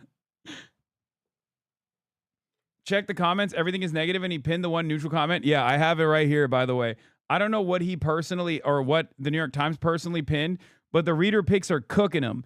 I'd love to have someone take the most controversial statements that have been espoused by Hasan and contrast that with the inflammatory and insightful language of the mainstream media and the right. I think some folks would be surprised that, compared to some of Kirk's, Limbaugh's, or Carson's, or Poole's, or Coward's statements, he does not have nearly the same level of anger or vitriol that these people speak on. Truly, we live in some interesting times. Especially in the end, Ross comes across as totally out of his depth in a conversation that he's ostensibly leading. Hard to not see this whole exchange being emblematic of the media landscape. The traditional media seems to be operating in an outdated paradigm that stopped in Trump's first term, which was nearly a decade ago now. There's no doubt in my mind that Donald Trump is far more inflammatory than anything this man Hasan Piker can possibly say. And Donald Trump and his disgraceful minions have proven that they will attempt to carry out even every one of their violent and divisive acts in the name of my government. Whatever Mr. Hasan expresses, and I'm not at all familiar with him, I cannot express how disturbing I find the blasé manner in which Mr. Douthit attempts to associate people like me with violent rhetoric wherever it rears his ugly head, especially while he winks away through the disgrace of this administration. He explicitly says he doesn't endorse violence, so strange title. The double standard that the left has to be a paragon of virtue while they say everyone deserves healthcare, food, and a roof over their head is insane. Advocating for policies that end state violence is far less violent than what the right does and says. Hasan has a better grasp of political working class politics and the youth vote than 99.9% of elected Democrats. Now do the version where you investigate most of all political and cultural figures on the right. You don't see permission for violence in Kirk saying that gays should be stoned to death, in Kirk saying that he's willing to accept some gun deaths to maintain American gun culture, in Kirk saying trans people should be lobotomized. This is like people dunking on this Patrick guy who I guess said something like negative about me. You found the original Patrick comment? I'm not MAGA, voted for Harris, but I'll take 10,000 Charlie Kirks over... But I'll take 10,000 Charlie Kirks over 10,000 Hasan Pikers any day of the week. Pikers all over the map, as you'd expect from someone who streams his consciousness 7 hours a day. But there's an unmistakable permission for violence that runs through his interview. Charlie Kirk never did that. Ezra Klein took a lot of grief for complimenting Kirk's style, but I much prefer the one-on-one logical argumentative style over the run-on, formless dialogue with unseen and unheard viewers, peppering him with cash tips that characterizes Piker's whole shtick. By which I mean... Piker was a great interview subject. Nicely done, Mr. Douthit. I'm sure that many of your readers/listeners had no idea who Piker is or what he does, or the way he offers excuses for shocking violence under the banner of socialism and progressivism. And every one of the New York Times readers is like, what the fuck are you talking about? This is ludicrously revisionist about Charlie Kirk's public stances. Things like Islam is the sword of the left is using to slit the throat of America. Do you think that that's a call for his followers to engage in reasoned, measured debate with conflicting viewpoints to allow themselves to be convinced of things? Come off it. Marxists believe in ending the capitalist system just as liberals believe in ending the feudal system. Whether that process is violent or not is ultimately up to the ruling class. Patrick, more Patrick dunks. If you truly... Dude, they went crazy on my boy Patrick, okay? Patrick simply wanted to get a fucking slam in there and be like, fuck this Hasan guy. Charlie Kirk is so much better than him. And the New York Times readership is eating his ass alive. If you truly believe that Kirk never flirted with permission for violence, then you are very forgetful. Charlie Kirk was very nonchalant about excusing violence. For example, when thugs assaulted store workers and destroyed store property during the Pride Month in 2023, he further encouraged such displays of violence by painting them as shows of force. Literally, tonight we show them that they're the losers. Or when Paul Pelosi was attacked in his own home and Kirk encouraged his followers to bail him out while painting the attacks as karma against the Democrats. Or when he called the biblical passage that calls for the death penalty against homosexuals the perfect rule. Charlie Kirk was not the calm, reasonable, debating type you desperately pretend he was.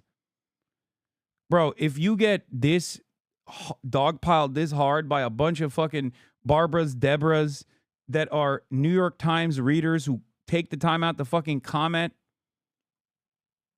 on a New York Times article, you gotta fucking unsubscribe from the New York Times, okay? You're cooked. You're getting, this is like getting fucking dunked on in the Pornhub's comment section, okay? Like, they said, smoke them. They fucking lined it up. Like, what are we doing?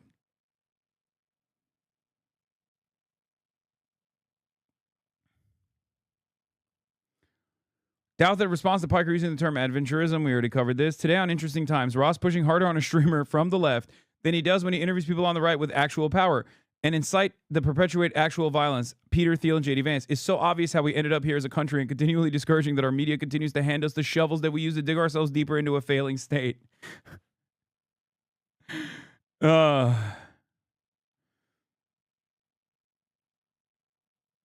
even people who are like somewhat neutral to me that don't know who the fuck I am and are basically like, this is their first introduction to who I am. They basically say this, like, he's a fringe figure. He can have an audience of hundreds of thousands, but think about how tame he is in compared to the American extreme right, or even Rush Limbaugh back in the day. Piker doesn't consider conservatives un-American, doesn't hate them, doesn't want to use the power of the state to literally exterminate them. The reverse simply isn't true. Exactly. I want to literally exterminate their medical debt, dude. That's what I want for conservatives. Conservatives want me deported. I want conservatives' healthcare costs to be deported. That's the difference between me and the average fucking conservative. Now, they can fucking turn around and act as though they're not advocating for violence by simply presenting the Bible. They can be like, oh, the Bible told me it's okay to stone the gays. That's the Bible. Take it up with the Bible over and over again. I don't fucking sit around and go, look at Das Kapital. Das Kapital told me this. That's not what I'm doing. That's Bart from Idaho, by the way, not a Hasanabi head. He is just fine. In case somebody bothers to understand what he's talking about, just fine. We are living in a baffling time in which a Twitch streamer is held to a higher standard than the President of the United States. I listened very carefully to this whole interview. I couldn't help but notice that every time I was especially compelled by Piker's response to something, which is to say, when I thought Piker was about to take down Douthat's assumption, thesis, argument in an especially powerful and eloquent way, Douthat would interrupt and either redirect or focus on a minute point, in effect derailing the narrative. This is a very smart tactic and one that is difficult to combat. It requires the interviewee to have 100% presence of mind and not be knocked off their feet. It's also a cheap tactic, understandable but cheap. Piker at moments overcame it by talking over Douthat's interruptions, but obviously Douthat had the home team advantage. To everyone's credit, though, I thought this was a great conversation, and I would be super supportive of more of this. The two sides need to keep talking to each other in this way instead of staying in echo chambers. Check this one. Hasan Piker has turned his reckless rhetoric into a full-time job. He's the guy who once said America deserved 9/11. Compared to Hamas, okay, this guy is a fucking, this has to be like a Sex Pestini fan, right? I don't think the average New York Times reader is that tuned into, you know, this has got to be like a Ethan Kleiner or like a Asmongold fan or like a Sex Pestini. The lone fucking... Check the YouTube comments. He pinned the one neutral comment. Everyone else is cooking him. Oh, on YouTube, he pinned it. Love the podcast. Quickly becoming the best show. Ross tries to bait Hasan and call for an act of violence. Hasan chuckles. How to growing up in the Middle East radicalize you. This guy's a real piece of work. Nice to see a successful journalist sitting down with an up-and-comer like Ross. This reminds me of why I stopped reading the New York Times in the first place. It's hard to tell if Ross is intentionally misrepresenting Hasan with the explicit intent to deceptively warp his audience's perception, or his worldview is so distorted that he genuinely thinks what he said is true. I don't know which is worse. Insane interview. Ross putting words in Hasan's mouth and basically saying, I don't believe you when you say you don't advocate for violence is embarrassing. Hasan, people are being murdered by health insurance companies because they refuse to provide payment for curable illnesses, diseases, etc. That is structural violence. Ross, I don't know, man. I think you're hyping up the violence. That literally just happened. We just paused it right there. Like literally, that is verbatim a summary of the last 5 minutes of me like thoughtfully trying to describe to him.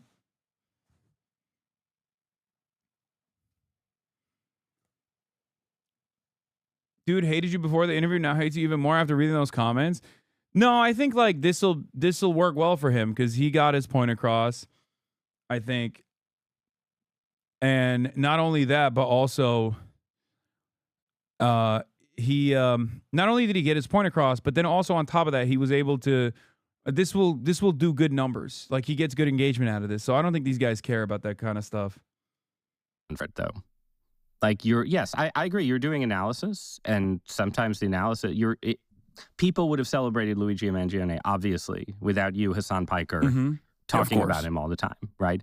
But I listen to the way you talk about him. Like, you're fascinated by him, too. You're participating in the fascination, and you're doing a thing where you're like, well, you know, I'm not saying violence is good, but you've got to understand that there's other forms of violence in society besides this one, and people who like Mangione, they're saying this violence maybe isn't as bad as that kind of violence. And this just seems to me like you're not the guy who starts the revolution, but you're the violence appreciator. That's sort of how I feel about your Mangione coverage. You're out there. You're appreciating. I wouldn't say that that's fair. It's like, okay, tell me why it's not fair. But the reason why I'm saying I wouldn't say that that's fair is because, like, I do make it obviously very clear that, and I refer to this over and over again, adventurism and people taking matters into their own hands is a mere reaction to the social contract unwinding in real time in front of us.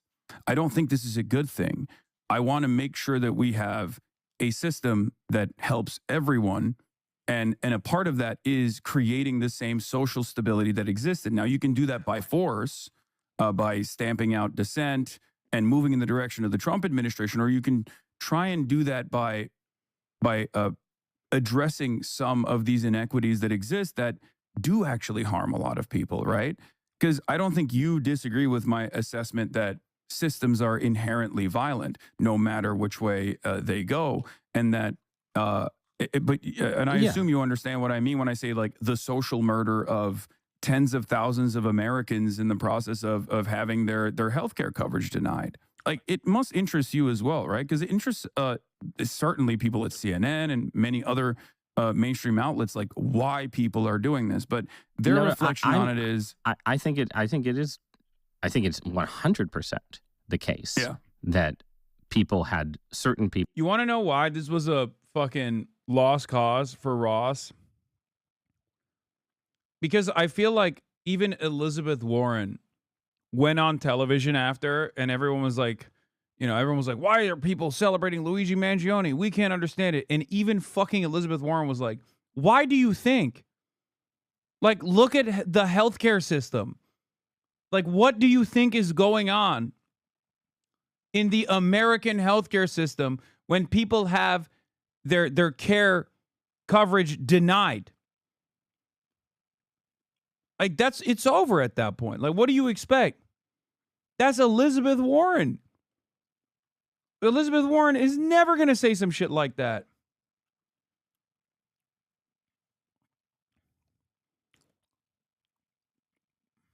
People had terrible experiences with the health insurance bureaucracy.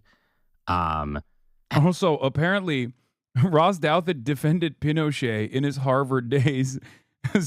And I did not know that, but I mean, that does track. I wonder if did I bring up Pinochet at all in this conversation? Because it did go into numerous directions at times. Had a reaction to. I didn't know that he defended Pinochet, but it does make sense. That is like what you described. I think that's absolutely real, and it says something about the way the system works in America.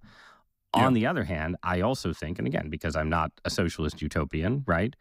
I think that there is not this magical alternative where, if we only didn't have nasty politicians who love the rich imposing austerity, everyone would get all the care that they want. I don't think that world exists. I have a lot of personally negative experiences with the American healthcare system. I technically still have chronic Lyme disease, which is a disease that officially doesn't exist.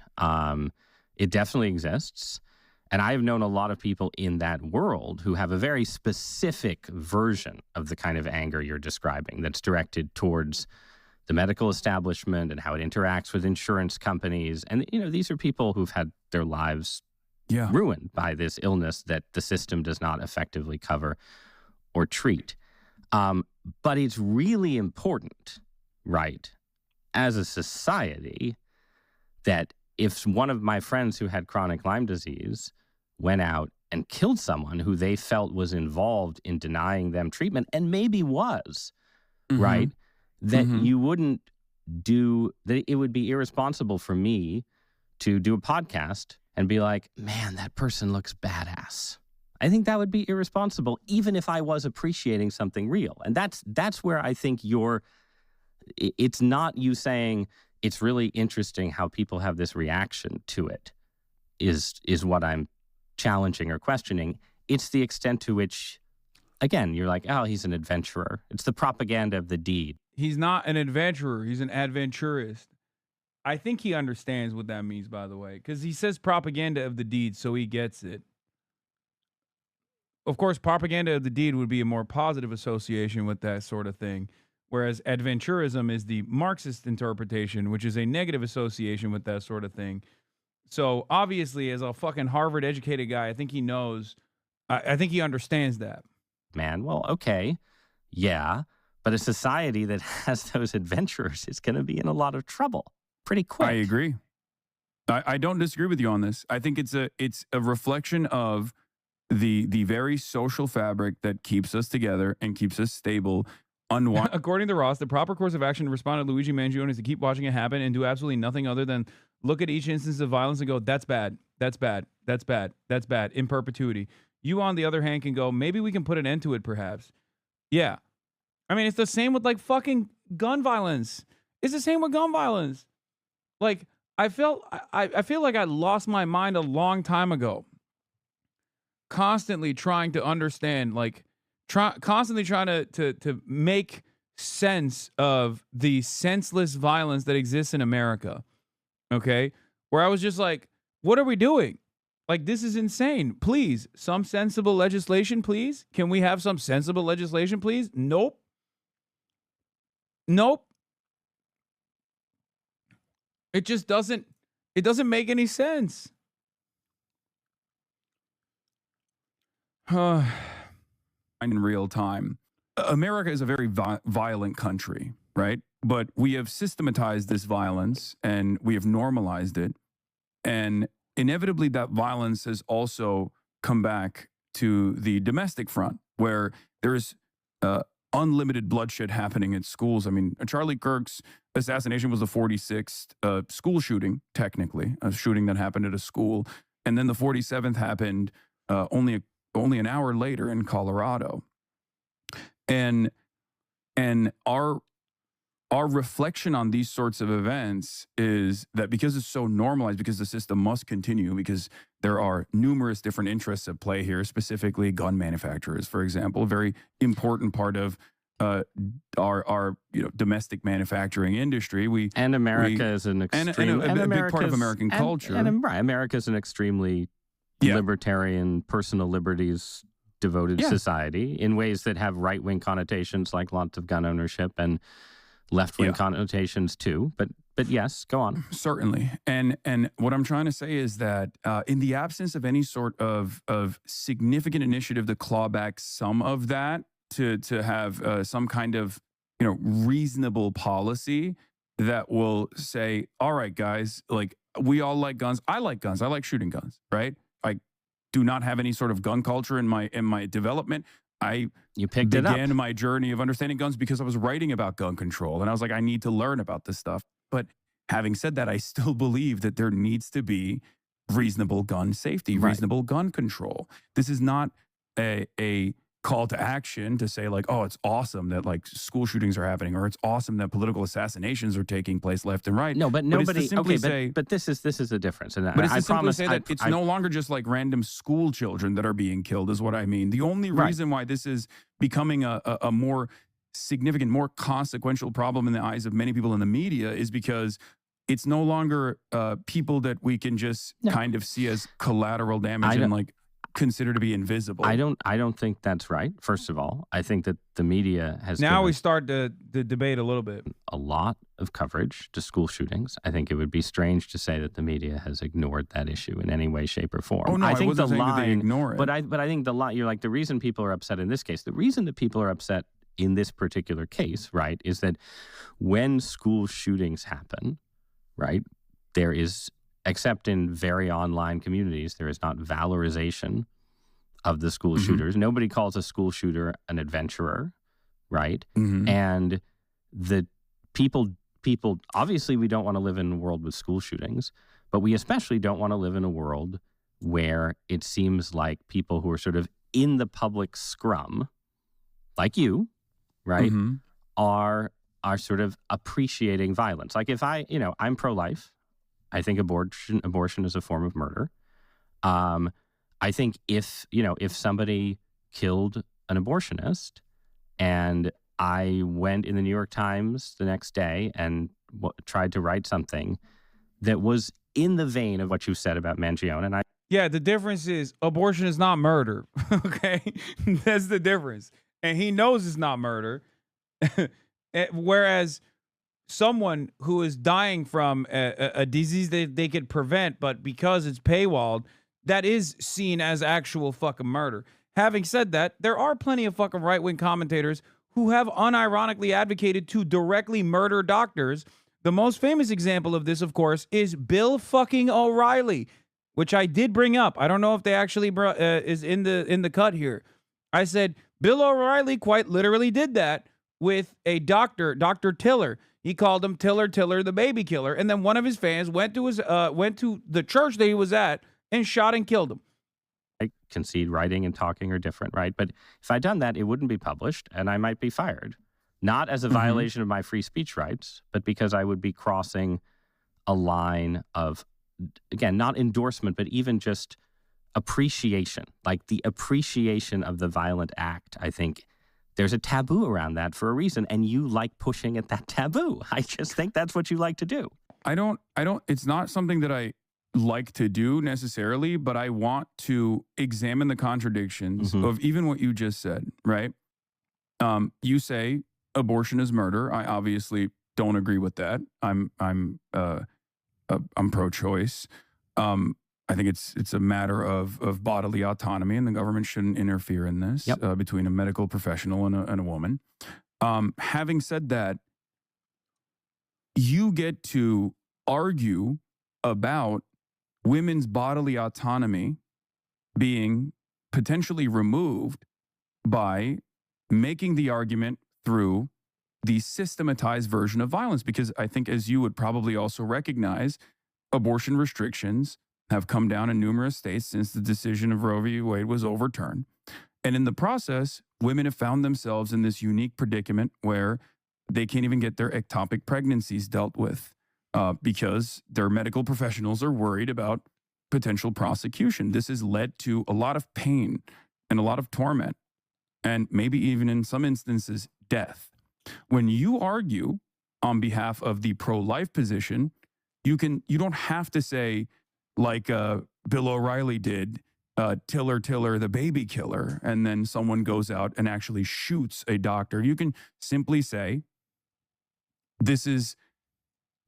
I'm not putting words in your mouth. I don't know what your position is on or your advocacy around abortion, but someone of this mindset can easily just advocate for the harm that is done to millions of Americans, potentially, without uttering a single word that could be considered remotely violent by the broadest subsects of American society. Right. So you're right. This is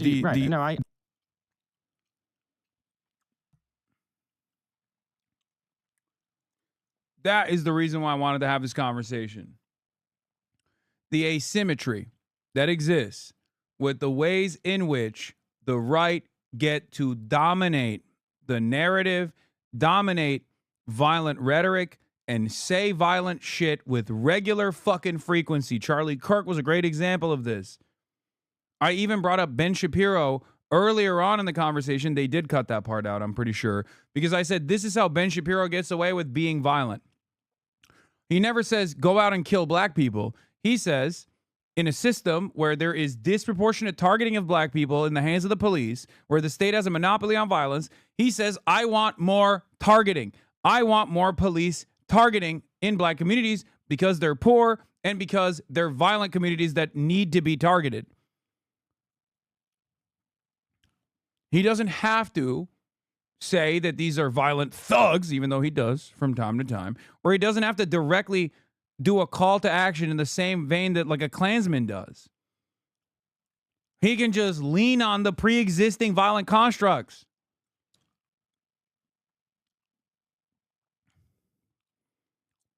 That's what I said about Ben Shapiro in this conversation. I don't know if they kept it, because that was the main point that I was trying to put forward. That is my main proposition. My argument is right-wingers, of course, can sit around and say, I abhor political violence, while they demand a metric ton of it. They demand it every day. And when people respond to that now and say, that's fascist, because that is the most understandable, most understood form of serialized, systematized violence is fascism, right? It's the type of violent systems that we here in America, luckily, right now, we're still anti-fascist somewhat, look at and say, that's violent. Okay, we look at that and we say, that's violent, that's fascist. And Republicans now want to make it illegal to even say that. And when Ross Douthat comes after people like myself, he's actually leaning into that censorship agenda as well. This is the uneven dynamic is what I'm trying to explain. I understand your argument, but your strategy for your argument is that effectively advocacy for policies that cause harm, economic harm, or physical harm, could itself in this case, right? But we were talking about economic harm earlier, so both but apply, economic harm right? also leads to physical harm as well. But that constitutes a form of, could be argued to constitute a form of incitement, right? Yes, that's precisely what you're I'm saying, right? Yeah, and that's actually the argument with policing, right? But so policing is a necessary institution. But then why people do you can just point to it and demand more of it? But that in that demand, they're technically demanding more of the unreasonable outcomes and the unjustifiable outcomes of policing that lead to, for example, the death of George Floyd, right? Right, but or numerous other cases. But this analogy is itself part of why people think you are normalizing the things that are taboo, which again would include right-wing forms of violence. But if your theory is all of these things are incitement, if you support... He's about to say you're a hypocrite, but he doesn't understand you have your own moral compass. Yeah, I mean, I think he's like gearing up to be like, well, that's what you do. Like, you're saying that, right-wingers are doing this. That's what you do. And I'm saying, yeah, my job is to describe that is wrong. That's what I'm doing. That's why I think it was important that I laid out initially that politics is about the distribution of resources and power. And one of the key components of the distribution of power is the distribution of violence, like who gets to do it, who gets to be on the receiving end of violence. So in that sense, it is a constant. Yikes, this dude.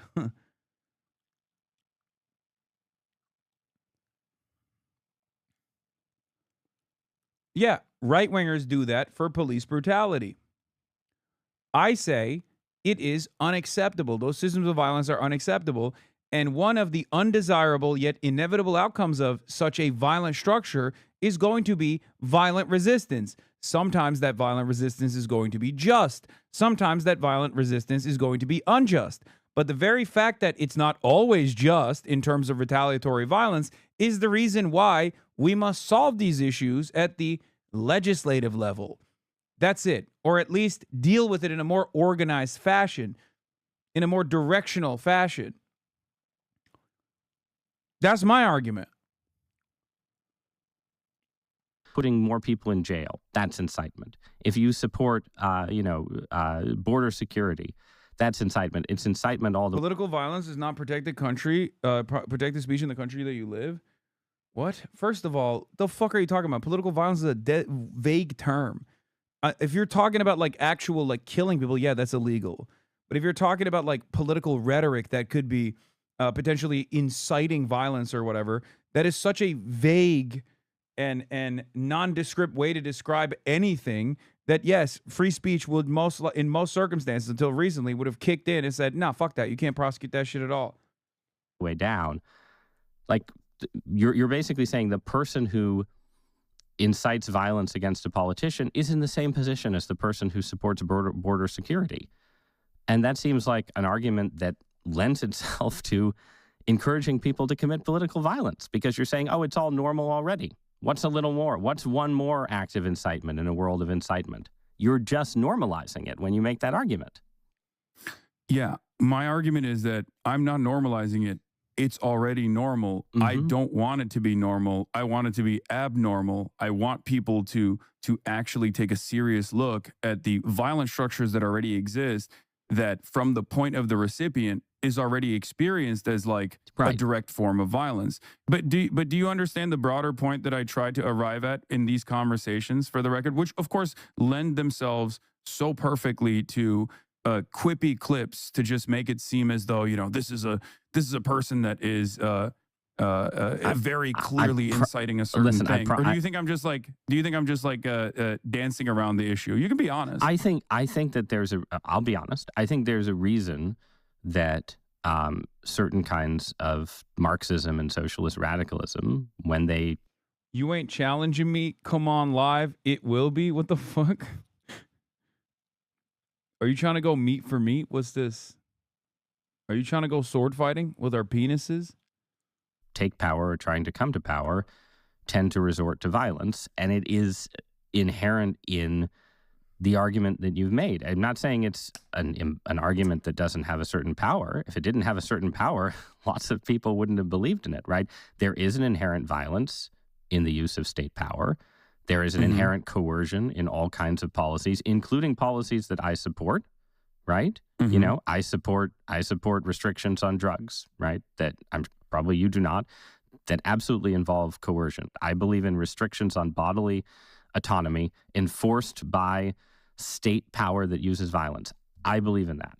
Yeah. I understand that someone can say, as you know, as a radical on the left, this violence exists and we want to redirect the violence. And do I think that you, Hasan Piker, you know, prosperous media personality in Los Angeles, are enthusiastic about, you know, the expropriation of wealth and punitive violence by communist death squads? I don't think you are.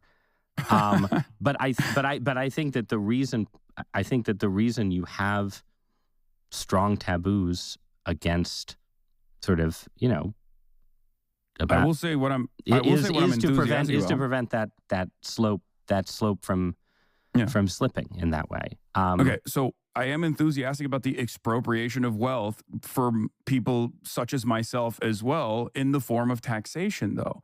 And that's basically the grand design that I have. Right now, though, no one's going to deplatform you, right? You know, Twitch is not going to suspend you for saying that you want to raise taxes on the rich and use the force of the state to take. But what do you think?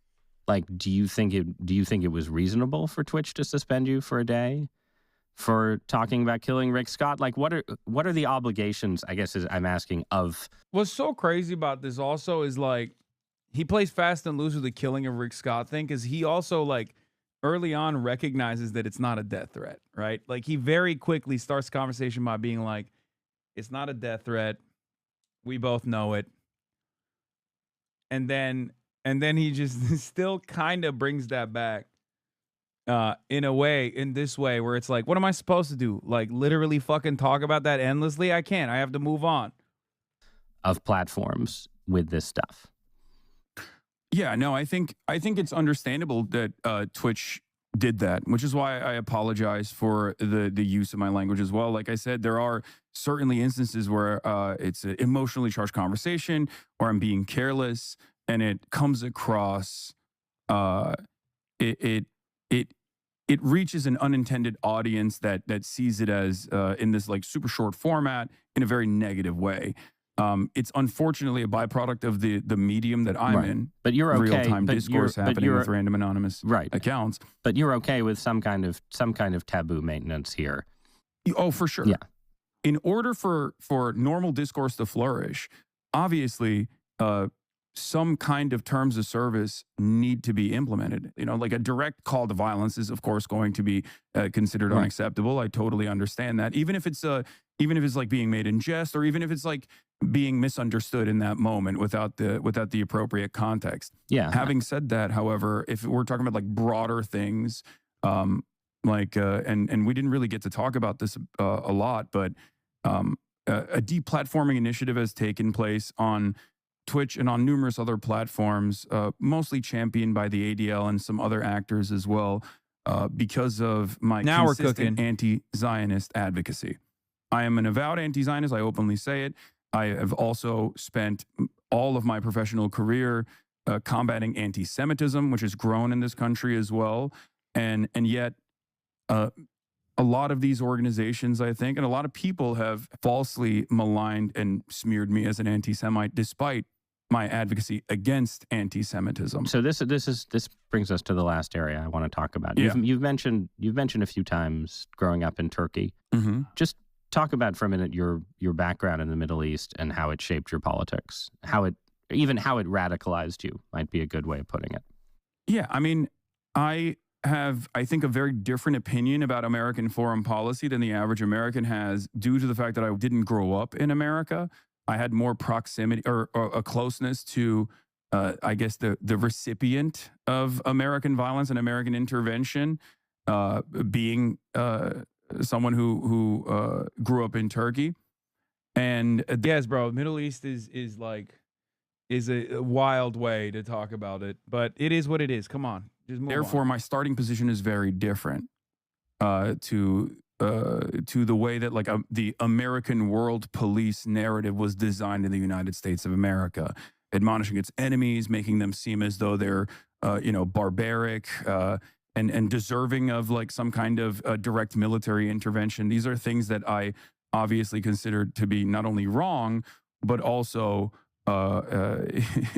incredibly consequential. This kind of sentiment was incredibly consequential for people who had to live in these countries and had to be victims to boots on the ground military warfare and even like the drone wars that greatly escalated under Obama.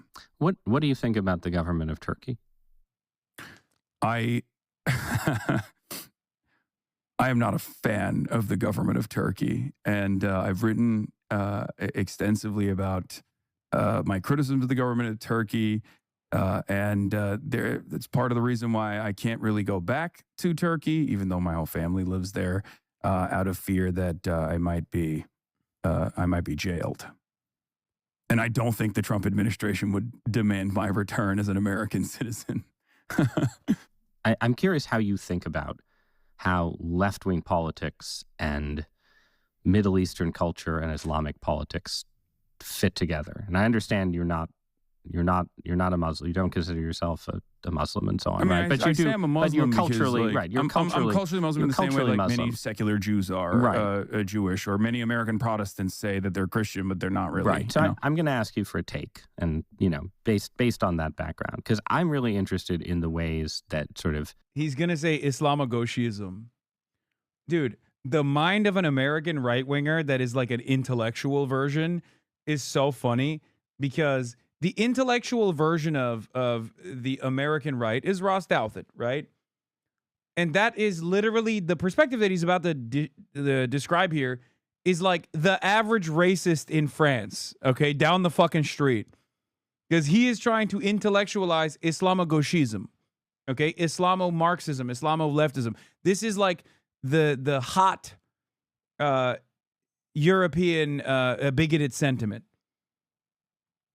In America, we look at that as like an advanced version, an intellectual version, an intellectual man, a thinking man's way of saying Mohammedan. conservative forms of Islam and the culture of the progressive left right now fit together, both in Europe and the United States, because in a way, these are some of the most different groups you can imagine, right? Sort of forms of Islamic cultural traditionalism are pretty distant from the norms and mores of like the secular Western left, right? At the same time, including on some of the issues that you've been talking about, opposition to U.S. foreign policy, Israel, Palestine, and so on, there's a very strong alliance often between... it's like the classic thing. It's like, yeah, these guys are barbaric. They don't abide by your worldview. Why do you want them to... why do you not want them to be genocided? And I do this thing where I was explaining to him like a worldview that I find morally repugnant or abhorrent that is not morally equivalent. I will use the KKK example here instead of Hamas. And then I also explain like, but this isn't obviously a perfect example. I'm just using the KKK as the most extreme position that I completely disagree with, right? Even those people I don't think should be fucking firebombed and killed and genocided or whatever. But anyway, let's keep going. Of Muslims who feel the U.S. is too imperialist or too pro-Israel, right? And these groups, and it's a pretty important force in European politics. And you see it, I think you see it more in progressive politics in the U.S. right now as sort of opposition to Israeli military operations. Also, dismissing the progressive aspects of Muslims while calling them evil because of Islamogoshism. Yeah. If you're Muslim, automatically you're barbaric and evil and right-wing and backwards. Also, oftentimes the people that say that are literally evil and backwards and right-wing, which is really funny. It's something that I joke about all the time. Like, conservatives hate the conservatism of brown conservatives, right? Like, how many times have you heard, like, Ben Shapiro? Or even, like, fucking Asmongold will do this sometimes. We'll be like, oh, they hate trans people over there, right? And it's like, but don't you also kind of hate trans people? Like, I don't understand. You don't want them in your fucking video games? You make a big deal out of it all the time? Or not even Asmongold. Grums. Grums is a great example of this. He was celebrating that Saudi Arabia bought Electronic Arts. And he was like, finally, no more gays in video games. I'm like, dog, hello. Do you fucking hear yourself?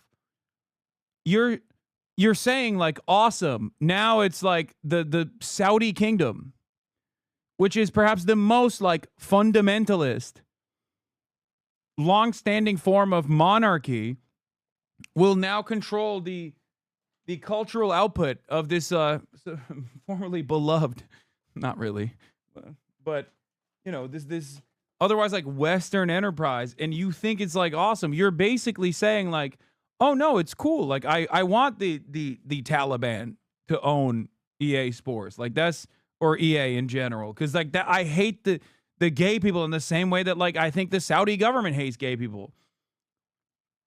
Is that the argument? Like, that's what you're honestly saying? Okay, cool. Thank you for being honest, I guess. Has become more and more of a litmus test. Which, by the way, no one is going to fucking, Saudi Arabia is not going to make, is not going to do an anti-woke initiative for fucking EA. They don't give a shit. They just want to diversify their fucking portfolio. People are so stupid. Yeah, I'm just curious if you have thoughts on like how that fits together. These two very different, very culturally different groups having a kind of alliance of, is it alliance of convenience? Is it something more? What do you think about that? Super easy to explain. I disagree vehemently with the Klan. I don't want Arkansas to be firebombed into oblivion. I don't want the children of Klans members to be killed at their schools. I don't want the hospitals that Klans members go to be bombed as well. And I'm not even making an equivocation between the Klan and, for example, Hamas, which I consider to be a resistance group. They have a emancipatory movement, ultimately. I don't agree with their internal politics, their domestic affairs. I don't agree with a lot of the things that they represent or a lot of the things that they say. But these are utterly inconsequential in the grand scheme of things, in the overarching hierarchy, where the number one most consequential wrong that's taking place is not only 78 plus years of brutal occupation and apartheid, but then also the ongoing genocide for the past 2 years. I feel like that is far more important to address than any number of different like civil liberty initiatives that Muslim countries could engage in. And I think a lot of people see it that way as well, where they're just like, I don't think this should be happening. I don't think that this violence should be happening. And we need to solve that first and foremost. It's not necessarily that leftists in the West are like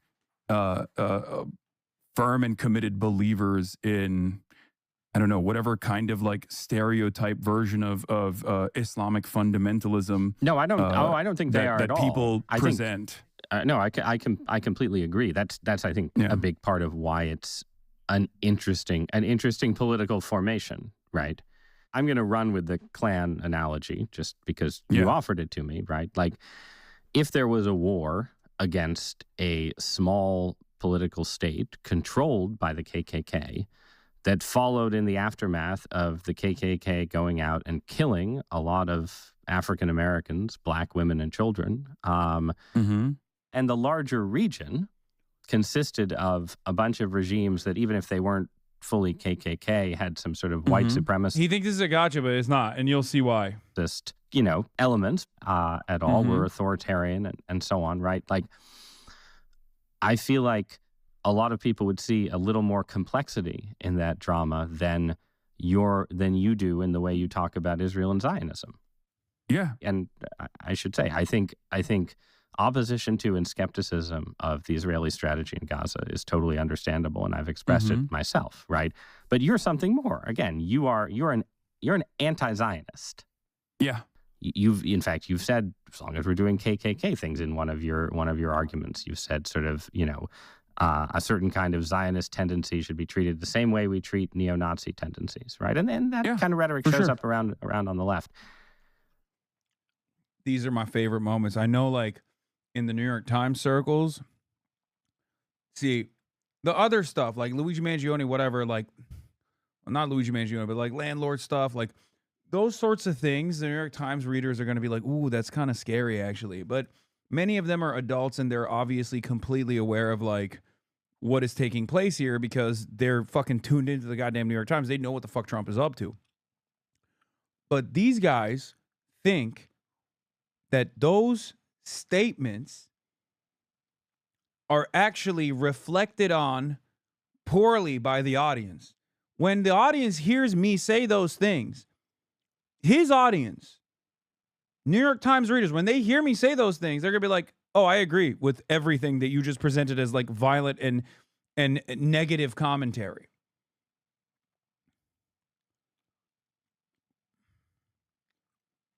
Because the reality of the matter is when he tries to present this as like, well, Zionists should be treated like the KKK. It's like, yeah, I agree.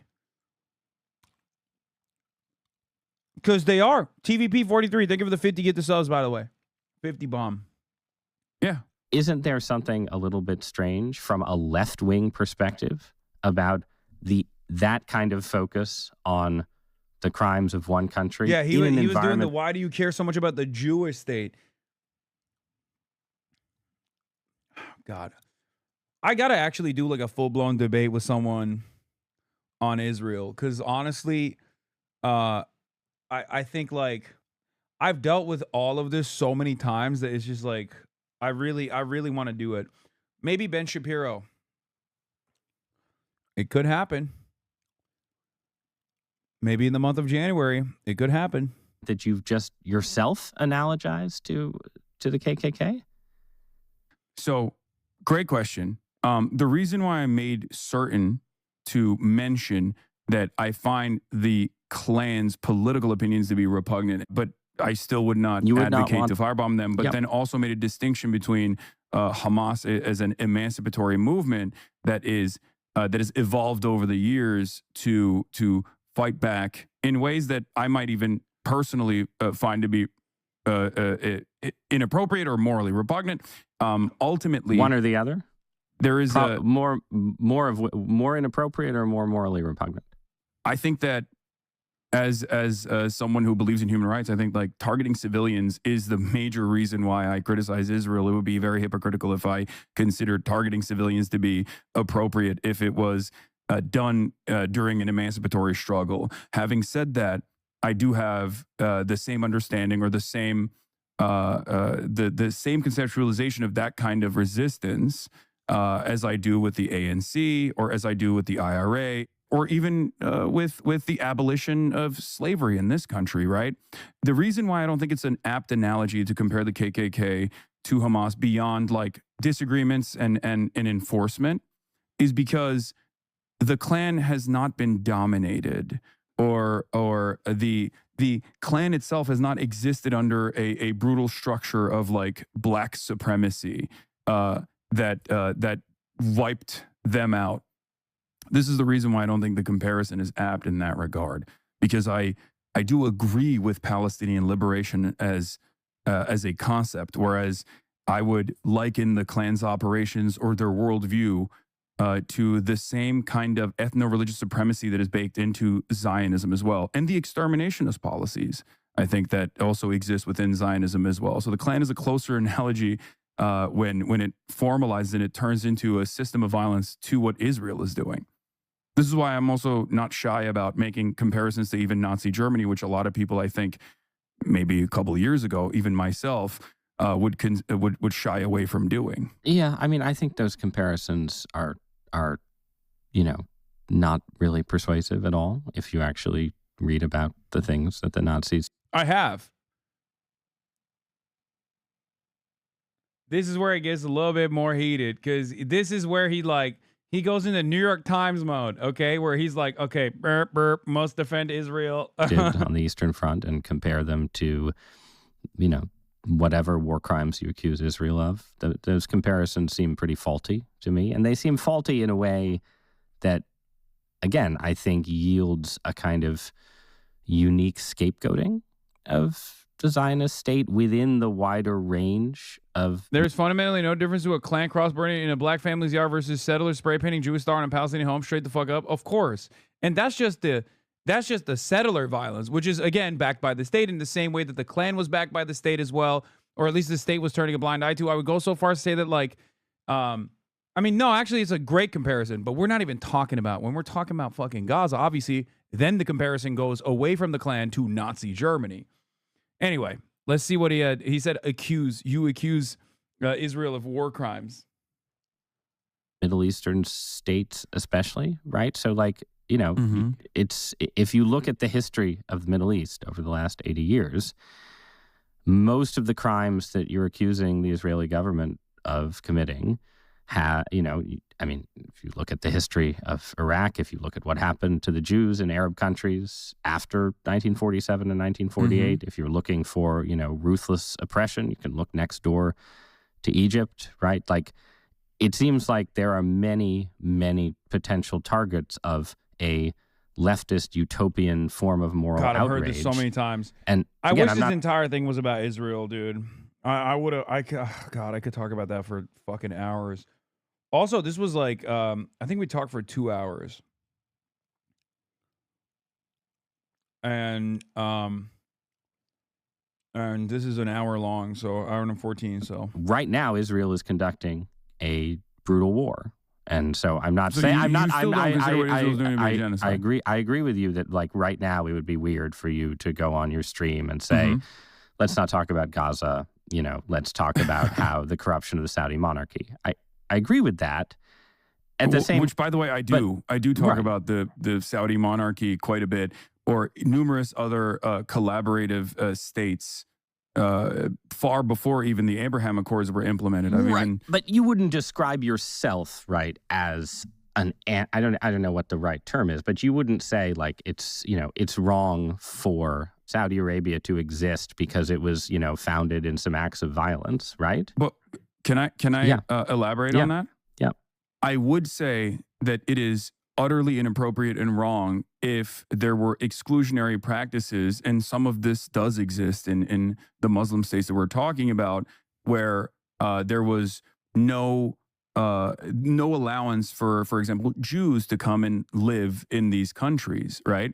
And as a matter of fact, oh no, this is like recent. So yeah, he still doesn't call it a genocide, even after the UN called it a genocide. I'm pretty sure, speaking as a Christian, that there are some pretty exclusivist rules in more than a few Middle Eastern countries, right? So absolutely, and I see that as a byproduct of the rampant destabilization that has existed in this resource-rich region.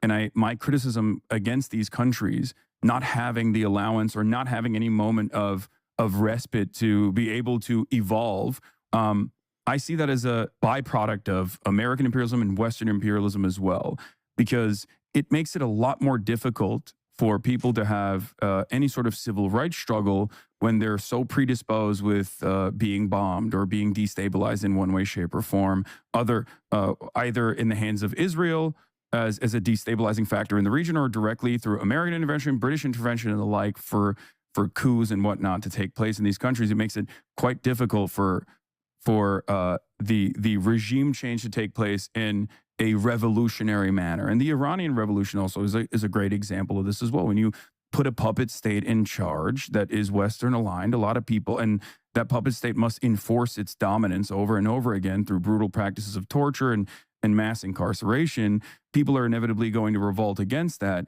And what I have seen in my experience as someone growing up in Turkey, more often than not, the people that actually find themselves the most earnest anti-Western figures, the people that these resentful populations can unite behind, oftentimes actually wear fundamentalism as a way to show how anti-Western they are. And this is the reason why some of these, like, despotic regimes actually end up taking power. But you wouldn't extend it seems to me like you wouldn't extend that kind of structural argument and narrative to the Israelis, right? You're like, well, to a certain degree, I do, but Israel's the colonial power in this situation. So yes, there's a difference between victims of settler colonialism versus those who are doing settler colonialism. And there's certainly a difference between people who have experienced colonialism or war and the destabilizing nature of war itself,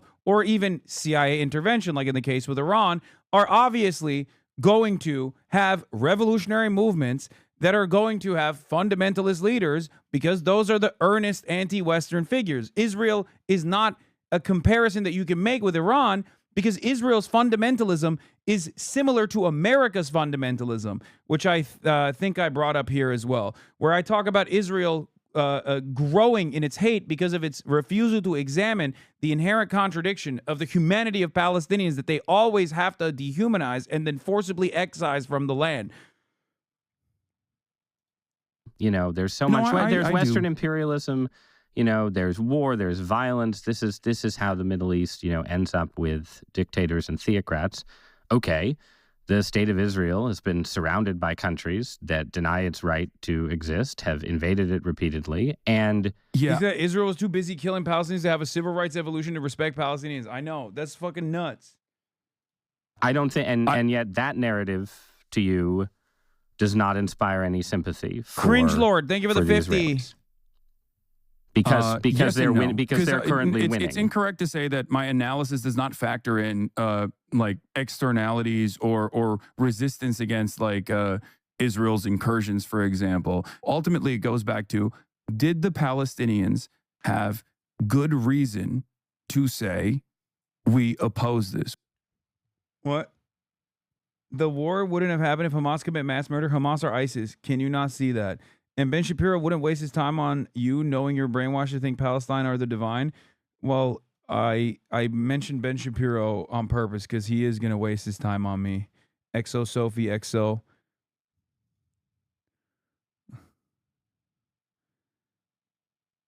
Okay. You can go back hundreds of years, and they always started their own wars with 5 Jewish countries. You know what's really funny about this, by the way? You know what's really funny about this?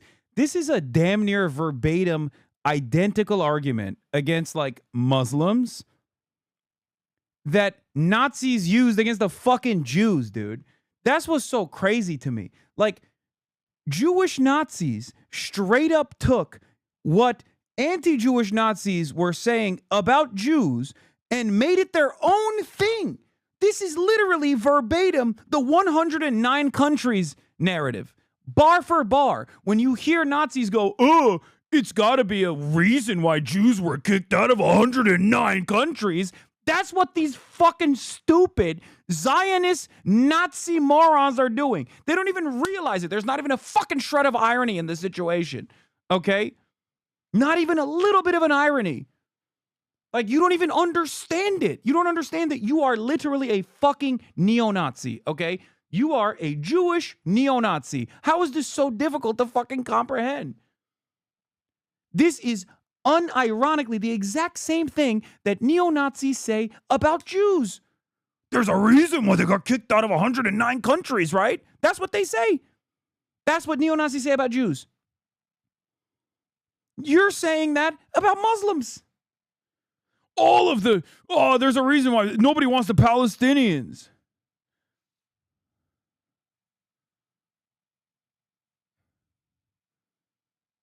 God damn.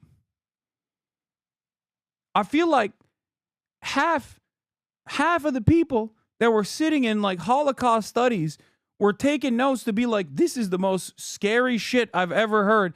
We got to make sure this never happens again. And then the other half was sitting there being like, well, that's pretty good. I think we can use this one.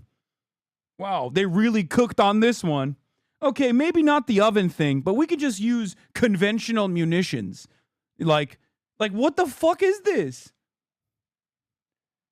It literally feels like you were taking notes when during Holocaust studies. They'd be like, this is what we should do to the Palestinians. This is what we should say about the Muslims as a whole and the Palestinians as a whole. What the fuck happened? Jesus Christ. They dusted off old recipes, man. What the fuck?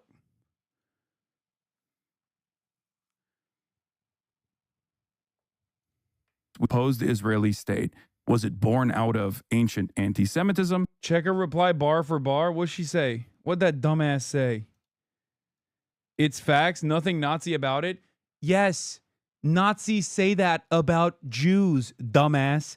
And when they're called out for it, they turn around and say the exact same thing. You're so stupid. God damn. That's just fascism. That's just fascism. There's no better description that this is a fascist ideology than this exact conversation that just took place. Or was it born out of an emancipatory need that all indigenous people have, all peoples of the world have in terms of developing autonomy? Well, it could have been, argument but it that could have Israel been makes for its own Jewish determination, right? A Jewish state's self-determination, which But surely once again, it could be both, right? You could say, of course, there's an admirable, understandable desire for emancipation, a desire to have your own homeland. But at the same time, at a certain point, when it hits, a certain level of, KKK style hatred, you would say, even if the original motivation is correct, even if there are understandable motivations here, something the KKK style has hatred is gone correct. wrong. That's precisely the reason why it invokes a violent reaction, though. But ultimately, that is what Zionism ends up becoming. And like, he doesn't understand. I think he's talking about KKK style when talking about Hamas, and I'm talking about Israel. Like, that's why I was like, yeah, you're right. Of course the KKK style hatred is going to invoke some kind of violent resistance. And I'm like, no, that's why Hamas is resisting violently. if left unaddressed, this inherent contradiction, this notion that of Jewish... Like, he doesn't understand that the comparison is more apt when we're talking about like KKK versus Israel. The comparison is more apt for Israel instead of Hamas. Self-determination is presented as like a totally normal thing. Everybody has self-determination. People have a right to develop their own nation state, but this one specifically has demographic concerns that require the eradication or the mass displacement of the indigenous population that do not fit the in-group, the demographic in-group. Come on, tell me that's not a cookening, though, for like liberals. I mean, yeah, everybody has a right to self-determination, but you can't do that by being like, my self-determination requires me to be an ethno-state. Sorry. That's a cookening, all right? And that is at the heart of this problem of how certain societies get more and more comfortable with fascist violence. All right, I see this as a dual problem in America as well as Israel. So let's just take that, because I know you have to go stream. This is the last. I mean, I could talk about this all day, by the way, especially on the New York Times. I mean, this is not. I'm sure you will be talking about it all day. Some of us. I told the facts, the history of brainwash to think different is facts. Dude, check it. You and your followers are in a woke world that will make you see. What are you talking about? Like, what are you talking about? What are you talking about? Dude, you literally said Palestinians are getting kicked out all the time. Arabs are the ones who always start the wars.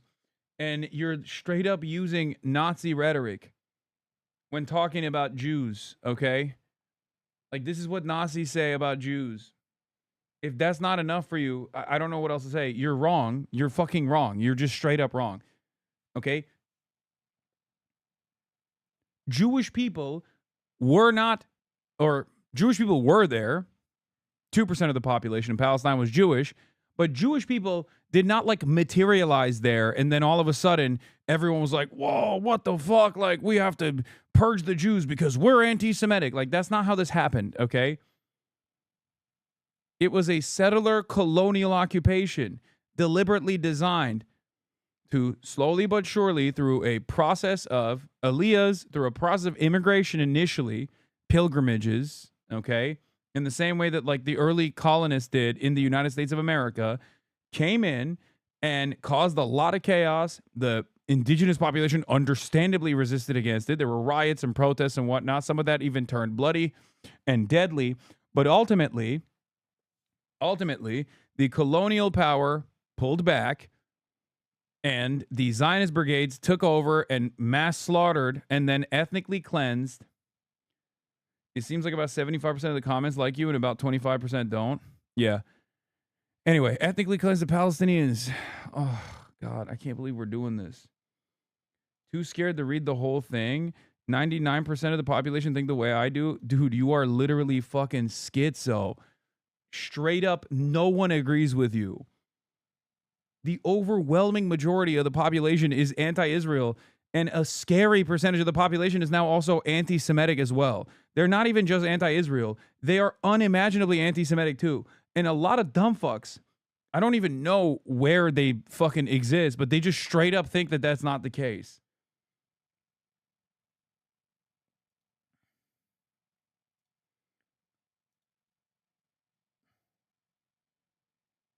She's defo in Israel, and in that case, she's right. Yeah, the only place on the planet where that position is the majority position is Israel. That's it. Most of us, though, don't have the same stamina. So I'm just going to ask a last question off that point, right? You're talking about parallels between the Israeli situation and the U.S. situation. You know, you're talking about, you know, the idea that the Israeli situation represents fascism facing resistance. The U.S. situation, obviously, lots of people on the left consider Trump a fascist. This is a very dark narrative. And one of my recurring sort of themes over the last month has been watching the left as an outsider and seeing it go dark, in effect, get really, really pessimistic. So I want to ask you about that, about nihilism and despair. You have a worldview, you know, that has a very bleak. Bro, hit the NVE talking points, by the way. Like, even the nihilism. The last point is like, even the nihilism. Like, if I was transgender, he'd be calling the authorities. You know what I mean?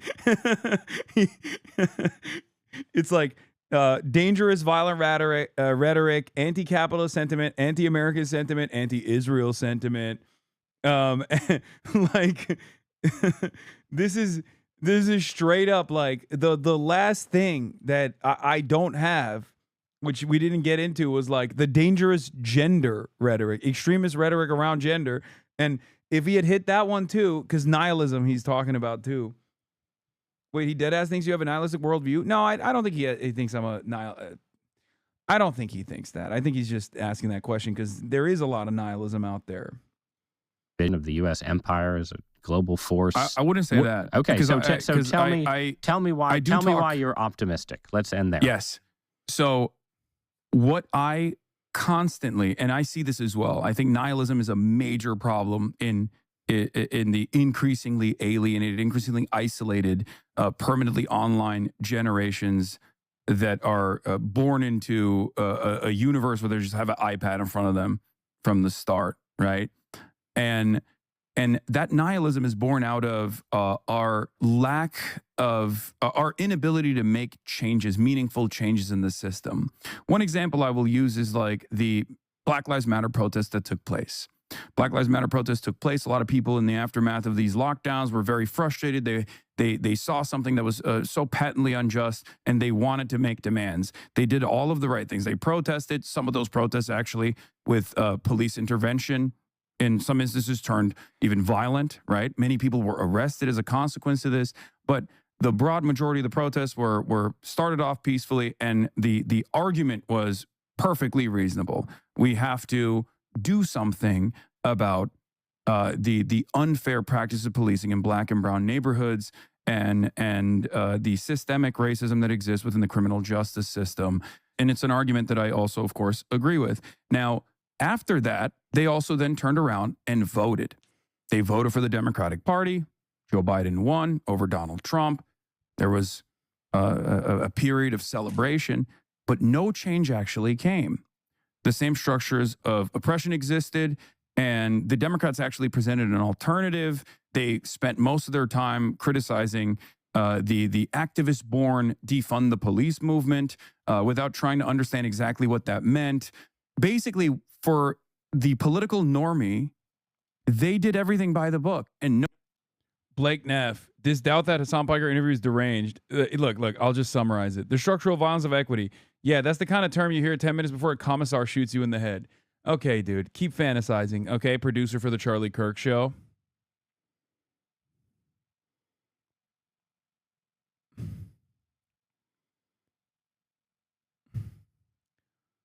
Like, what am I supposed to do with this? What am I supposed to do with this? Like, that's just your fantasy, okay? You have derived a fantastical narrative, a hysterical narrative off of this conversation. That's not my fault. Like, how am I supposed to literally be like, well, I guess you have a sincere fear here.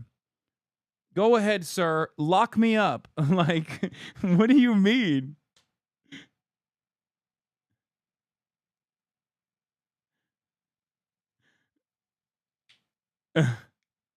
Does he still think the show's going? That's crazy. It is going. It's Erica Kirk's show now, okay? 40K Nazi spotted? Where? When I'm talking about violence, it's an abstract concept, so I don't go to jail. Okay, dude. No change came. What do you expect in the aftermath of that but nihilism? But my solution to that has always been to maintain revolutionary optimism. I tell people not to succumb to nihilism all the time. I tell people to maintain revolutionary optimism. And the reason why I say that is because I myself understand how change takes place, how long it takes for actual systemic change, seismic shifts to take place in society, even in a democratic one that maybe is a theoretical democracy but doesn't actually abide by the democratic wishes of the majority. I know that these things take time. And one thing that I have seen that has given me tremendous confidence has been the attitude, the societal attitude on the issue of Israel. I think the sheer brutality of Israel's conquest over the Palestinians, what I and the international community now recognizes as a genocide, has, I think, made people, in spite of the media sanitation, made people reflect on that and made people recognize the truth. So that actually gives me a little bit of hope that I think people do have the capacity to see exactly what's going on and have the capacity to recognize right from wrong and to demand change, no matter how impossible said change feels. Hasan Piker, thanks so much for joining me. Thank you for having me. You're very welcome. I gotta talk to Ezra, bro. That's what I gotta do. I gotta talk to Ezra. Give me Ezra. I'm going after all the New York Times guys one by one. Drop the T on what he cut. I don't really know. I think Hasan actually walked an impressive line in this interview. No rage bait, but politically advantageous considering the audience here. You can see the exact moment Ross finds out you can't throw Hasan around like a chunky Reese Witherspoon. Wait, what? Insane interview. Ross putting words in Hasan's mouth and basically saying, I don't believe you when you say you don't advocate for violence is embarrassing. For those who are not aware, the guy on the right is 45 years old, only 10 years older than Hasan Lamau. The hilarious way Hasan will describe his worldview that this New York Times dude tries to reframe Hasan's statement by inserting as many violent semantics as possible, and then just ask Hasan if he agrees with it. This isn't a debate, just an agonizing series of attempted gotchas. The U.S. is literally in the middle of a far-right coup that will probably never be undone, and the centrist intellectuals think the problem is socialist, same as it ever was. That's why. Like, that's why the right-wing worldview is so funny, because, I mean, this guy perfectly describes it. The audacity of that interview, calling the left dark after saying he's okay with systematic violence on women and denying the genocide, is actually wild. Like, this is why I have hope, okay? Because there are so many liberals themselves who look at what's going on right now and are understandably disturbed, understandably terrified about the future, okay? Understandably terrified about the future. And therefore, they're trying to make this a thing. Yeah, this is the takeaway. The main takeaway from the New York Times thing is, like, the right-wingers are trying to use only this clip to be like, well, you know.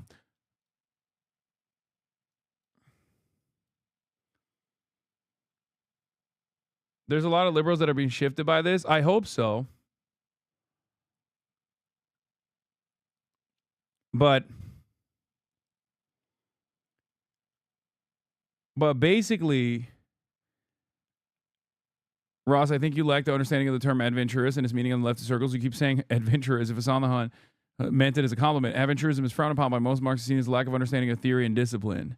Well, actually, one of the things that I got taken out was I think I was talking about. What was I talking about? In the adventurism conversation, there was another thing that I brought up that I can't remember now.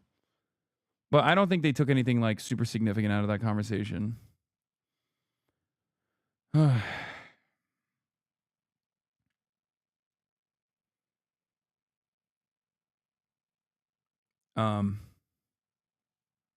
Oh yeah, there was a point about like taxation that I brought up as well. Like libertarians consider taxation to be violent.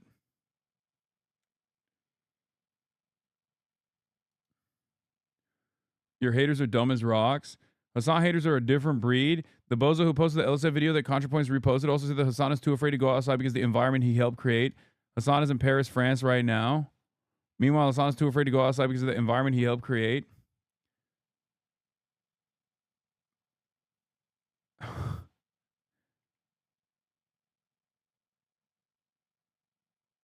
Chatter said they showed their mom and they were surprised that their mom liked you, Lamount. No, I think liberals will. I think liberals will look at that interview and not. They won't leave that interview with like a very negative approach or a negative taste in their mouth about like what I'm talking about. Let Mr. Piker run for president, please. Maybe then, once he's decisively rejected, we can find more common ground. America to mimic France. Regrettably, once a politician is elected, what the fuck? Mic drop. I want people to actually take a serious look at the violent structures that already exist from the point of the recipient. Is already experienced as a direct form of violence. Pike is an interesting guy, but he's pretty clearly trying to have his cake and eat it too, saying inflammatory radical things while trying to sidestep the culture these things produce by saying it was always there or some such thing seems to me to be an enormous cop-out, frankly.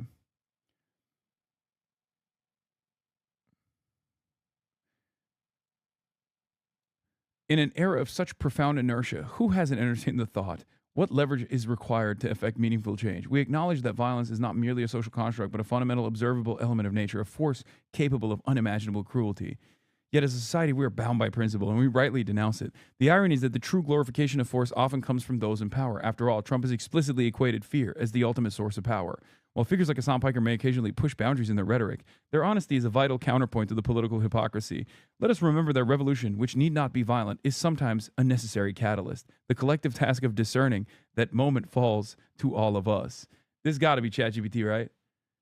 I feel like it's a ChatGPT moment, maybe.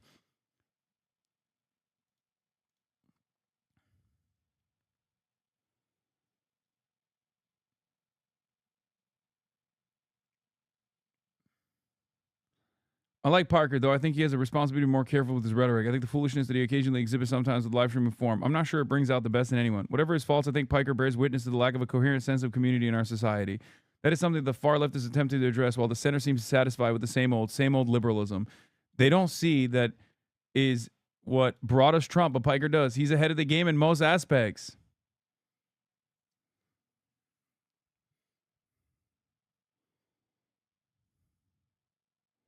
Narcissistic young influencers who believe that every instantly conceived opinion is worth the attention of thousands of the products of our poor discourse platforms.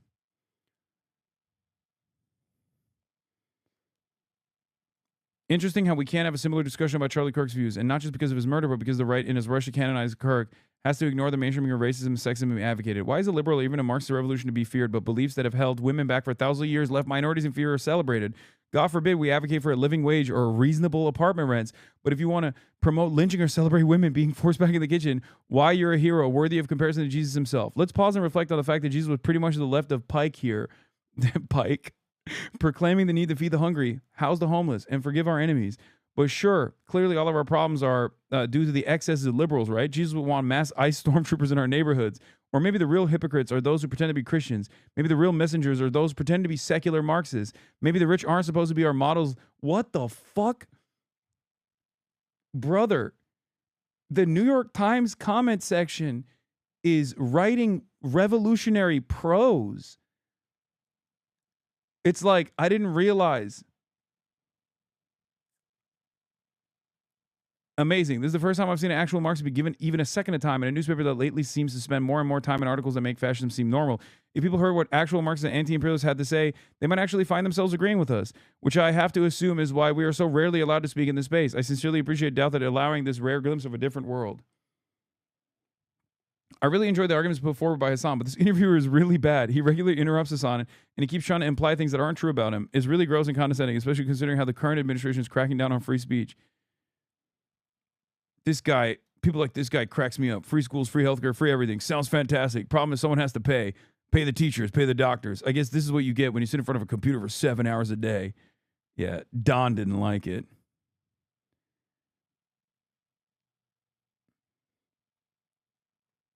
Keep this level of analysis with Charlie Kirk, Donald Trump, Pete Hegseth, J.D. Vance, Stephen Crowder, Nick Fuentes, Matt Walsh, Candace Owens, Tucker Carlson, Rush Limbaugh, Jesse Waters, and Greg Gutfeld.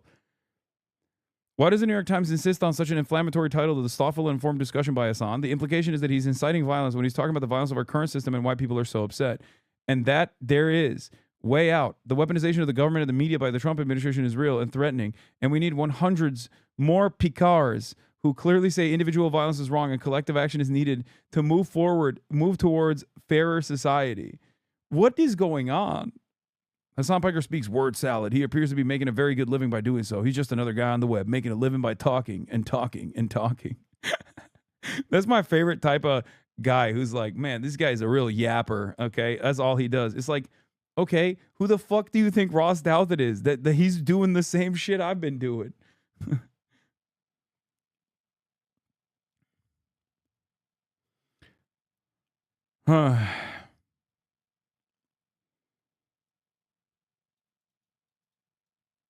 What is this? To be a socialist, to understand how hollow those symbols are without a commitment to those in power little represent. Too much wealth is concentrated in too few hands.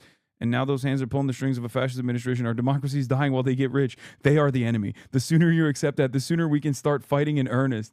Oh my God.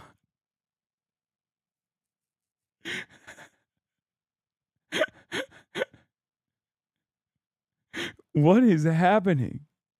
New York Times comment section being like, we must engage in agitative propaganda in our lives in order to foment a revolutionary sentiment in the proletarian now, not tomorrow, but now. We must not wait. I am taking action immediately.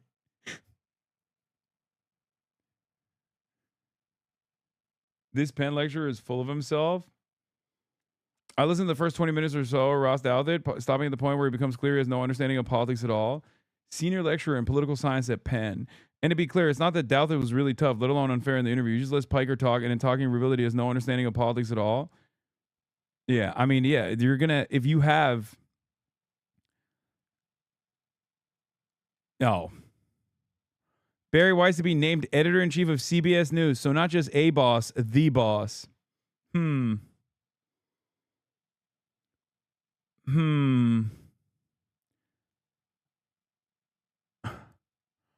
Oh, this is my favorite type of, he hates Trump because of populism. These guys love talking about populism. That's the real issue is the populism. That way you can say the extreme left is populist and they're wrong, and the extreme right is populist and they're wrong.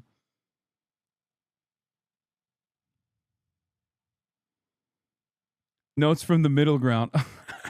Exactly. Oh, these guys are awesome because their ideology has been such a spectacular failure, and it has unironically led to the development of a fascist movement, not only in this country, but all around the world. Like, these guys have created an environment for fascism to thrive in. And now they just have to sit there and still yell at the left and be like, well, the left is radical too. They're also radical too. I promise. This is what you're doing to the New York Times audience. I know exactly what this clip is. I knew it. You will be brainwashed. Me, America's son. Ha! That will be a challenge. You bet. I knew this was going to be Our a enemies are clip. all those in league with imperialism, the bureaucrats, the big landlord class, and the reactionary section of the intelligentsia attached to them. New York Times comment section is the vanguard, is happening. Anyway, I'm 8 hours in. It's 3:30. I am not even remotely tired, but I have to go. Okay, that's crazy that I did 8 fucking hours. Tomorrow I'll be live as well, as you know. You already know I'll be live, as always. Love you guys, and I'll see you tomorrow. Okay. Peace, everybody. Bye bye.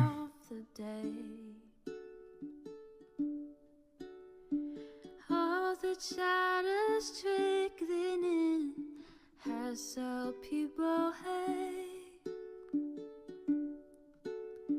Sunny Los Angeles, California, says Hasan.